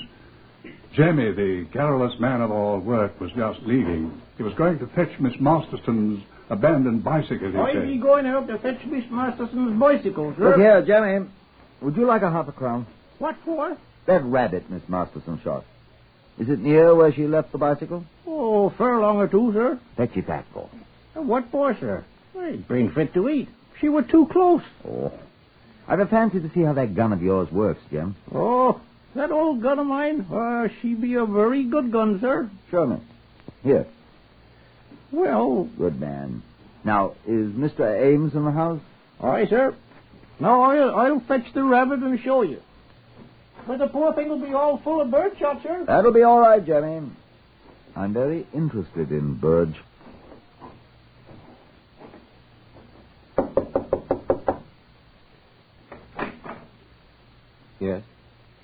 I'm Chief Superintendent Carruth of Scotland Yard. You're John Ames, hmm? Yes. Now, you're the gentleman who was here this afternoon. Yes. May I come in? Do. You've come about the murder of my wife and daughter. Yes. I'm sorry, Mr. Carruth, you said? Yes. I cannot pretend any great grief, although I am shocked at the tragedy. May I sit down? I spoke to Miss Masterson, your manager, this afternoon. She said you were here. Perhaps if Miss Masterson is strong enough... Here I am. Oh, sit down, my dear. Please, sit down. Don't hurt my hand, John. I'm all right. Well, sir? Am I correct in assuming that with the death of Mr. Ames' strange wife, you and he... We can be married, yes. Mr. Ames? That's true. My wife has consistently refused to give me a divorce. Although we were on fairly good terms. She and I weren't. I'm glad she's dead. Violet. And that horrid daughter of hers, too. Now we're rid of them once and for all. Violet. Do you share Miss Masterson's views, Mr. Ames? I'm afraid. Well, perhaps he's not as ferocious as I am, but he shares my views all right. Don't you, John? Yes. And what were you doing with a shotgun on the way to our home yesterday, Mr. Ames? John, you didn't. Mr. Ames. You didn't tell me. Oh, John, now you've spoiled everything. Your wife and your daughter were murdered with a shotgun, Mr. Ames. I didn't do it. He didn't, I say. What gauge is your shotgun, Mr. Ames? This is absurd, Mr. Yes, of course it's Why do you think it's absurd? My dear sir, my gun, which incidentally is an American-made Remington over and under 12 gauge, has been broken for 4 weeks. You see? Broken? The sear spring is broken. It's quite impossible to fire the gun. You can examine the gun at your leisure at Henry McGovern's the gunsmiths on High Holborn in London, where I took it yesterday. We'll check that. Why did you visit your wife yesterday, carrying your broken gun? I dropped off in Matfield on my way to London to have the gun repaired. I begged her again to give me a divorce. She refused? She refused again. For the last time. And we're going to be married now at last. Don't expect us to weep for her. Whoever killed her should be given a medal. Violet. Oh, stop it. You're just as glad as I am. Aren't you? Excuse me. The telephone. Yes? Yes, he's here. One moment. It's for you, Mr. Carruth. Thank you. Chief Superintendent Carruth here. Small here, sir. We found Mrs. Ames' missing bicycle. Oh. Yes, sir. It was discovered in a ditch close to the place where the lorry driver picked up the woman with one glove. Oh, good. And there are numerous fingerprints on the handlebars, sir, but of the right hand only. Most interesting. And the strange woman whom the railway reporter observed was carrying a parcel, you remember? Yes, of course. Well, it was a long parcel about the length of a gun, he says, wrapped in brown paper. I see. Have you taken the things you spoke about? Things, sir? Yes. Oh, the fingerprints on the bicycle? Yes, quite. Yes, sir, I've taken them. How soon could I see them and the people you spoke of? Up there, sir? Yes. Well, there's enough train that we can have stop at Pittington, leaving here in half an hour, sir. I think you'd better come then if you can find the others you mentioned. I'll meet you at the Pittington station. Right, sir. Goodbye. I'm very sorry. Could I ask? You have uncovered some other evidence, sir? You're not going to arrest John, then? He won't be charged with murder? I think I can almost assure you that you will not be charged with murder, Mr. Ames. I'm sorry, I must go meet my colleagues. This is quite important. Will you be coming back? I probably shall. I shall want to be able to assure Mr. Ames that he will not be held. Oh, John. Is the Scotland Yard man still here, Mr. Ames? Why, I'm here, Jemmy. Well, I fetch you the dead rabbit, sir, with your half-crown's worth of birdshot.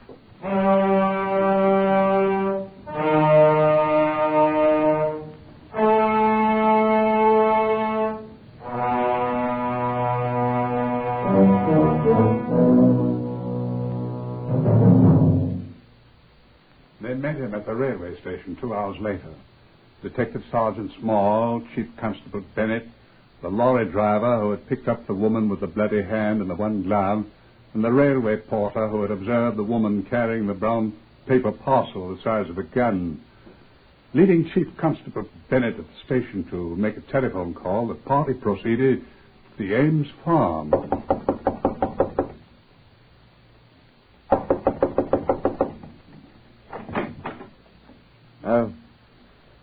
Good evening, Mr. Carew. May we come in, please? Why, this is quite a delegation. May we come in, please? I suppose. Do come in, although... Thank you. Where's Miss Masterson? Viola? Yes, dear. Why, what... Miss Masterson, do you recognize any of these people? Why, no, of course not. Patterson, do you recognize this woman? Hey, she's the lady in blue slacks that picked up my lorry on the road to Mutfield yesterday. The lady that said she fell off her bike. Her hand was all bloody and she had one glove on. Like this one? Yes, sir. Exactly like that. O'Connor. Yes, sir? Have you ever seen this lady before? I've seen her yesterday, sir. Getting off the 1206 train that passes through Piddington before it gets to Batfield. She was wearing blue slacks and carried a brown paper parcel about the size of a gun, sir. Now, look here, what's the meaning of all this? Come in. Well, Bennett. Just like you thought, sir. I telephoned the doctor who treated Miss Masterson, and he informs me that he treated her left hand for multiple lacerations, removing the particles of road gravel and stains of tarvia from the palm. Miss Masterson, there is no gravel or tarvia at the meadow. Thank you. Mr. Ames, I'm extremely sorry for you. John, now we won't get married. Viola Masterson, I arrest you on the charge of willful I murder. wanted to get married, and she stood in our And I way, must John. warn you that anything you say will be taken down and may be used in evidence against you. John, what have I done?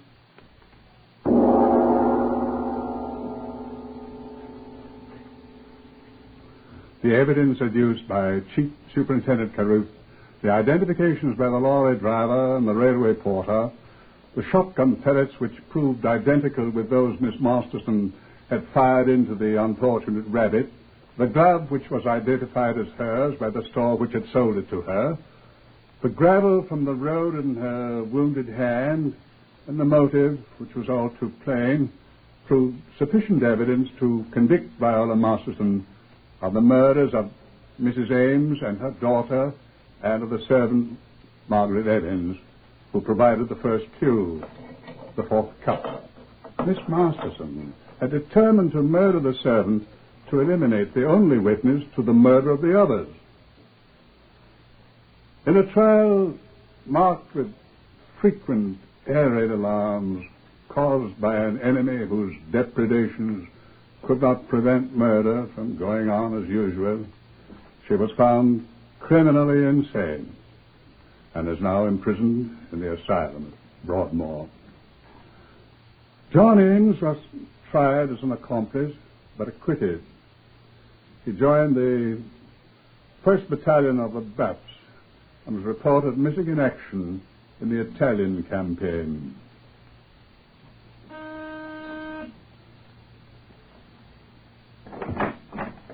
Constable, you may turn the file 302 MR651, the Blitz murder case, to the records room. Good afternoon.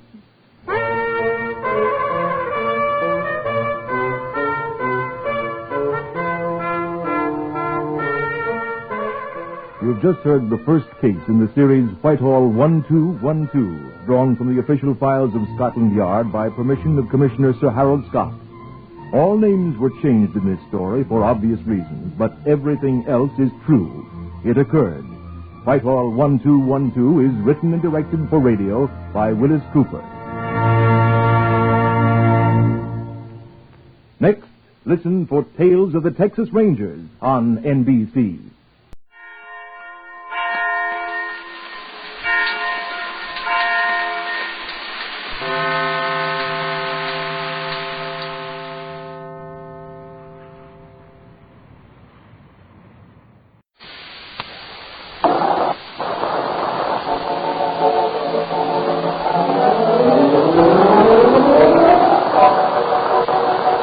bring you the Witch's Tale, written and produced by Alonzo Dean Cole.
And now let us join old Nancy and Satan, her wise black cat.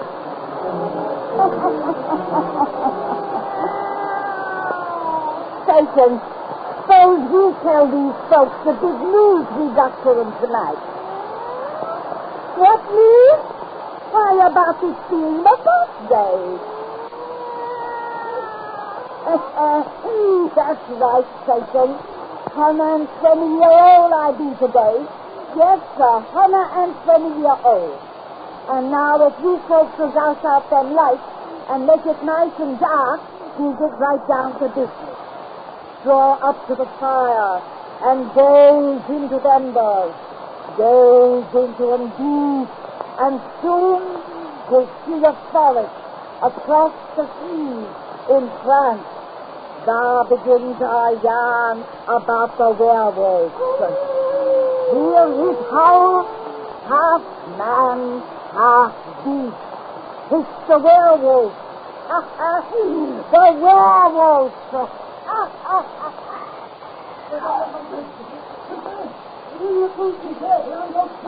Please, no moment, Philip, up here. And the big red wolf is at her throat. Your gun, Bob, your gun. Holy Mother, guide my aim. You hit it. He cried out like a man. He's running away. Finish it. I attend to that. I go. You're going to go to that. Set it up. I sweat. I miss the live. The king can't take hot. The beach is on a press. No fight is hot as that. I hold it down for me. It's dark. That's it. The darkness of the moon when the red wolf leaves the top. The darkness of the moon when man turns into beast. Stop that stupid nonsense.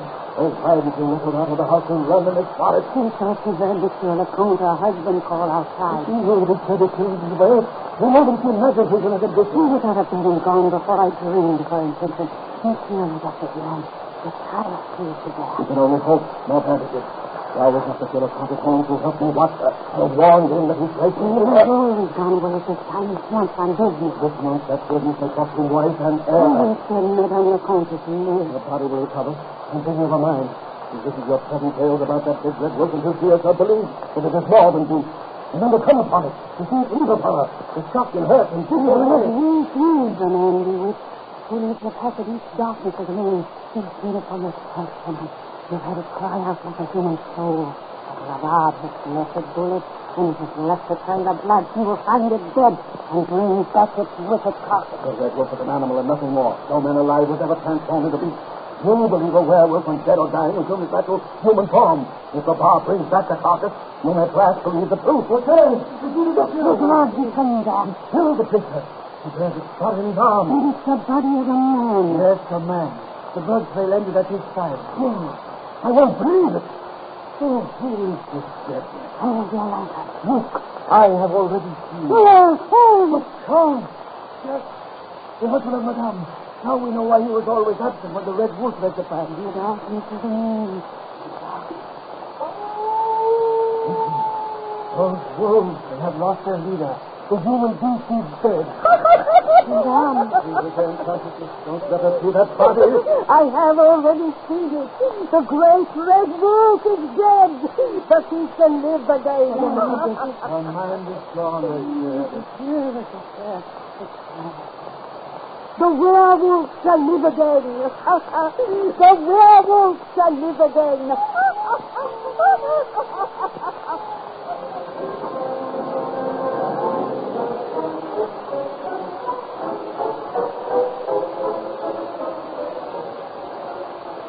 And that is the true account of what occurred that night, my boy, just 14 years ago. You were born the following morning. I'm telling you the unhappy story tonight because through the present, the many exaggerated tales have reached your ears. Thank you, the Doctor. I wanted to know the truth. I see now why my mother hates me so. Why she would kill me if she were free instead of staying inside that room down there. I am the son of... Oh.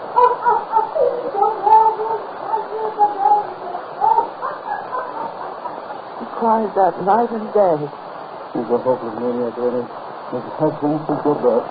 She's not responsible for what she says and does. My mother hates me. Oh, there, my boy. That's the best thing. I'm with you now. Oh, please. Don't go yet, Monsieur the Doctor.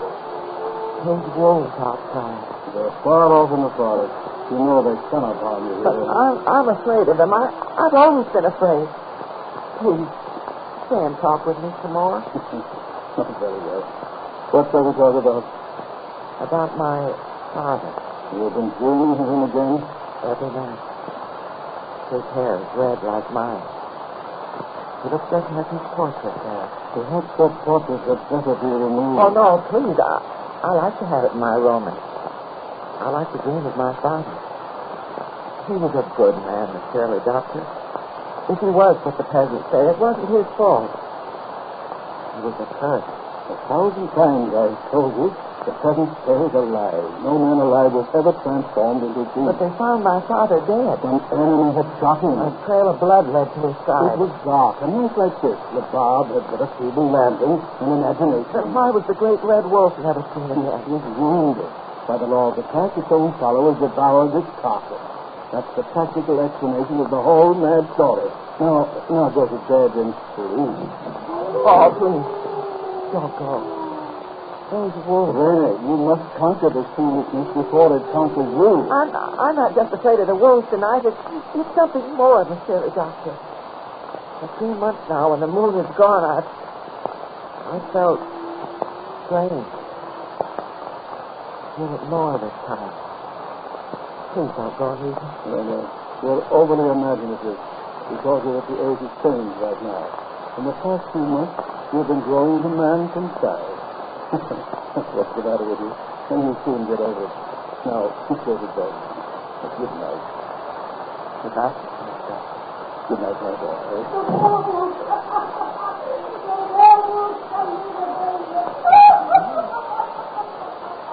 My mother. Wolves. They're calling me out there in the darkness of the moon. I won't listen. I won't join you. Oh, Father, in my dreams, you said I couldn't help myself. Any more than you could. Father, you told me to seek a passage from this room that you used to join the pack. Oh, no, don't call me. I won't come. No, you see the blood. Yes, how sweet the taste of blood must be. What joy you tell me of. You lead the pack to rend and tear with teeth and claw. Oh, no. Call no more. I won't listen. I won't come. I won't. I come to you, my brother. I come.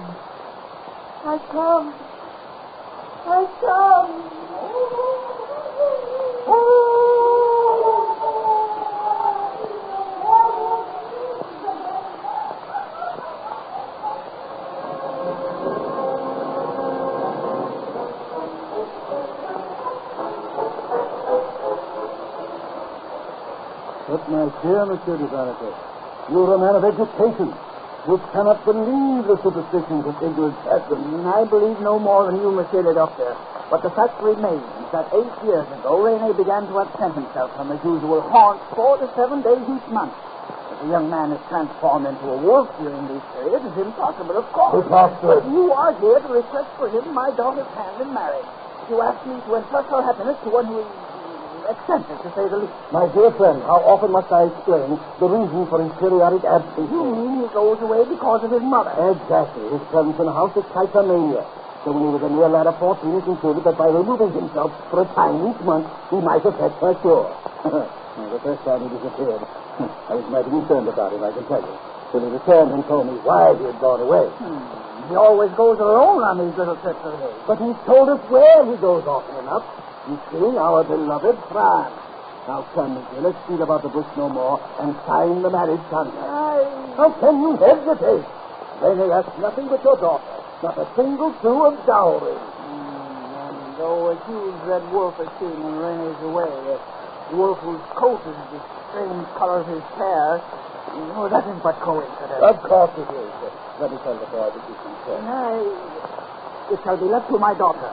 I abide by her decision. Then the marriage is as good as made. Yes, they are outside in the garden. Let's call them. Rene! Castillo! Good news, my boy. Good news. You mean to feel that Father took a stake? Oh, monsieur, I thank you. My daughter shall decide her. Come, friend dear, we shall leave him to ask the question. The marriage is as good as made. I see the answer in her eyes. Really? But I thought Dr. Dion had been talking up the Papa. Yes. Our marriage, Sophia. I've loved you ever since we were children. I couldn't think until your father gave consent. Now, will you have me for your husband? I love you, Rene. And I love you. Oh, I love you. I love you so. Rene, you're weeping in our favor, You must not marry me. Oh, how could I be so selfish to ask you? I've sworn I never would, then. But I shouldn't help myself. But you must not be my wife. You must not. I am a curse. Why? A moment ago you were laughing. Oh, I know what troubles you. The foolish things the peasants say about you and your father. But even if they could be true. Thank you, Theo. If the peasant tales are true, if you married one who turned the wolf and his darkness to the moon, he would live in deadly danger. For with his outer skin, his inward nature would change too. You're talking madness. Yes, madness. The werewolf has been a myth. Everyone knows that except the stupid peasant. Oh, I love you. I must have you for my wife. Dr. Dion, Monsieur de Barnato, Monsieur consent, bring in the marriage contract. Phil, I swear you will be safe. I swear you will be safe.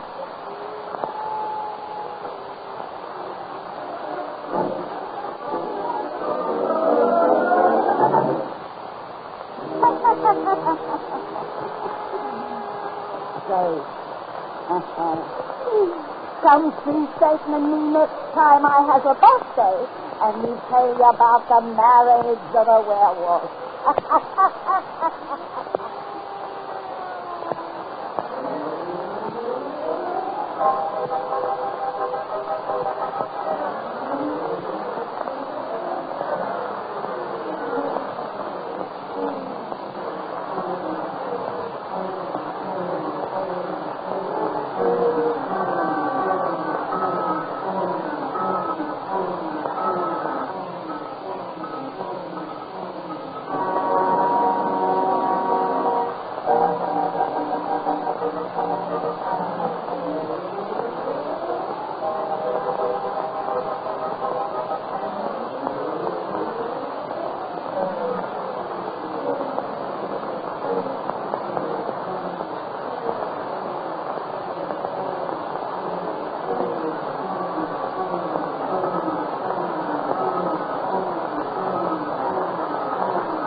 we bring you the Witch's Tale, written and produced by Alonzo Dean Cole.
And now let us join old Nancy and Satan, her wise black cat.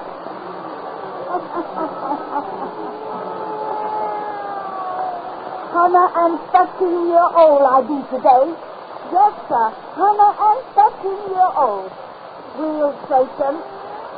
Last time these folks was here, we started to tell them about that young fella named Rene, who turned into an animal at each darkness of the moon. Well, sir, this Rene in his normal state is really a fine young man. So when he fell in love with a girl named Cecile, he thought of doing his best to marry her, but he knew that when he turns from man to beast, he becomes a killer. But he loved her too much and did marry her, hoping she'll never discover his awful secret and that it can keep us safe. And that's why we left off. Now dash out them lights so she'll have it nice and dark. Draw up to the fire and gaze into the embers. Gaze into them deep, and soon you'll be back with us in France. Soon you'll hear the finish of our yarn about the werewolf. The werewolf.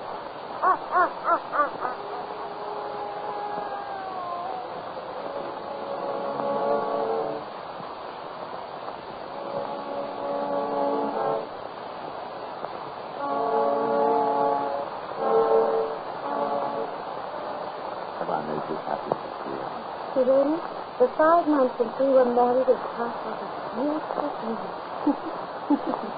And to think, until we are feeling out at the altar, you were still undecided that you'd let me be your wife. But I've kept you safe, my dear. I've kept you safe. Why are you always saying that? Why? Husbands have to be concerned about the safety of his wife. But husbands don't usually require their wives to keep a loaded gun beside their bed as you do. Why? And everywhere in the chateau you place weapons ready for my hand. We've all been blessed by the gift. They would not fail of it. If a wolf should attack me while you're away on one of these monthly trips of yours.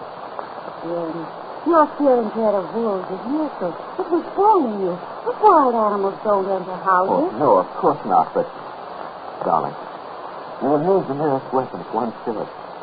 You promise. Yes. But why do you... Because I love you more than life. Because...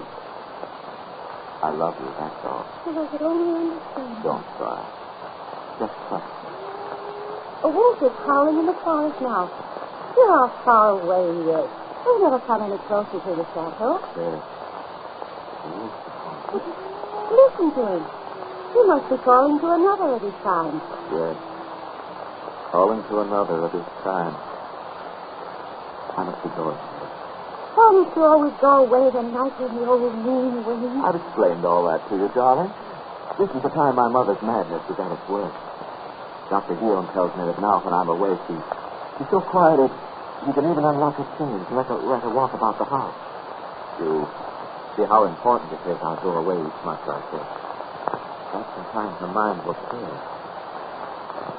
Then perhaps she won't face me anymore. No. But then she'll know how good you really are. I could only hear her say, just...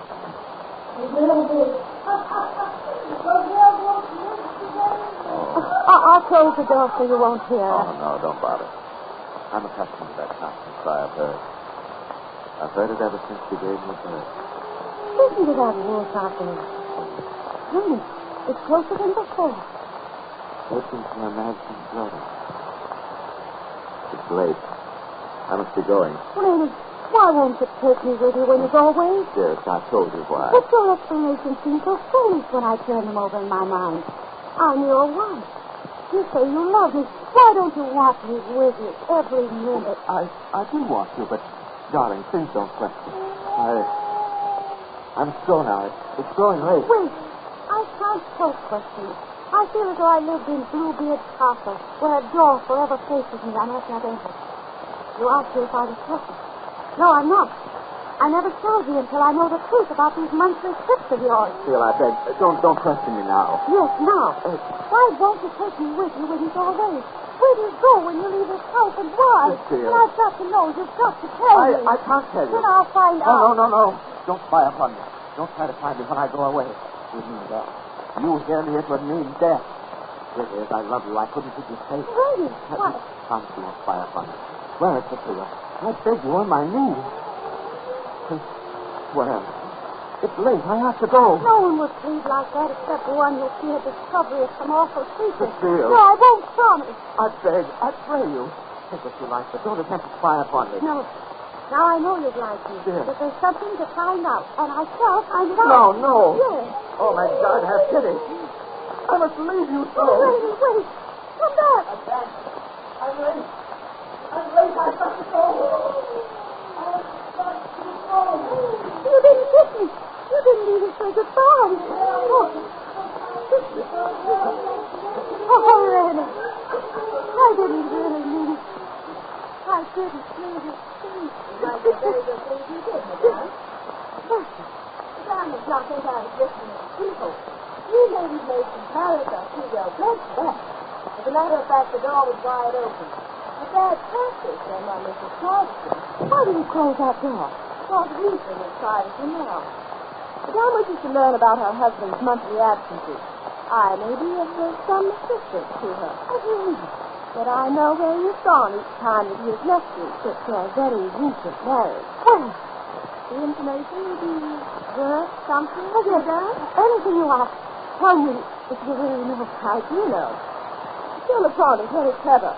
Your provincial peasants have a superstitious notion that he becomes a wolf in the darkness of the moon. You, who does not believe such silly stories, are given another reason accounting for his absences. The truth is that in this house each month he entertains another woman. You lie. I know. The last time you thought he went away, I learned his secret.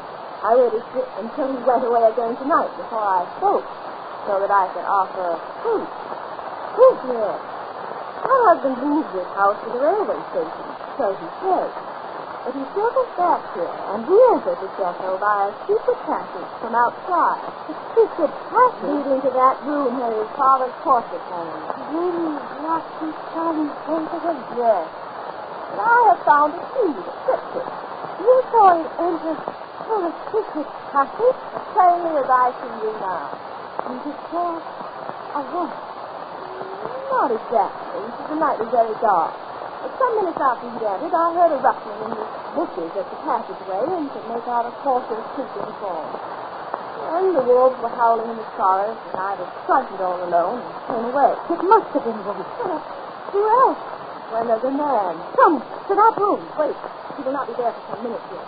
And when he was seen to enter, a good friend of mine outside will block the passageway so he cannot leave again. He was sleeping in that room. I told him I'd find out. I told him.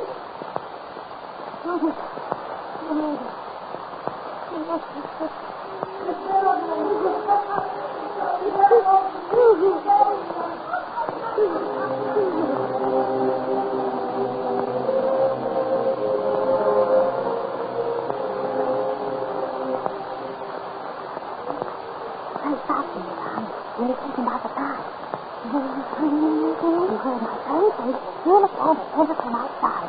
And as the passageway was blocked behind you. My lady. Your eyes were seeing convincing. Then, because of it, you promised me 10,000 pounds. You still haven't.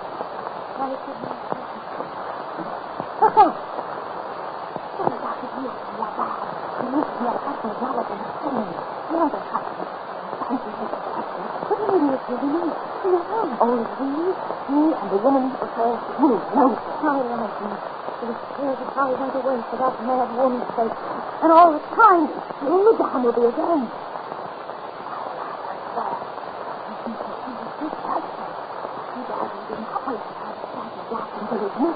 No, I couldn't do it from the woman again. I only wish to let him know I found him out there, never see it, tasted, shit. And I left him. Hermits Cave. Doors are now. Open it up, me. Fasten the door. Near the kitchen. Bertha! The room is empty. Granny is not here. The kitchen door's open. You must be in that passageway. What's that? A wolf out in the forest? But the sound came from that passage. It is not a wolf, then, for we know your husband's here. Come. It's dark in that passage. I'll lead the way if you're afraid. Bertha. I see two strange lights shining in that black. Yes, like the eyes of a cat. Oh, Lord. But go no further. Wait. Oh, the lights are coming forward. Come on, little Poppy. Back into the room. The eyes are lifting at me. Oh, a great red wolf. Wow, it's a nice one. It's something wrong. It's getting better. I'm coming. It's leaving her from me. I'm in the corner. I can't get away. I'll get the field. It's crouching for its lead. I have no weapon to field. There's a knife on my table. You can reach it quick. Oh, heavy. The beast thing's angry close now. Oh, the point comes to its body all the way. It's riding on the floor. It's dying. The werewolf is dying. The werewolf is dying. The car, don't let that mad woman come in here. Go away from me, you did. What is that in here? Wolf, that wolf. Bertha.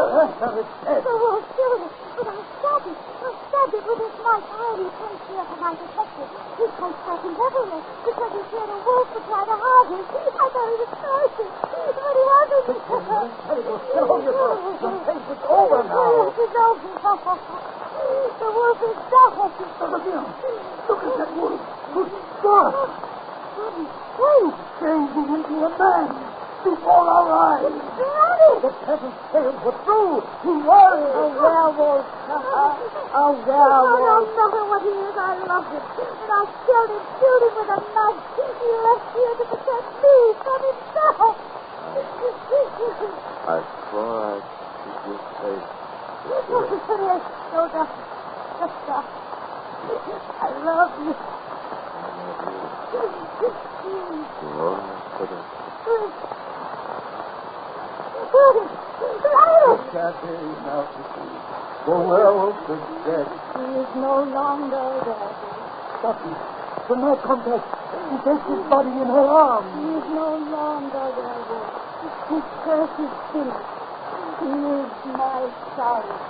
He is my son.